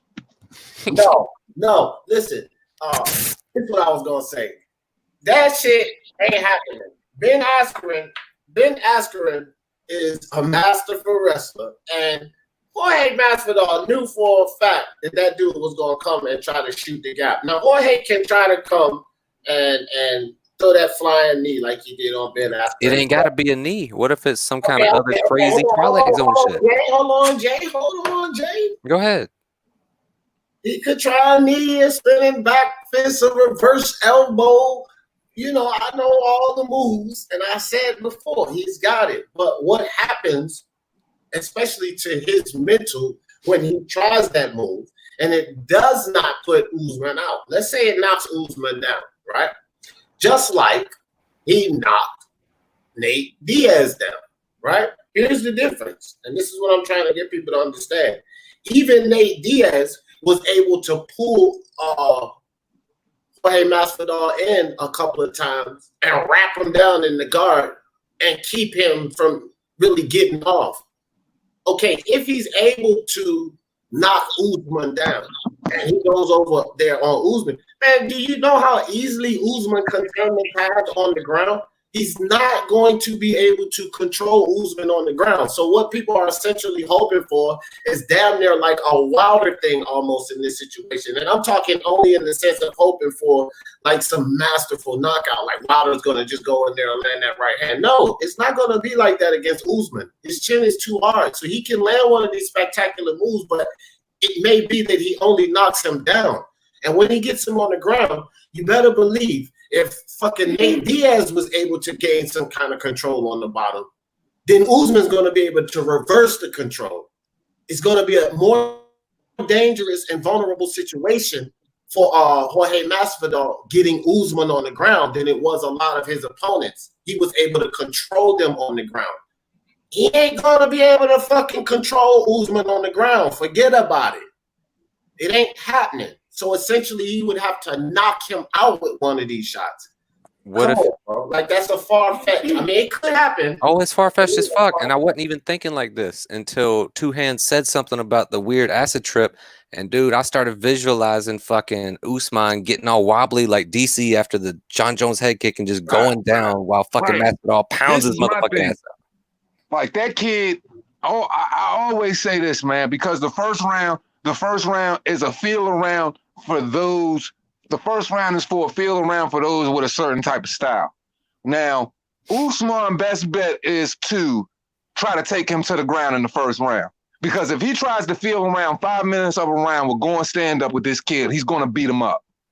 Like, I'm not saying he's going to finish in the first round, so don't take from what I'm saying. I'm just saying his stand-up is that much more superior than Usman's. Right. Usman can't put it together like that, and he's going to cut him all the way up with them little-ass gloves. He's going to cut him up.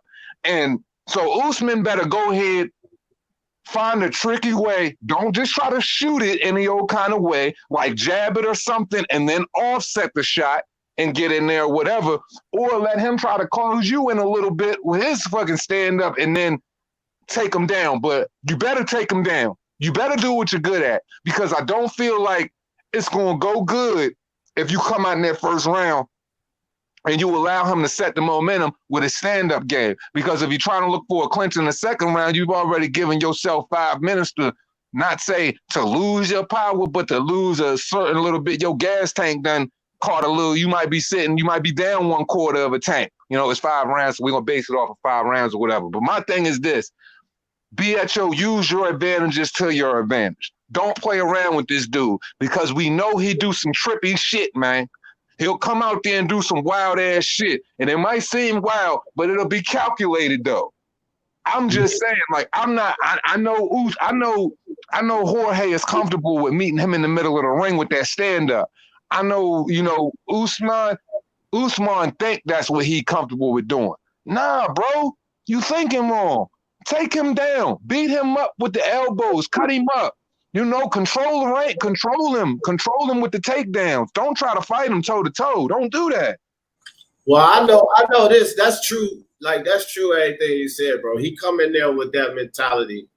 Jorge gonna deuce him up real good, because there ain't no doubt. Like, I don't think nobody ignorant enough to think that Usman can deal with Jorge with those hands. No freaking way. Like, Jorge got way too much. He got the kicks, he got the hands, he got the reverse strikes. He's excellent with those hands. But one thing about Usman's team is, bro, he's got a smart team. They know how to attack different opponents. Usman ain't fought the same. Like, he's not one of these fighters that fight the same way in every damn fight. So, like, people can't. Like, this dude is a champion and a defending champion. You know what I mean? Like, no, he's special. He's there for a reason. His camp's smart as shit. So I know, looking at Jorge Masvidal, I understand his strengths. Usman ain't gonna come in there all dumb and irresponsible. You watch UFC like I watch UFC. I've been watching UFC in heavy, all of the cards for years and years and years. Like, I love it. Like, I love breaking it down. Like, so when I'm speaking on Usman and Jorge, I'm looking at it, camp, team, all of that in mind. And I'm looking at Jorge, fight, style, team, heart, all of that in mind, and jumping it all in one. And I'm compacting all of this stuff into what I project out of my fucking brain and my little thought process or whatever, and how fucking next level outlandish or sick or clockwork as it may seem sometimes. I'm just comparing those two and what they're good at, and what both of those individuals do great, what they don't do great, and what they can do great against one another, and what unfamiliar territory could they go in with one another. My whole thing is like, yo, Usman, yeah, you a dog, but Usman let his pride get the best of him sometimes, in situations where he can be trouble. But the only situation we know him to be trouble where his pride got the best of him was the situation with Colby. So if I'm playing on it off his last situation, and he's pretty much in the same situation once again, same type of beef, same type of bad blood, I'm just like, bro, don't feel like you can outclass everybody like you damn John Jones at what they're good at. No, do what you're good at. Do everything you're good at. Do it to the best of your ability, and let Jorge do the same. And let's see how it ends up. Because if you don't, You don't want to see that kid hands. I promise you that. He don't, and he didn't want to see Kobe Covington hands because the truth of the matter is Kobe Covington was outstriking Usman, outclassing him at every level, and he kept pushing through it, ate every shot, and broke Kobe Covington's fucking jaw because his chin is fucking diamond, as I said before, titanium or what you want to call it. So my thing is this. I agree with a lot of the shit you're saying. I really don't disagree with that shit. And to me, that the things that you're saying about Masvidal on my end is what makes the fight so interesting. And the fact that I know he has the ability to escape, like I was telling Tony, he has the ability to escape. He has good grappling behind him. To me, all of those things you're saying are true, but that's what makes the fight so interesting to me. That's why it's so tricky, bro. The teams. That's another thing I agree with, especially since Kobe Covington left that team. I always consider that one of the better teams in the MMA. Yeah. And since Kobe Covington left, that poison left the gym, that team's going to probably be even better now. Hell, Rose Namajunas is in that team. That team has built champions, bro. So I agree with you on that team shit, too. That's what makes this fight so interesting, man. Like, people don't understand, like, I've been watching this shit since UFC #1, fam. Yeah, bro. Can I say something?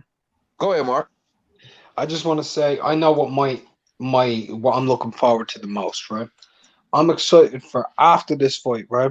Because I can't wait to see all the Jorge Masvidal fans feel the same way Joe felt about wearing this suit when he looked back at this picture. They're all going to be like, "What the fuck was I thinking betting on him?"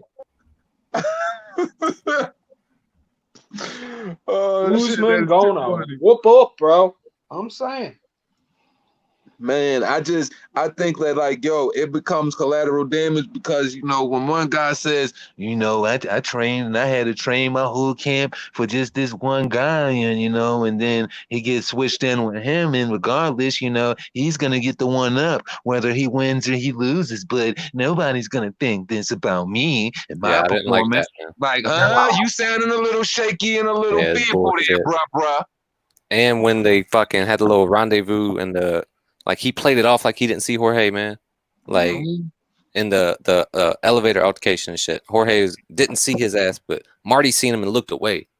Like, there's little cracks in his mentality, man. I'm not saying he's broken already, but there's some. I'm seeing a few fucking cracks, man.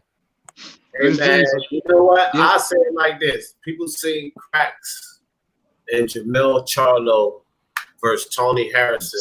Motherfucker was like, "Oh, he all in his mind. He got him. You see Jermell Charlo, he got him all the cracks. We seen all the cracks, and Jermell Charlo went there, cracked his ass." You know what? You know what, D?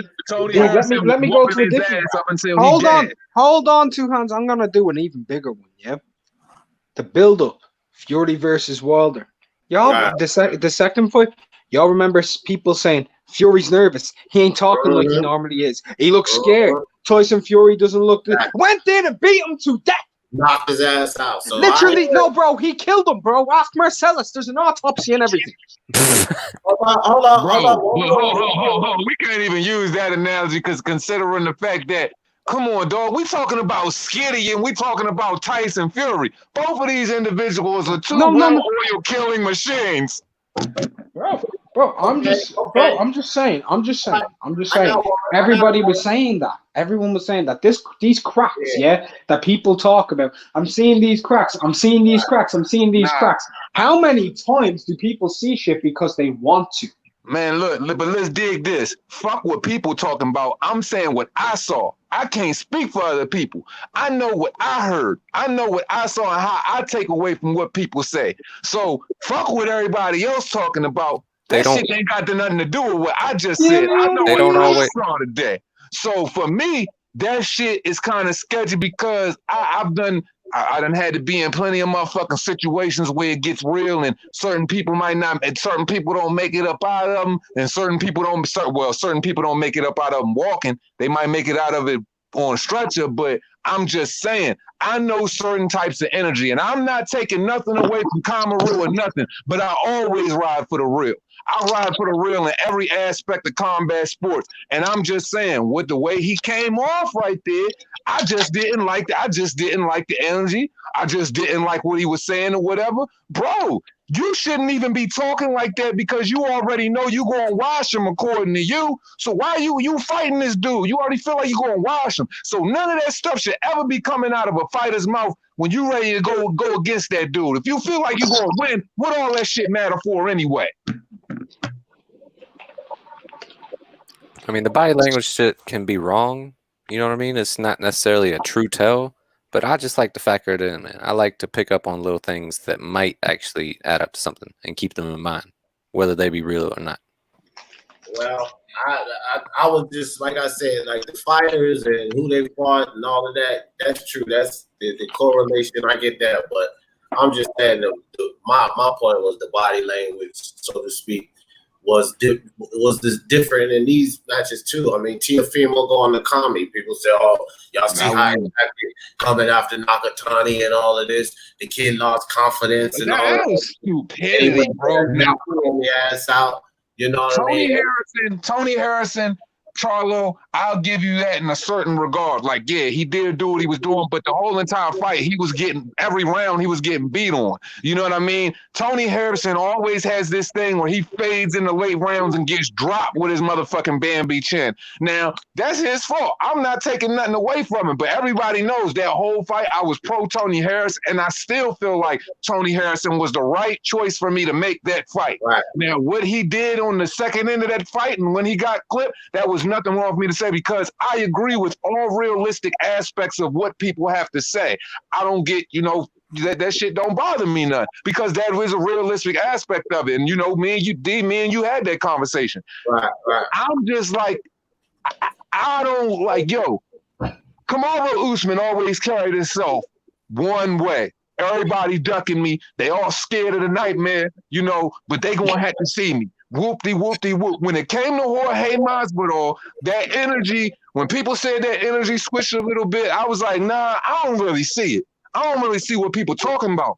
But as of today, and as of everything that I've looked at leading up to it once again, and I'm starting to look at it, I'm like, yeah, I see this little shifts in the energy a little bit. Then when I'm listening to what you're saying out your mouth, it's like, yeah, I'm not saying that means that does the dude in, like dude not gonna win. All I'm stating is that I just didn't like it. That shit just sounds shaky to me. But what you're saying is it's made you think twice. Absolutely. Well, I will say this then. In that case, to me, if that is the case, that makes it worse for Jorge Masvidal. Because if he had this shift in energy, that means it's less likely he engages. Try to engage with this shootout, knowing that this guy has the better hands. He's going to take it to the ground. That's going to be more of the game plan if his energy shifts, which means that to me is just worse for Jorge Masvidal. Nah, I don't see how you got that from anything that I just said. Because listen, if he's not bold, this is why I'm gonna tell you why I got that. Because if he is not bold like he was with Woodley, if he is not bold and have all this energy like he did with Cody Covington, then he's just not going to go in there all Mr. Dominant.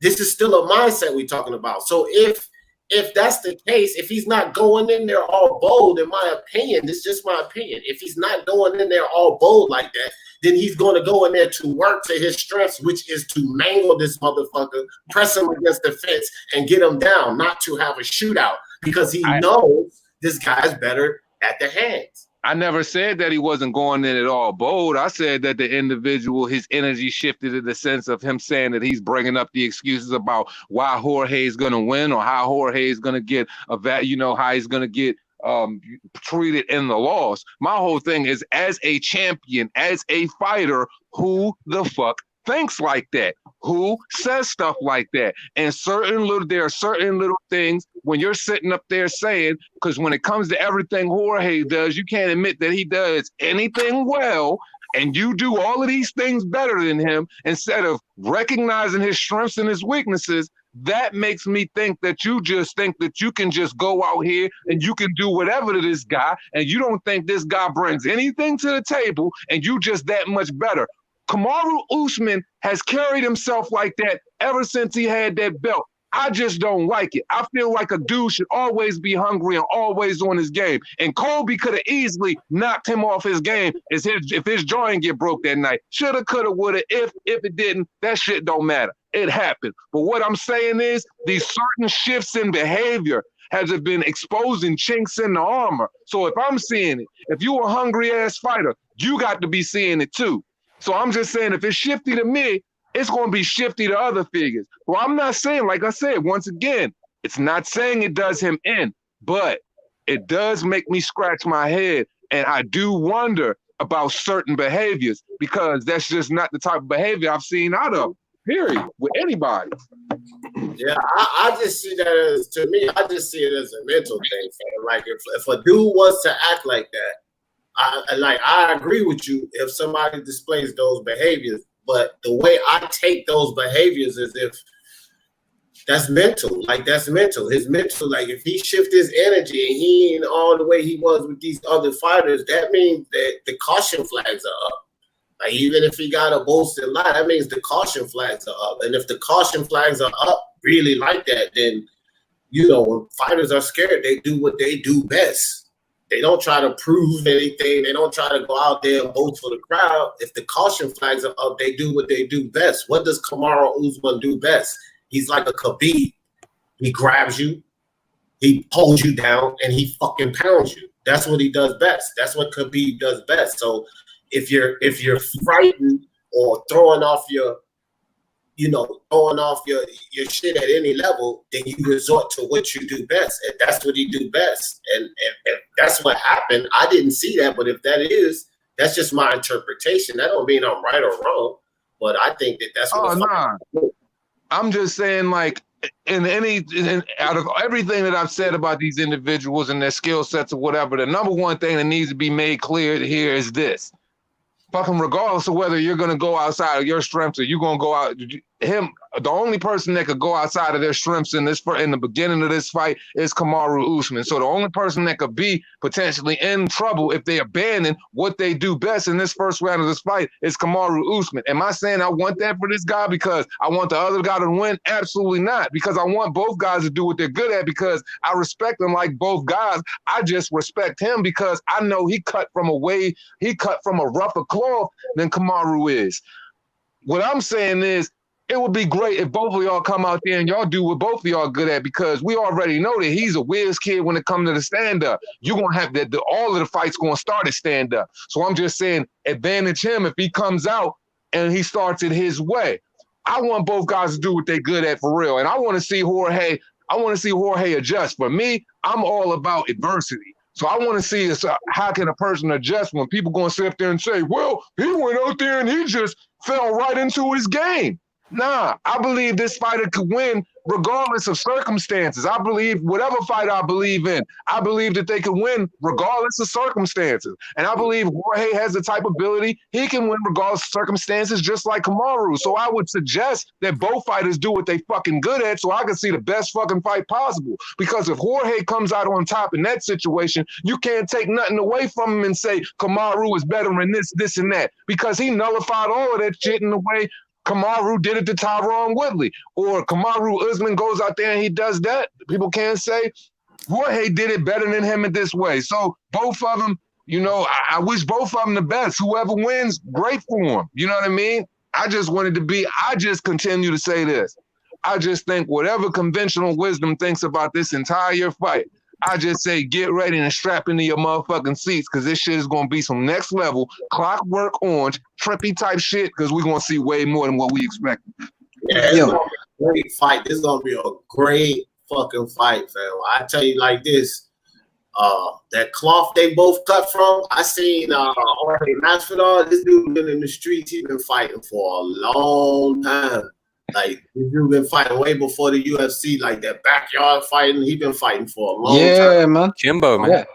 But another thing too is like let's remember where Usman from and what's hard living and hard times in America. You know what I'm saying? Like this dude he ain't growing with no damn silver spoon in his mouth neither. He been cut from a pretty tough cloth himself, dog. You know what I mean? Like it's gonna be a war, bro. He been cut from a tough cloth too. You know what I mean? Like, like both of them hard body. I just always go back to, my thing is like, yeah, you got the physical, but then I go to mental fortitude. I'm like, I know Kamaru's strong upstairs too. I just think this kid's a little bit stronger and came from a little bit rougher circumstances than Marty. Marty tried to cover up and make his circumstances rougher than what they really were. Marty actually had a good fucking life. Just admit that shit, Marty. You know what I mean? Like, you wasn't sleeping in the car your whole motherfucking life with no pit bulls, Marty, in front of the gym, Marty. So I'm just saying, stop acting like that. You afraid to embrace that you afraid to embrace that you was Marty from Nebraska. You was ready to beat people up because of that. Bro, you was Marty, and that's cool. All I'm saying is it's comfortable to be that way. So why are you trying to hide it? You know what I mean? So all I'm saying is when you doing little shit like that, like, that's little funny fugazi shit. Like, what you ashamed of being Marty Usman from Nebraska? That was you, man, in college. Just embrace it, B. Embrace it, Marty. Embrace who you are. Brian Arkin, salute. Salute to everyone in the chat. How you feeling, brother? I'm always good, man. Great. What's up, Brian? How you doing, D? Yeah, kunna sa tatu, Brian. Kunna sa tatu. Tommy, go my? Yeah, good man yourself. Go my. Basically, as an outsider's perspective on this UFC, I know pretty much zilch about the UFC, but the way you start talking about this, you're breaking this down like I would break down a big boxing fight. And tell you the truth, I've watched a couple UFC cards and I never really, fell in love with it, to this extent. But, listening to you guys, it's actually making me excited for tonight. So I'm just hoping for a good fight. Because really, I can't break down shit. If you're going to ask me to break down shit on these two fighters, basically, I know nothing. Yeah, he's pretty much like me. Like, I can't break this down very. I've only started to really watch into them in the last week or so, right? To really get like a bit of an idea. But I'm excited for it. And I genuinely think if this fight goes well tonight and it's a banger, this could convert a lot of people who are tuning in for the first time from boxing. Yeah, it really could. Now, when we think back, we think about the Kovalev Canelo fight. What did they do during that Kovalev Canelo fight when that BMF title was going down? They completely pushed back the fucking event. So if they did that, man, like, yeah, it could be a problem tonight. Yeah. This is I don't think I'll ever love UFC like I love boxing. No. Maybe because, I've been doing it since I'm 7 years old, and my love is with boxing. So no matter what happens, but why can the UFC get a shit together and boxing can't?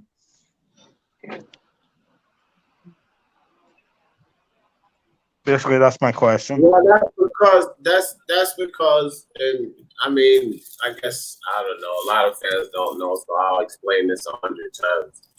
That's because of the dynamic of control that Dana White has in the UFC. He is the last answer, the total autonomy dictatorial over in the UFC. You do not have that element in boxing. It's basically what Dana White says goes, and that's it. You don't have that element in boxing. So this is why boxing can't get this shit together like the UFC. I mean, it would be a joy for that element to be in boxing. I would love it. I think all of us would love that element to be in boxing, but it's two different sports. Boxing has been around for so long. It's been operating this way for so long.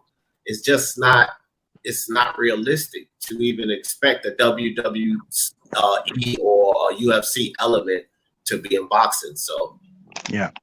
No, well, yeah, I understand that. For me, boxing is very fragmented and just all over the place. You got promoters here, you got promoters there, you got TV networks here, you got TV networks there, pulling these fighters this way, that way, and every other way, pulling, TV networks are pulling promoters are trying to pull the TV networks. It's one big game, and it's fucking ruining the sport. And UFC is like, we're just gonna put these cards on, and you know what? We are gonna take your fans away.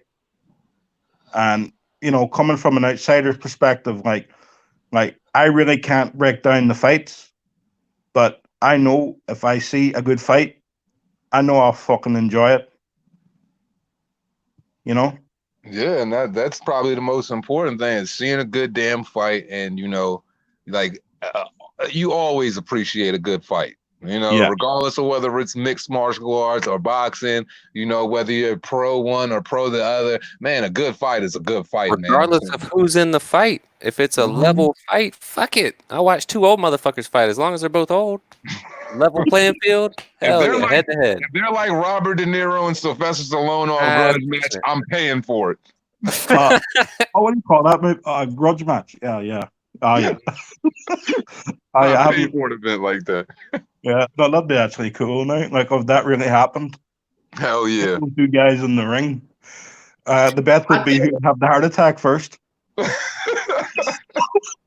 think that another thing too, guys, is I think that with what's going on, the phenomenon going on with the UFC, and the fact that Dana White's they're putting on these exciting cards. So people have to understand this too. Like when COVID, when everybody was down, the thirst for, we are all combat sports fans. Like me and Mr. Two Hands, we like both sports, UFC and boxing. So we've been watching this shit forever, both sports, right? But for the just boxing fans or just UFC fans and the potential boxing fans is going to cross over, the absence of our sport of boxing and the lack of what they're giving us, this is why it's going to, get the eyebrow of these boxing fans, and they're going to move over and watch this. But there are some boxing fans that cannot stand, absolutely detest the groundwork of the UFC. And for that reason, with guys rolling around on the ground, trying to get submission and all of that, for that reason, they will never be trapped or become full-fledged UFC fan. And as soon as boxing gets its shit back together, all of these newfound UFC fans are going to filter right back over to the sport that they truly love. And that's what I'm trying to get people to understand about boxing, because it's going to die, and it's died down a lot in America. And what they're doing is killing our sports in America. And America drives the world market when it comes to the sport. But the world outlook on boxing is still what it is. And as soon as it becomes popularized in the American market again, the American market is going to jump on it, because that's what advertisers do. Oh, boxing is popular again. Let's go all advertise the boxing. And then people's going to be all back into boxing again. And the UFC is going to get left behind once again, because boxing is way too big worldwide for that not to happen. We're going through a phase right now, and people don't really get that. Yeah, you just took a point away from me, because I see, the UFC putting on these cards. Can they sustain that? Oh, because they're only a small, compared to boxing, where boxing's worldwide, they're only a small community. Can the UFC sustain what they're doing right now, for the long term? That's, Well, they've been doing that, but the thing is, the UFC, they don't hold as many events as boxing holds. So, that's the way they're able to put together the cards in the way that they put together their cards. Now, boxing, in a sense, they've got so many different promotional outfits, so many different fighters underneath those promotional banners, putting on cards, this area of the world, that area of the world. So it makes it a little bit different. And the UFC is a little bit different in that regard. Yeah. And Two Hands, let me ask you this. I asked the whole panel this. Let's just think about this logically, right?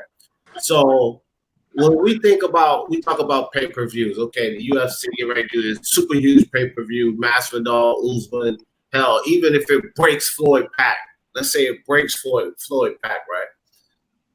Okay, great, pay-per-view numbers. When we take an account for boxing matches, just clearly boxing matches and pay-per-view events worldwide, and then we add those, not just pay-per-view events based in America, but pay-per-view events worldwide, and then we add those and calculate pay-per-view numbers.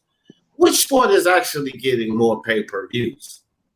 You understand what I'm saying? On a global scale, because you got pay-per-views, and like I said earlier when we was talking about it, on Cecilia Brækhus's island or wherever she's from, and certain countries that's still supporting and getting pay-per-views, but it ain't being blasted all over the American media, but these pay-per-views are still dumping off.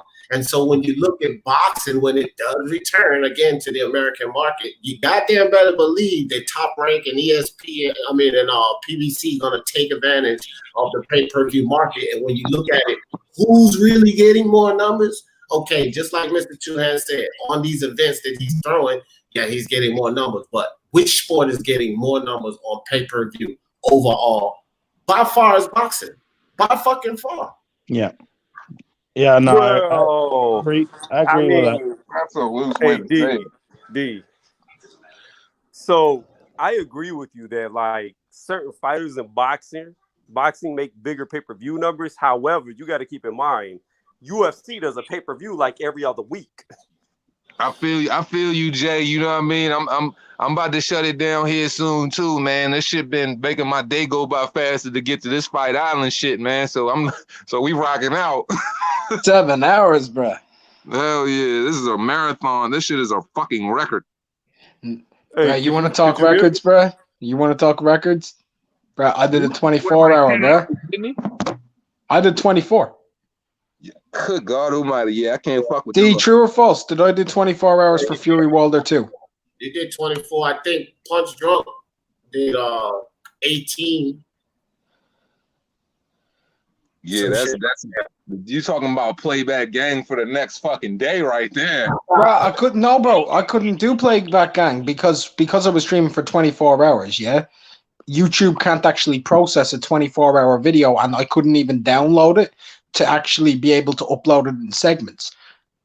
So I did 24 hours and no one can ever see it. Well, I'm glad you told me that, just in case I ever had ambitions to break your record. No, because if you could, bro, I'd break it because I'd do 48. No, I doubt it. I won't even try because they're not gonna air the shit. Nope. No cigar. Hey, I do want to say this though. I tip my hat to Masvidal. He took this fight on what, 5-7 days notice, something like that. Yeah, 7 days notice, bro. This is why I really tip my hat to him. This dude probably gets paid less than Ryan Garcia, and he took short notice to take the biggest fight of his life. That's crazy to me. These UFC fighters make boxers look bad. And now that man getting $2 million and like 18% of the pay-per-view. Salute to Jorge. Yeah. He's right. These UFC fighters just saying, fuck it. But then again, Dana White's like, you're fighting them. Oh, yeah, that's what I said. I was like, let these dudes, some of these guys, they have their luxury, but then there's other individuals that the fans aren't clamoring for that are just great fighters to where he's like, oh, you're not going to fight? Okay, you're stripped. Give that shit to somebody else and let them slide into the place and shit and see if he's going to get his mind right and be like, okay, well, you got an interim title until you fight this guy. If you're not going to make that fight, then he's going to put that shit on with somebody else. Dana does not care, bro. It's only a few fighters that have that leverage. That's why John Jones, I'm kind of pissed John Jones is starting to do it now. He should have did this shit about 4 or 5 years ago in between all his cocaine, all of his freaking DUIs, all... He should have made a case for his money in between all that before all of that bullshit started, but that's why he's trying to do it now. I know nothing about that. So, as I say, I'm just so new to the sport. So, you know. Yeah, but it's just one of those things to where fighters, You know, yeah, you're in that process with Dana White to where a lot of fighters aren't going to have that leverage to where they can sit out and try to demand certain shit. It's only probably a handful of them that can. And you know, Jorge was one of them because he's got the fan demand. Yeah. Well, plus he was also talking about he was about to, you know, get out of UFC. He wasn't going to do any more fights till he got more money or some shit like that. Yeah. Well, that's what I think promoters and boxer promoters should do. They should say, "You're fighting that guy." You know, at the end of the day, I think a boxing promoter is these fighters' fucking boss. They're not. They can be fired at any time. Yeah. And Yeah, if you're a guy like, say, Dillian White, you're on a fight-by-fight contract. Yeah, but you know, for me, you know, I think it should be the fact: well, if a boxer promoter signs you, he's put money and effort into you. He's your fucking boss. That's the way, you know, and that's how boxing should be run. I know it will never be run that way, but that's how it should be run. These promoters should have a say in what the fighters do. You're fighting that guy. You know what I think would clean up boxing real fast? They should enforce a super series in every weight class, every weight division, to where you only have undisputed champions, and then they can only fight the mandatories of each sanctioning body from then on if you hold a belt. Yeah. I said that after the Manny Pacquiao Floyd Mayweather fight. Every weight division now should just have, you know, should have a Super 6 sort of tournament. So, you know, yeah, that's what we need. We need some order in box. There has to be some order in boxing because Do you know what right I now say, it's bro? too fragmented to. Do you know what I say? I What? say this is what we should do. What we should do in boxing, right? And it's very simple, is Eddie Hearn, Frank Warren, Bob Arum, every promoter, Al Heyman, we take them all, right? We throw them all off of a bridge. And we put every single fighter under Don King for 3 years, and he'll fix boxing for the fans. Bruh, Don King, man, Don King for You know what? president, man. He'll change the game. I'm not bro. joking though, bro. Yo, I guarantee you, dude. First fight up is undisputed. If it don't happen, they end up under a bridge. Let's Man, do it. bro, I'm about as serious as me fucking Gigi Hadid. I'll put it like this.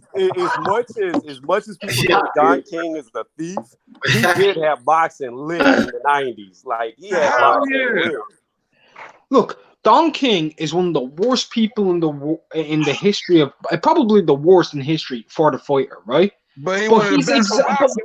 But listen to me right now. He did exactly what Dana White is doing in UFC. And people are praising it, and people are like, Don King sucked for boxing. We need Dana White over here. He's doing the underpaying fighters to give us the best fights. It's the exact same thing.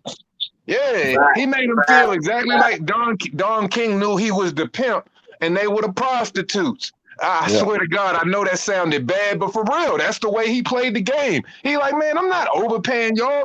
Put him in place with that bag, and then you gonna get the fights you want to get. Look, man, we need some Don King kind of practices, man. We need some guys to starve the game out and put their foot down. Cause like Don King, bro, you got great fights consistently, man. Look, I understand them boys crying alligator gangster, you know what I mean, size crocodile tears and shit. But look, bro, at the end of the day, look, you're responsible for your own fucking career. So if you chose to walk down that path, don't go crying about it when it come time. Like, Do you think Ryan Garcia would be crying about $2 million if he was working under Don King? He'll be crying about trying to get 200,000. Do you know what, Ryan? No, I'll tell you what he'd be doing. He'd be crying over losing his legs for pulling out of a fight for 200 grand. Yeah. Don King gonna club that boy all the way up. I mean that. Oh, yeah. Only in America, baby. Don King in America. Hey, Don King on Big Red, that fool. Hang him off like on the 500. You gonna Big You Red. already know. Window. And my office hours are from 9 to 5.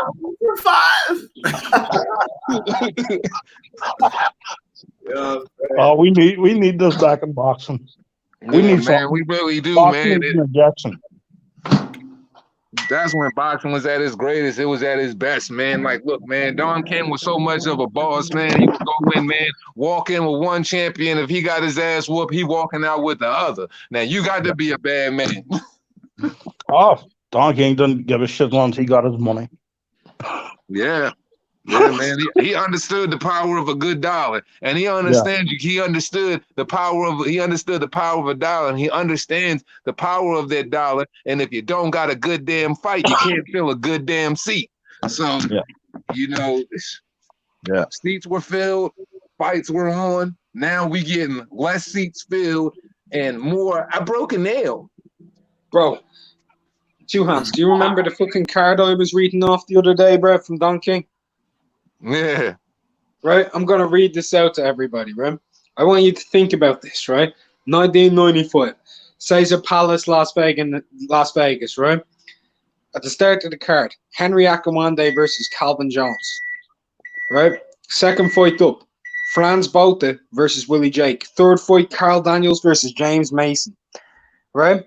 Fourth fight up, Tony Tucker versus Bruce Seldon. Fifth fight, Felix Trinidad versus Roger Turner. Sixth fight, Giovanni Parisi versus Julio Cesar Chavez Sr. Seventh fight, Terry Norris versus Luis Santana. Eighth fight and final fight, Oliver McCall versus Larry Holmes. Fuck me. Yeah, that was what I said. That's a card, bro. Now, I just say this. Fuck them all off of a bridge and give Don King every fighter in the planet for 6 months, and I guarantee you we'll have the most amount of mayhem ever. And look, man, somebody just need to go.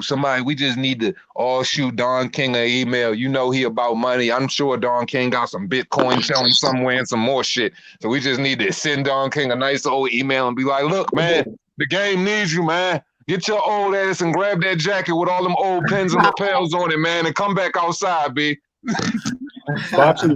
Boxing needs an injection more than Gerald Miller does. Oh, man, absolutely, man. For real. Boxing needs its piss test to just say CVS on it.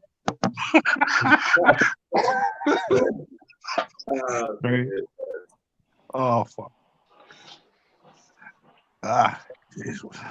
Yeah, man. And with that awkward moment of silence, I'm going to take this time to say this is when I close out. It costs you nothing to pay a nigga no mind. I've been at this for 7+ hours. I will see you gentlemen again. Until next time, respect. I'm getting ready to go live. I'll be on it. Save me a spot. All right.